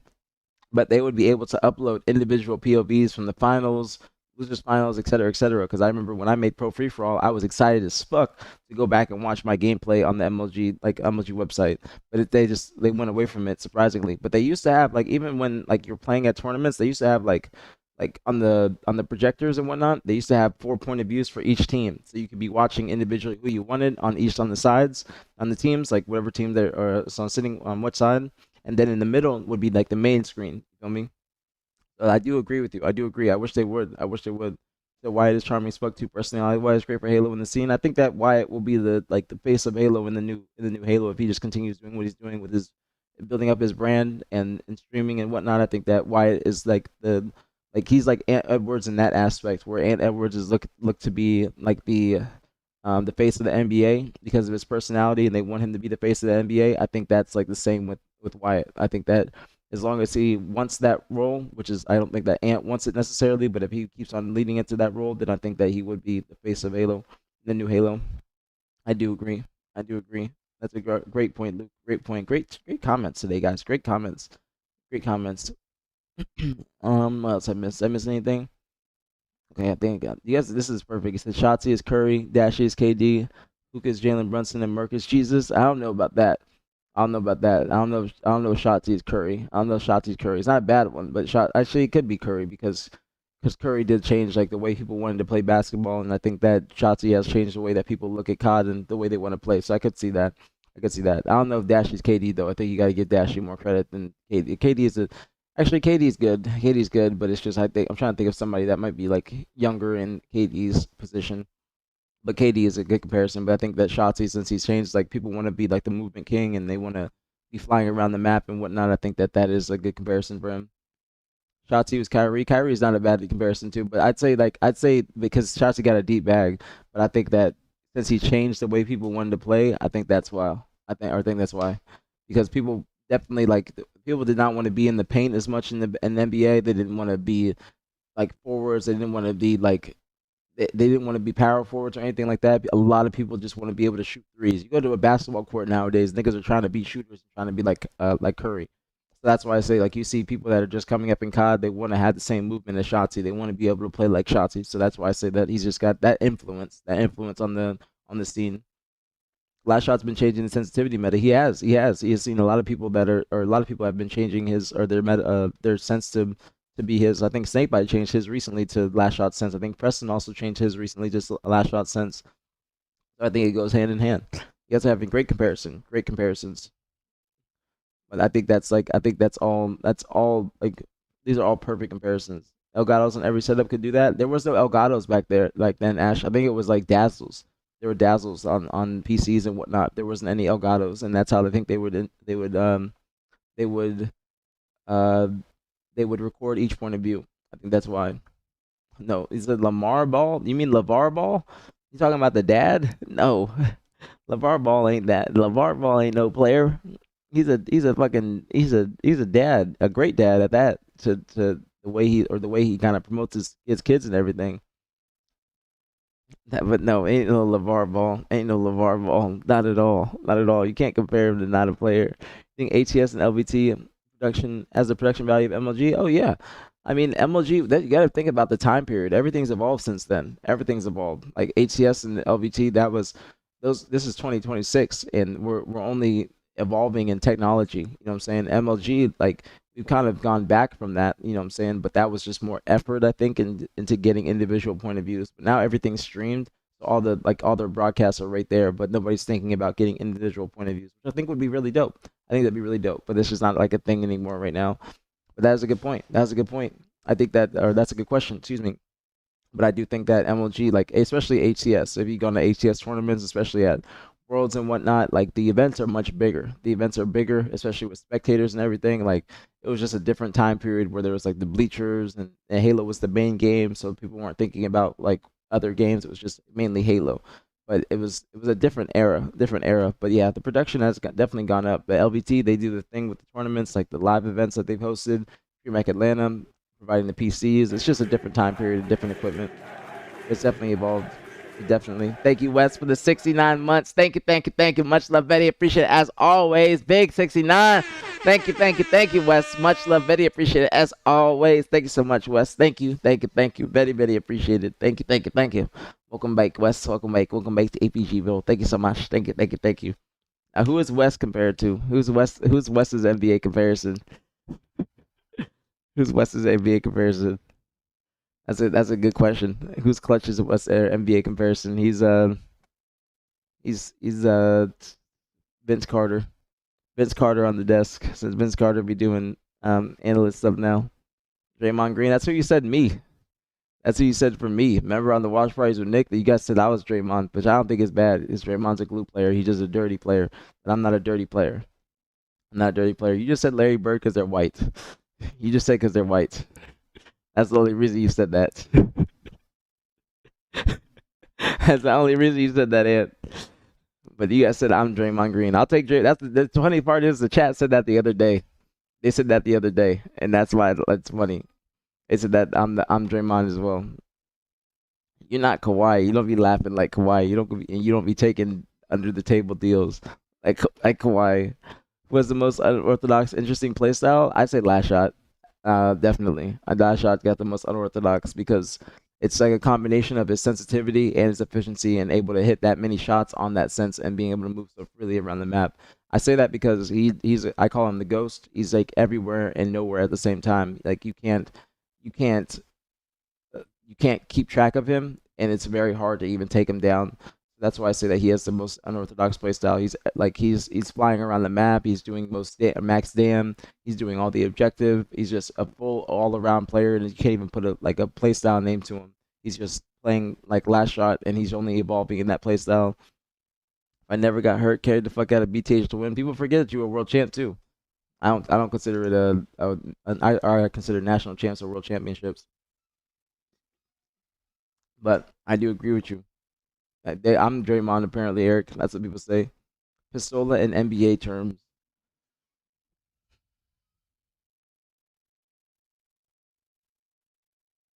I don't know. That's a hard one. That's a hard one because Preston and Ola have similar play styles. That's why they call him the new age Ola. That's a hard one. Let me think. Let me think.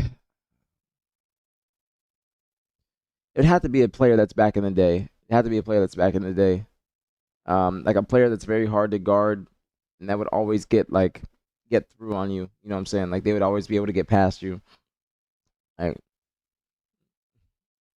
Iverson's good. Iverson's good, but yeah, I think Iverson's good. Iverson's good. Iverson's good. Iverson's a good one. Like, cause that Iverson had a deep bag, especially with his handles. So I'd say that's good. That's a good one. That's a good one. Cause that's why I say it had to be a back in the day player, not like a newer player. Because basketball's just different now. But that's Iverson's a good one. Iverson's a really good one. And they play us in the Halo. Nah, we said that on the watch parties, Eric. I think it was the watch parties. It was the watch parties. I think Salt Lake watch party. That's why. Because Wes and Nick said it, if I remember correctly.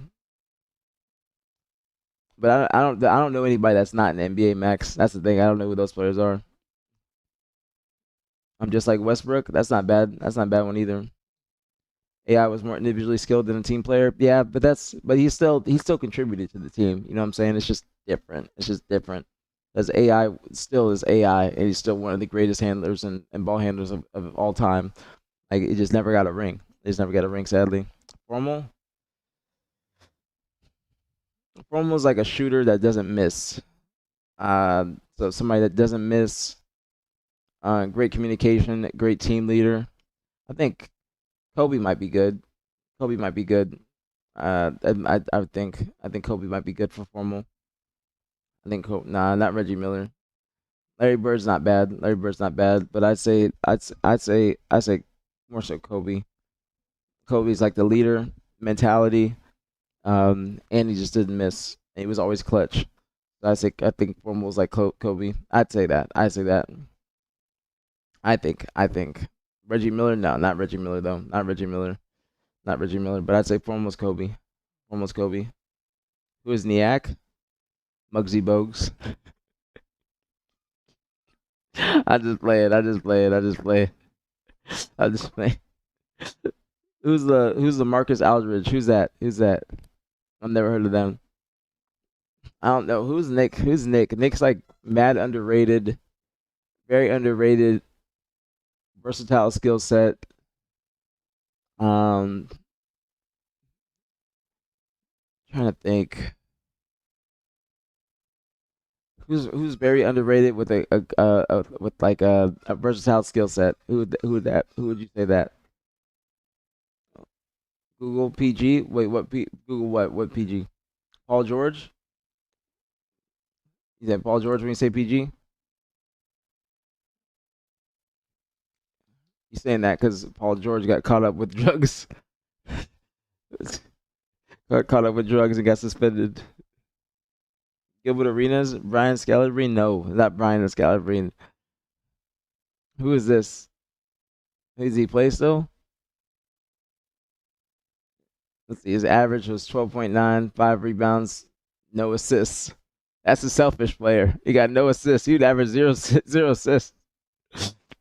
Yeah, yeah, zero assists. Do you have any rings? He got second overall draft.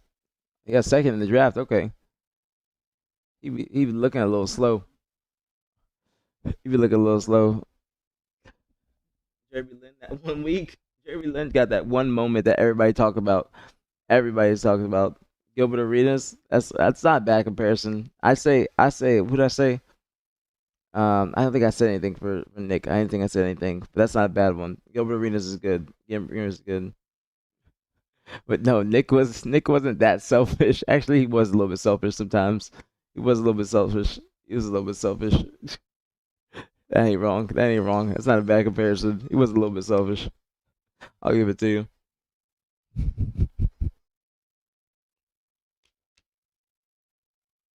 He was a little bit selfish sometimes in game. He always wanted the snipers and whatnot. He'd be posting up on the sides to make sure nobody can push him, be aggressive on him. That's a good one. That's a good one. I'll say that. We say LaMarcus, or yeah, LaMarcus Aldridge, Ray Allen's. Yeah, but you're talking about formal. I think Kobe's the best one. Kobe's the best one because Ray Allen wasn't like the leader with a crazy mentality, like a dog mentality. That's why I say Kobe. I say Kobe. Kobe for formal. Definitely Kobe for formal. Yeah. That's a good comparison. That's a good. That works. That works perfectly. That definitely is perfect. I don't know who LeBron would be. I guess LeBron would have to be either lethal or like if we're talking about like career, I think lethal or over two. Got to be LeBron or even World 2. World 2 might be there. World 2 now. Actually, World 2's got to be LeBron. World 2 got to be LeBron. Got to give him his credit. And then PJ would be like Kyrie to LeBron. I think that would be the best one. I think World 2 nowadays he can be LeBron if you're talking about like current players. But over 2 or World 2 got to be LeBron. They got to either that or Jordan. Either that or Jordan. That's what I would say. That's what I would say. And when you say that's the end of his career, who are you talking about? Who are you talking about specifically? Oops, I clicked off the chat. Okay. But Jeremy Lin that 1 week is crazy. Jeremy Lin that 1 week is crazy. Does that make Sparty Vince Carter? No. No. Sparty ain't Vince Carter. No. No disrespect to Sparty, but Sparty, no. Sparty ain't Vince Carter. Sparty, I'd say, is like he's an emotional player that would talk shit a lot and get really riled up, like in a good, like not in a bad way. I don't know, but Vince Carter was he was like the king of dunking. You know what I'm saying? I don't know if Sparty's the king of like anything in Halo. I don't know if that would work. I don't know if that would work. I don't know. Westbrook's not bad. Westbrook's not bad. That's a good one. Westbrook is like he's the king of assists. Triple doubles. So I think that would be good. I think that would be good. MVP of the league. You were never that man. Fans voted for. In what? When was Flame voted? When did Flame get a vote? What category? When was that? What Stride Pro Choice Awards was Flame voted for? But now Sparty, I don't know. Only reason I say Sparty for Vince Carter is because like Vince Carter be yelling and shit like that. That's the only like comparison I'd say. Who's Ben Simmons? The All-Star shit. But no, when did Westbrook get MVP? When did Westbrook get MVP? And who's Jokic? Jokic got to be somebody like that. Jokic got to be up there with somebody that's great. Jokic got to be somebody that's great. Who got to lead Larry Runch-Ola? I didn't know. Wait, so Flame got voted best leader? Flame got voted best leader when in Reach probably? It's probably 2011 for the All-Stars. Nah, I wouldn't say Jokic is formal. Kobe verb. Kobe is formal. Kobe is formal. I stand on that. Ben Simmons is the knock side? No. Ben Simmons ain't a piece of shit. But the knock side's a piece of shit. But Ben Simmons just was scared to shoot. He was a top prospect. Actually, you know what, Verb? That's not bad. Because he was a top prospect. People were expecting a lot from Ben Simmons. He was like number 1 in the draft, wasn't he, or some shit like that? That's not bad when I think about it. What was Ben Simmons in the draft? Let me see.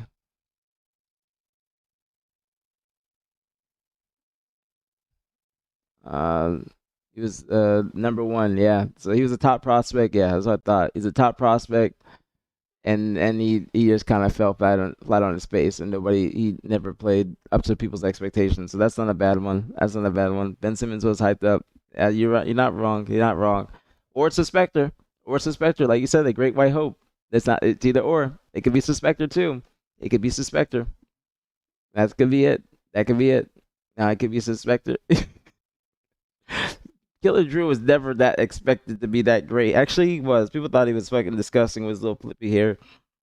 But I say Spectre got more longevity. No, Ben Simmons still around. Ben Simmons still around. He's about to come back. Ben Simmons still around. He's about to come back, and he was getting calls from like the Cavs when they were shitting that like recent years.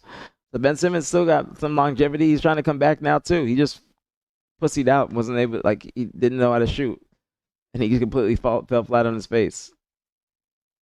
No, he does not. Wes Verb been around for a minute. But he would not think that. No, he would not think that. And he would not be thinking that.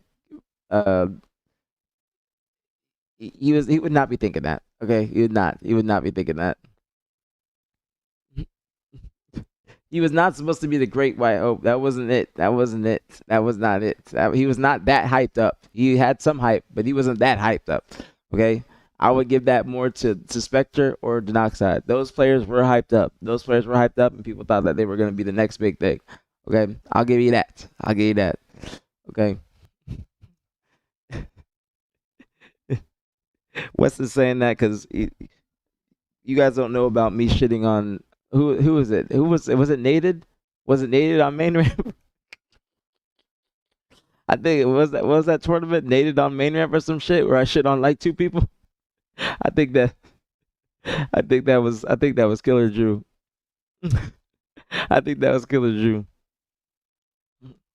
That wasn't his fault though, Verb. That was that conversation we had about yesterday about teams hating each other and them being able to perform. That was BTH. That was genuinely BTH. Okay, that was BTH. Now it wasn't as bad as the Nated team where it was. I forgot who was on the Nated Karma, Defiant Best Man. I think that team, they did not like each other either. Nated would scrim and have them muted mid game. He would have them muted mid game when they're playing in the scrim and only be calling out the Karma. It was like 2009. Yeah. Yeah, I remember that. I think I gotta ask Best Man, but I'm pretty sure like Nated. It was either that or on LAN. It was either that or on LAN where he did that, or he just completely ignored them and just would call out the one person. Yeah, this is back in the day though. This is back in the day where a lot of shit just flew. That goes hard. What goes hard, Yak? What, muting your teammates and playing? Don't try that shit with Descendants. You better not be trying that shit because it ain't gonna work in this day and age. Do not do that shit. Do not do that shit. But BTH, they did dislike each other, and that they still won that world championship. So that goes into what we were saying about yesterday, where you can, if you're that great of a team, then you can get past your differences as soon as you sit down and play because you guys are so great. So that goes into BTH winning that championship because BTH was doing really good at the event before. They just ran out of Dynasty. You know what I'm saying? Well, that is the definition of BTH. Because I didn't think about any Halo teams at the moment when I was thinking about that, like who actually disliked each other and then they were able to perform. Because we had this conversation yesterday, Wes, about just what it takes to be a championship roster. And I said that if you're able to get past your differences as soon as you sit down, you got to be an incredible team and also be capable of doing that. So I think it went into that. To take Addy, you got lucky and like, fuck, dude. Like, fuck, dude. I forgot to take my Addy, dude. Fuck. If I get finger around the eyebrow, just fuck, dude. Fuck. That was Steven. Fucking back in the day was crazy, bro. He said that's some shit I would do. Do not do that, Yak. Do not do that. You ain't Nated. I'll tell you that much. You ain't Nated. That's a whole different ball game. Okay. That's a whole different ball game. He said complexion. In fact, he was BTH alum. No, complexion is meta world peace. He's run our test. That's his NBA comparison. In fact, he was BTH. I hope Facty's doing well. I haven't seen him playing or anything like that. But Facty, I think he do real life shit. But complexion is meta world peace. I still love that. That's one of my best. That's one of my best things. That's one of my best little witty comments. That is so fucking good. I'm so proud of myself. Gotta give myself a pat on the back. That was good as fuck. Meta world peace. Malice in Charlotte. Malice in the Charlotte venue.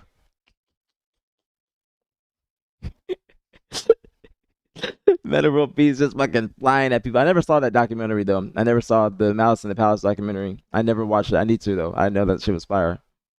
I never watched it. Demon D getting hot mic to hearing them, dude. We're a bunch of fucking stars, man, dude. But you gotta do the eyebrow.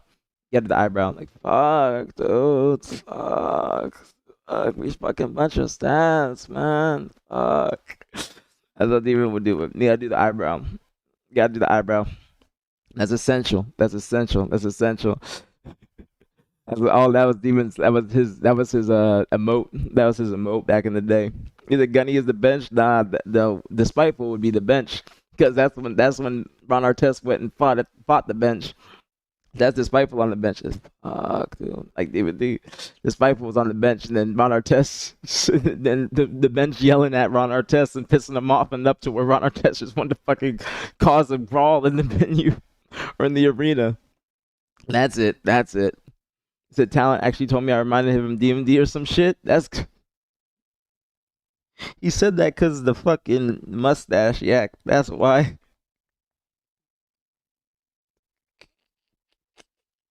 He said that because y'all got a similar mustache. That's the only reason. I don't know. I don't know if y'all got similar play styles. I wouldn't say that because Demon D was a little bit of a stat.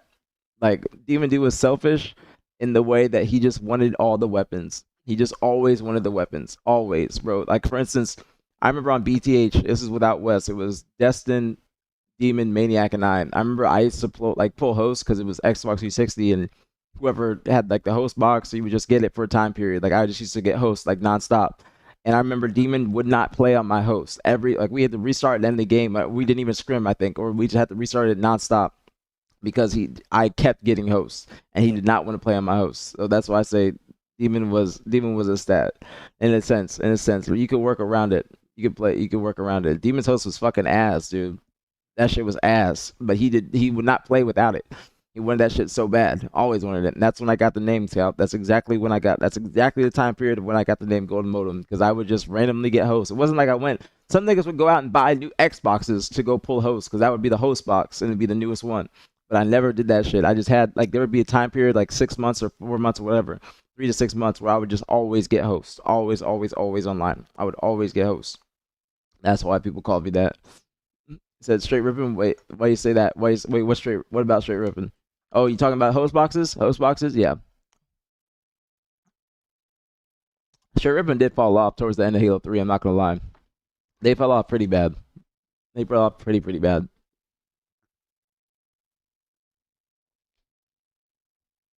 Like really bad. Because in 2010, they were supposed to be a great team. Who didn't play the ball in guarding? Don't get him started, Yak. Don't get him started. Don't get him started, man. Don't get him started. I know I'm gonna go use the restroom, and I know when I come back, he's gonna be saying something about I didn't help him, and it was my fault. But I didn't even know what happened until after and I didn't know until after the series. Okay, I didn't even know what happened until Toxic he's rewatching it in theater. Mind you, we weren't gonna win that fucking series anyways. We were not winning that series. We were not gonna win that series. We were already down 0-2.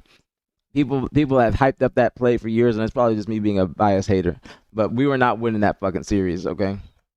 We're not gonna win that series at all, at all. That was not the team to win the series. See here you go, Yak. You got him started. See, you know what you're doing, Yak. You know what you're doing. You're being a fucking instigator. But that was not our tournament. Hey, we were the only team to beat FB though. Excuse me, we were the only team to beat FB. Gotta give us some credit there. Gotta get some credit there. Nobody else was able to beat FB that year. We were the only team. Only team afterwards. They ran across top mid. I was worried about the person lifting on me at snipe, okay? I gotta take a piss. I get into this. Fuck, my legs hurt. Hold on, be right back.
got started on this fucking tangent because NBA tangent. I can't imagine the comms.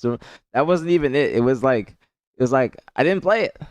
I didn't play it, but I didn't know what happened until like after the fact, and then we were watching theater. Nobody, I did not know. Only person I knew, I guess, was Toxic. It wasn't even that big of a deal to me. It wasn't even that big of a deal. But I had zero idea that happened. Zero clue. Like literally zero clue that shit happened. He just goes, "I didn't play it." That's exactly how you pictured in Wes's voice. I didn't play it. That was really it. But we weren't winning that series. Trust. I was like, we were not winning. Across the video final boss winning an oddball game against MLG 50s without shooting. That's like me. They wanted to take after me, huh? They wanted to be like me. And back in 2010, they wanted to be like aPG. It's too easy to get Onyx. I mean, I'm almost an Onyx, and I mean, 50s were easy as fuck. 50s were easy as fuck back in the day. Like, easy as fuck. If you're a pro player, if you're good, that was like, I would get 50s in a day and then sell them every single day. Like, sell them for like 100. I had like 5K in my PayPal, like minimum, back in 2010, which is a fuck ton of money for a 15-year-old. I would just sell friend requests and sell 50s and game time and shit like that, like consistently. Like, that shit was easy to get. Like, 50s was, they made it a little bit too easy when I think about it. A little bit too easy. Like, you could get that shit like literally in 40 games, maybe not even, because you would be able to skip ranks. I think you would be able to like get like, you would be able to go like from 1 to 5 and like shit like that. I think if I remember correctly, like that was easy as hell. Well, you saying you did way more, just like in general? I mean, Halo 3, you could make some crazy bread back in the day.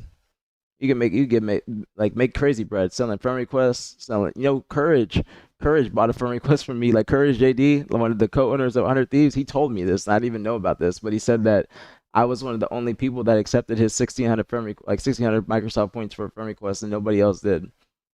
Yeah, exactly, Shred, exactly. That's what I thought. But I would sell them for a decent amount. But I was a pro player, so that's why I sold them for so much. Because I was a top 4, top 3 pro player back then. So we got top 4. I never got top 3 in Halo 3. Actually, I did once. I did in 2010. But back, I did a couple times. I did. Excuse me.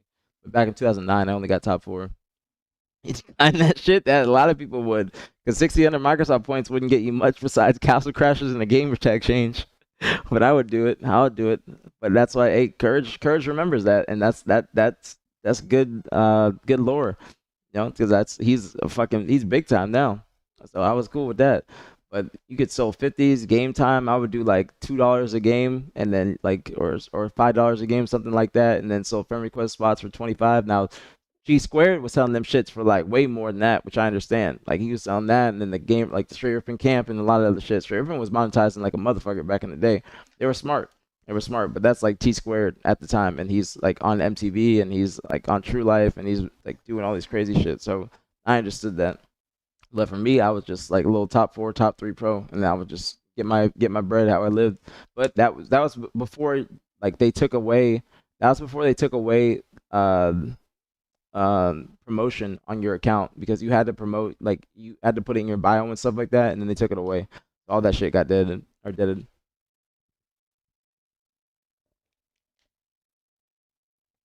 Instantly got deaded.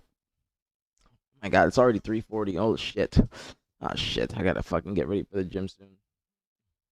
1 to 50 anymore? Like, yeah. You think so?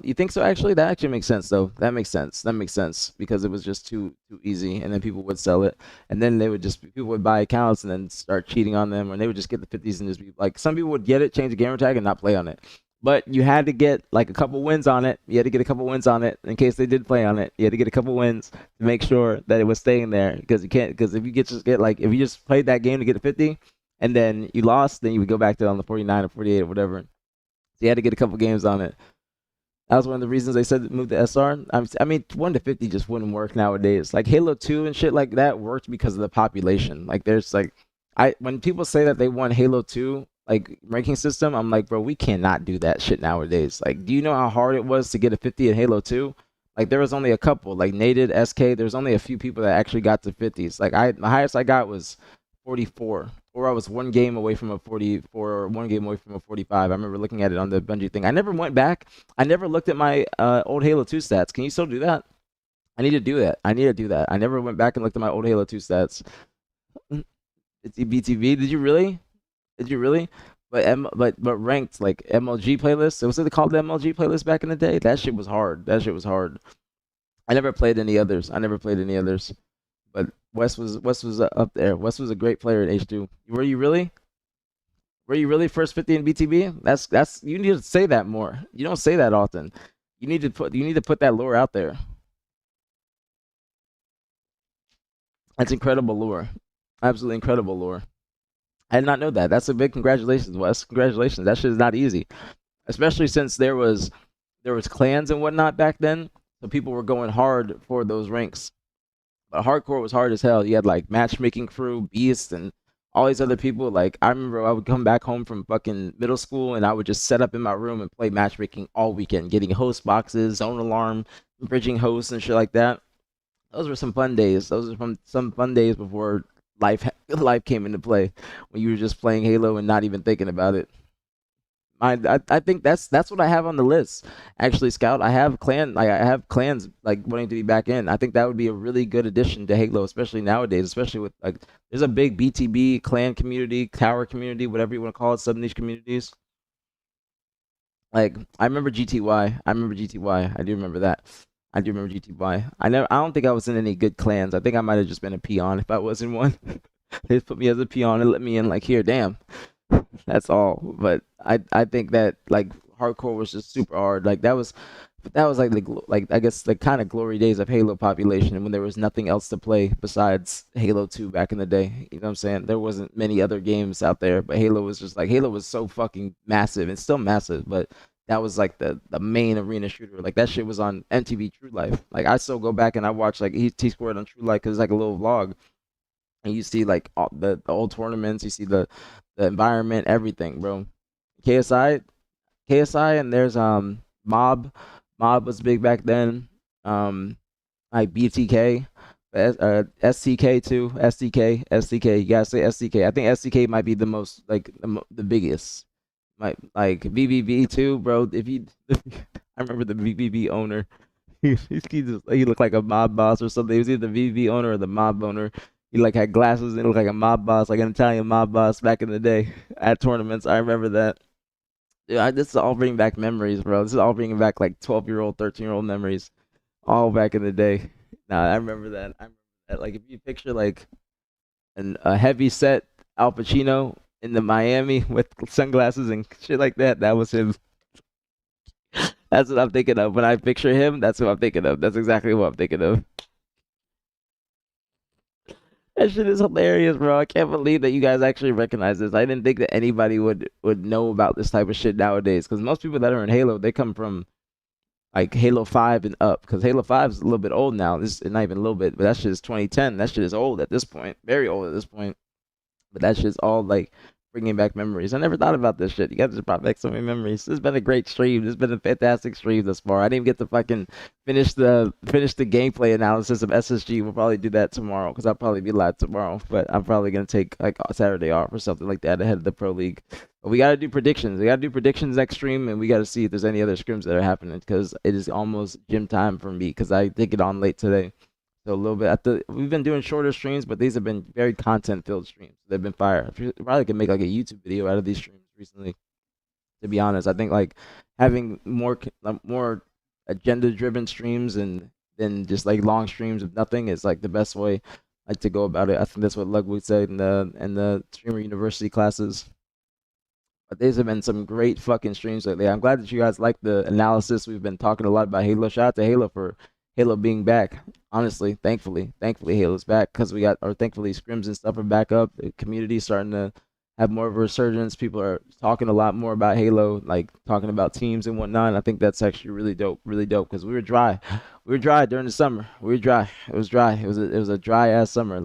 What's it called? Not a heat wave, but I forgot, like a dry spell in the summer. I think my teammate killed the last Halo VV team. Halo Reach Game Battles had VV Skyline. And my team beat them, and they broke up the next day. That I do remember VV Skyline. I do remember that because there was There was it Vinny Vici? That's what VVV stands for. I do remember that. I do remember that. This is like, I didn't know you've been around for a minute, Scout. I did not know that. I know you've been here for a little minute. It's good to have some OGs in the scene. Wes was my very first friend at a tournament. Very, very first friend. That's why I'm blessed to still have Wes, Nick Casilier, Aries, like Gil, Munoz, Gregor, like all these people I've known since Halo 2, bro. I've known them for a long ass time. Long ass time. Like I remember my very first tournament, I saw Wes and I had a little concession stand hot dog and I said, "Hey, can I sit with you?" Because I didn't know anybody and I was like 12 years old. So that's my very first friend at the tournament. Very, very first friend. And I've known Nick since Halo 2. I've known Aries since Halo 2, Gregor, like these people that you don't know, like even Assault back in the day. What's up with the AM League? I still got to talk to Retrizi Rapid, but my goal is here. I can bring it up for you. But my goal is, I don't know how likely it is, but it's my goal. It's my goal. It's my attempt. My attempt. But I want to do an AM League. It costs a lot, but I would probably reach out to Tashi and ask if they would fund a little bit, but I don't know how likely that is. But I want to talk to Retrizi about everything and try and see what he thinks about everything before I go forward with anything. But I wanted to do something called the aPG-League for the AM players.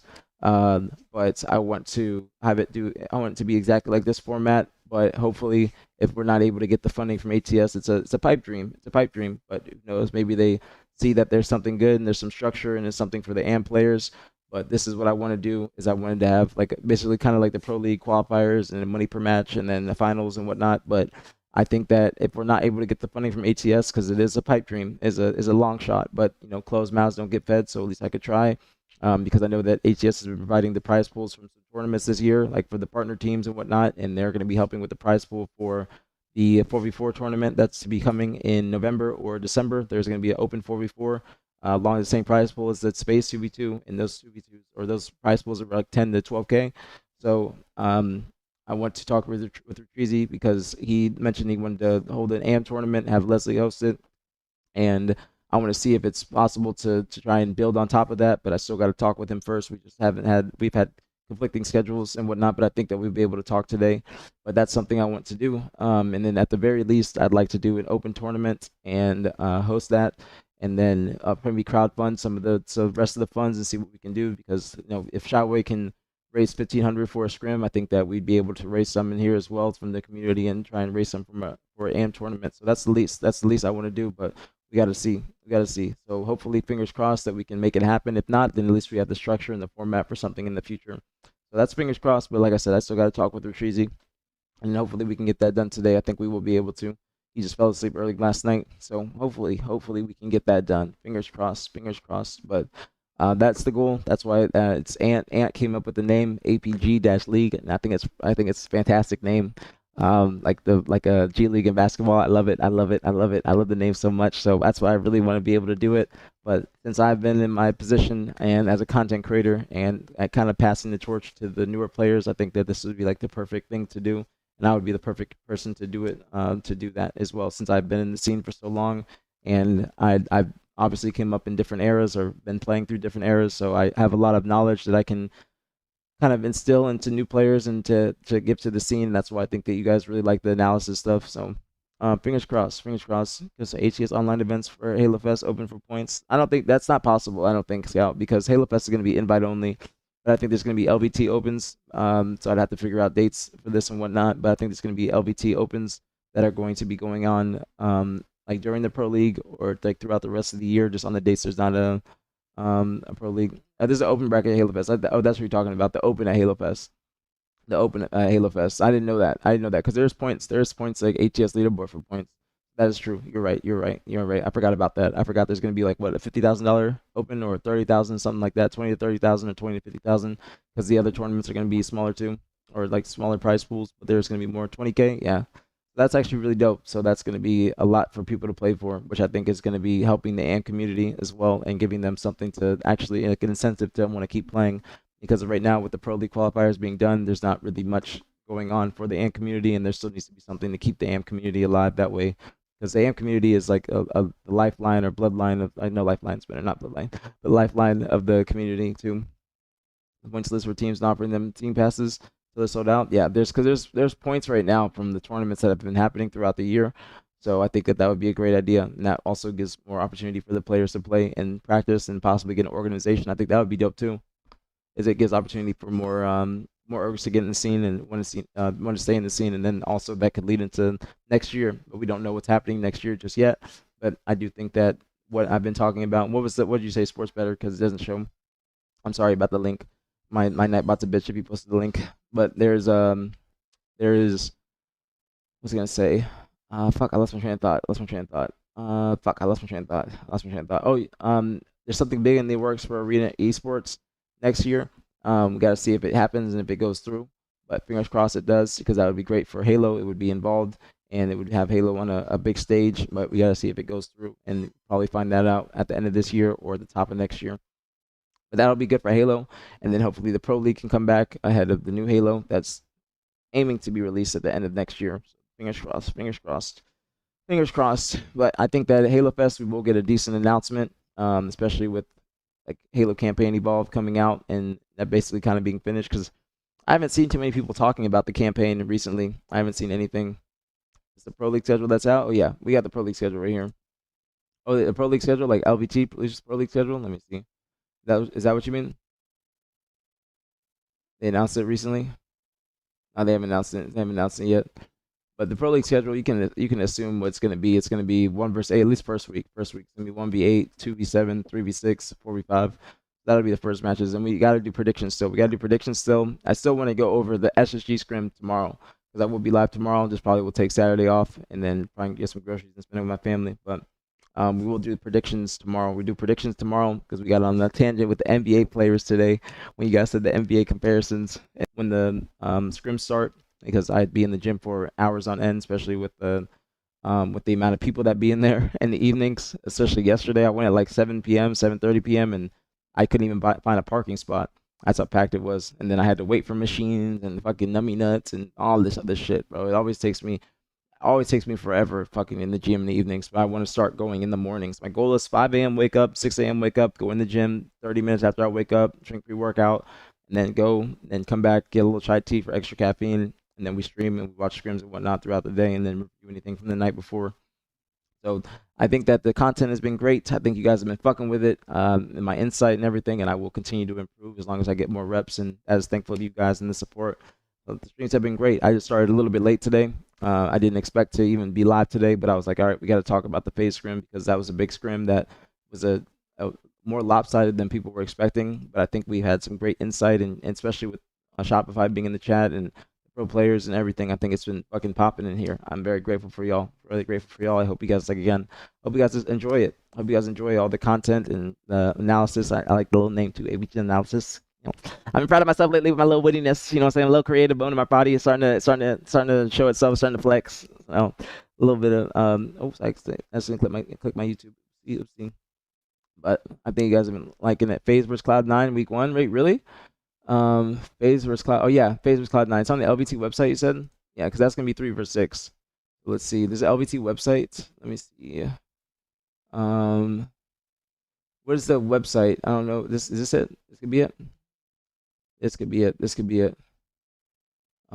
me see. Let me just go to lvthalo.com, because we have a website coming out soon too. I got to talk to Crappy.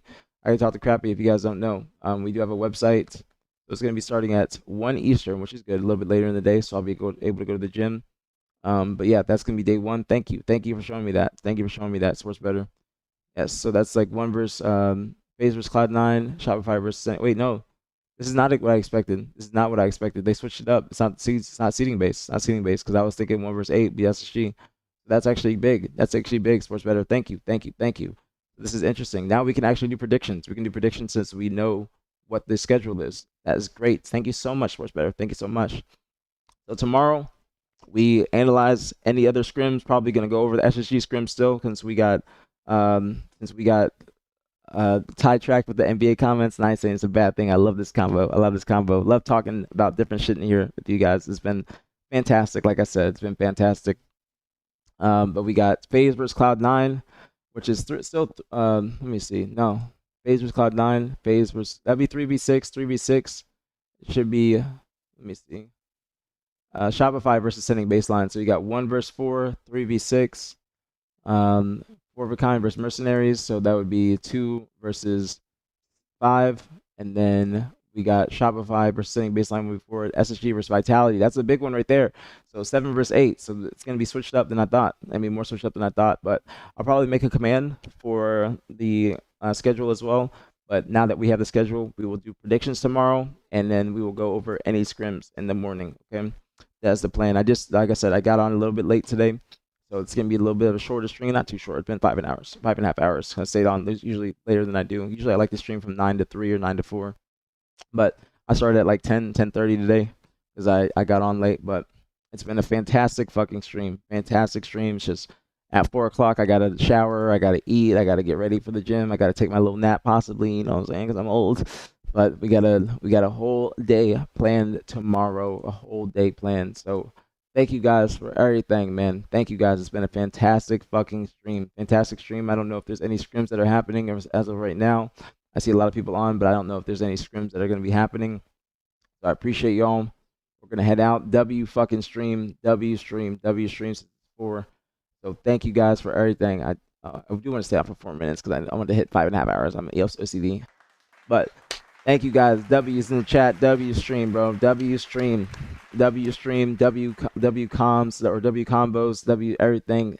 Thank you guys so fucking much, man. So much. Actually, you know what? We'll raid Mini B because he just got back from school. So we'll raid Mini B. I'll send him a little raid. So Mini B little raid. I'm gonna raid Mini B. Make sure I type it right. Let me go back. But we got the Pro League schedule. So tomorrow we'll go over the SSG scrim since we did not go over it too much today. We'll go over the SSG scrim from last night, and then we will do Pro League predictions and we'll talk about the matches. Okay, that's what we will do tomorrow. But it is gym time today. My favorite day, chest and tries. I am probably gonna go because usually I take like an off day after 3 days, but I probably will go today, 100%. That way I can take like tomorrow off on Friday. And my stomach is growling, so that's why I gotta get some food because I have not ate since yesterday. So I need to eat. I need to eat because I've been fasting. Oh, I typed it wrong. Let me see. I type it in wrong. Let me see. Everybody leaves. Berserker. All right, got it. So I'm gonna raid Mini B. Go show him some love. Thank y'all for everything, man. Great combos, great everything. Thank y'all. Thank you, bro. The streams have been fucking great. This chat's been popping. Everything. Thank you guys for fucking everything today, and thank you for everything this past week. I appreciate more than you know, and I will continue to get better with the aPGs analysis. We'll keep that going every single morning when I get on to review the scrims, and then tomorrow we review SSG scrim, and then we will go over the Pro League predictions, and we will talk about that. So if there's any scrims that happen today that I'm not aware of, let me know about them, and we'll rewatch them tomorrow as well. But it is 4, so it is time for me to get ready for the gym and get some food since I've been fasting since yesterday. So I didn't even eat last night because it was too late. So I got to get some food in my stomach. I get some food. But yes, show Mini B some love. I'm just yapping until the raid goes down. But thank you guys again, man. Thank you so fucking much. That was so grateful for y'all, each and every single one of you. Thank you for the subs, the follows, the bits, everything, man. Thank you for that, everything. Even the YouTube subs. Thank you as well. Shout out to YouTube. I apologize for not being too active in reading the chat, but thank y'all for everything on YouTube, bro. Thank you for everything. Thank you guys for the love, for real. Thank you guys so fucking much. So hope you guys have a great day. Stay safe. Stay blessed. Don't drink and drive. Don't smoke cigarettes. And I will see you guys tomorrow morning. We'll be live for at least a little bit, going over predictions and everything. All right. Peace out, y'all. Love y'all. See you guys tomorrow. Peace out.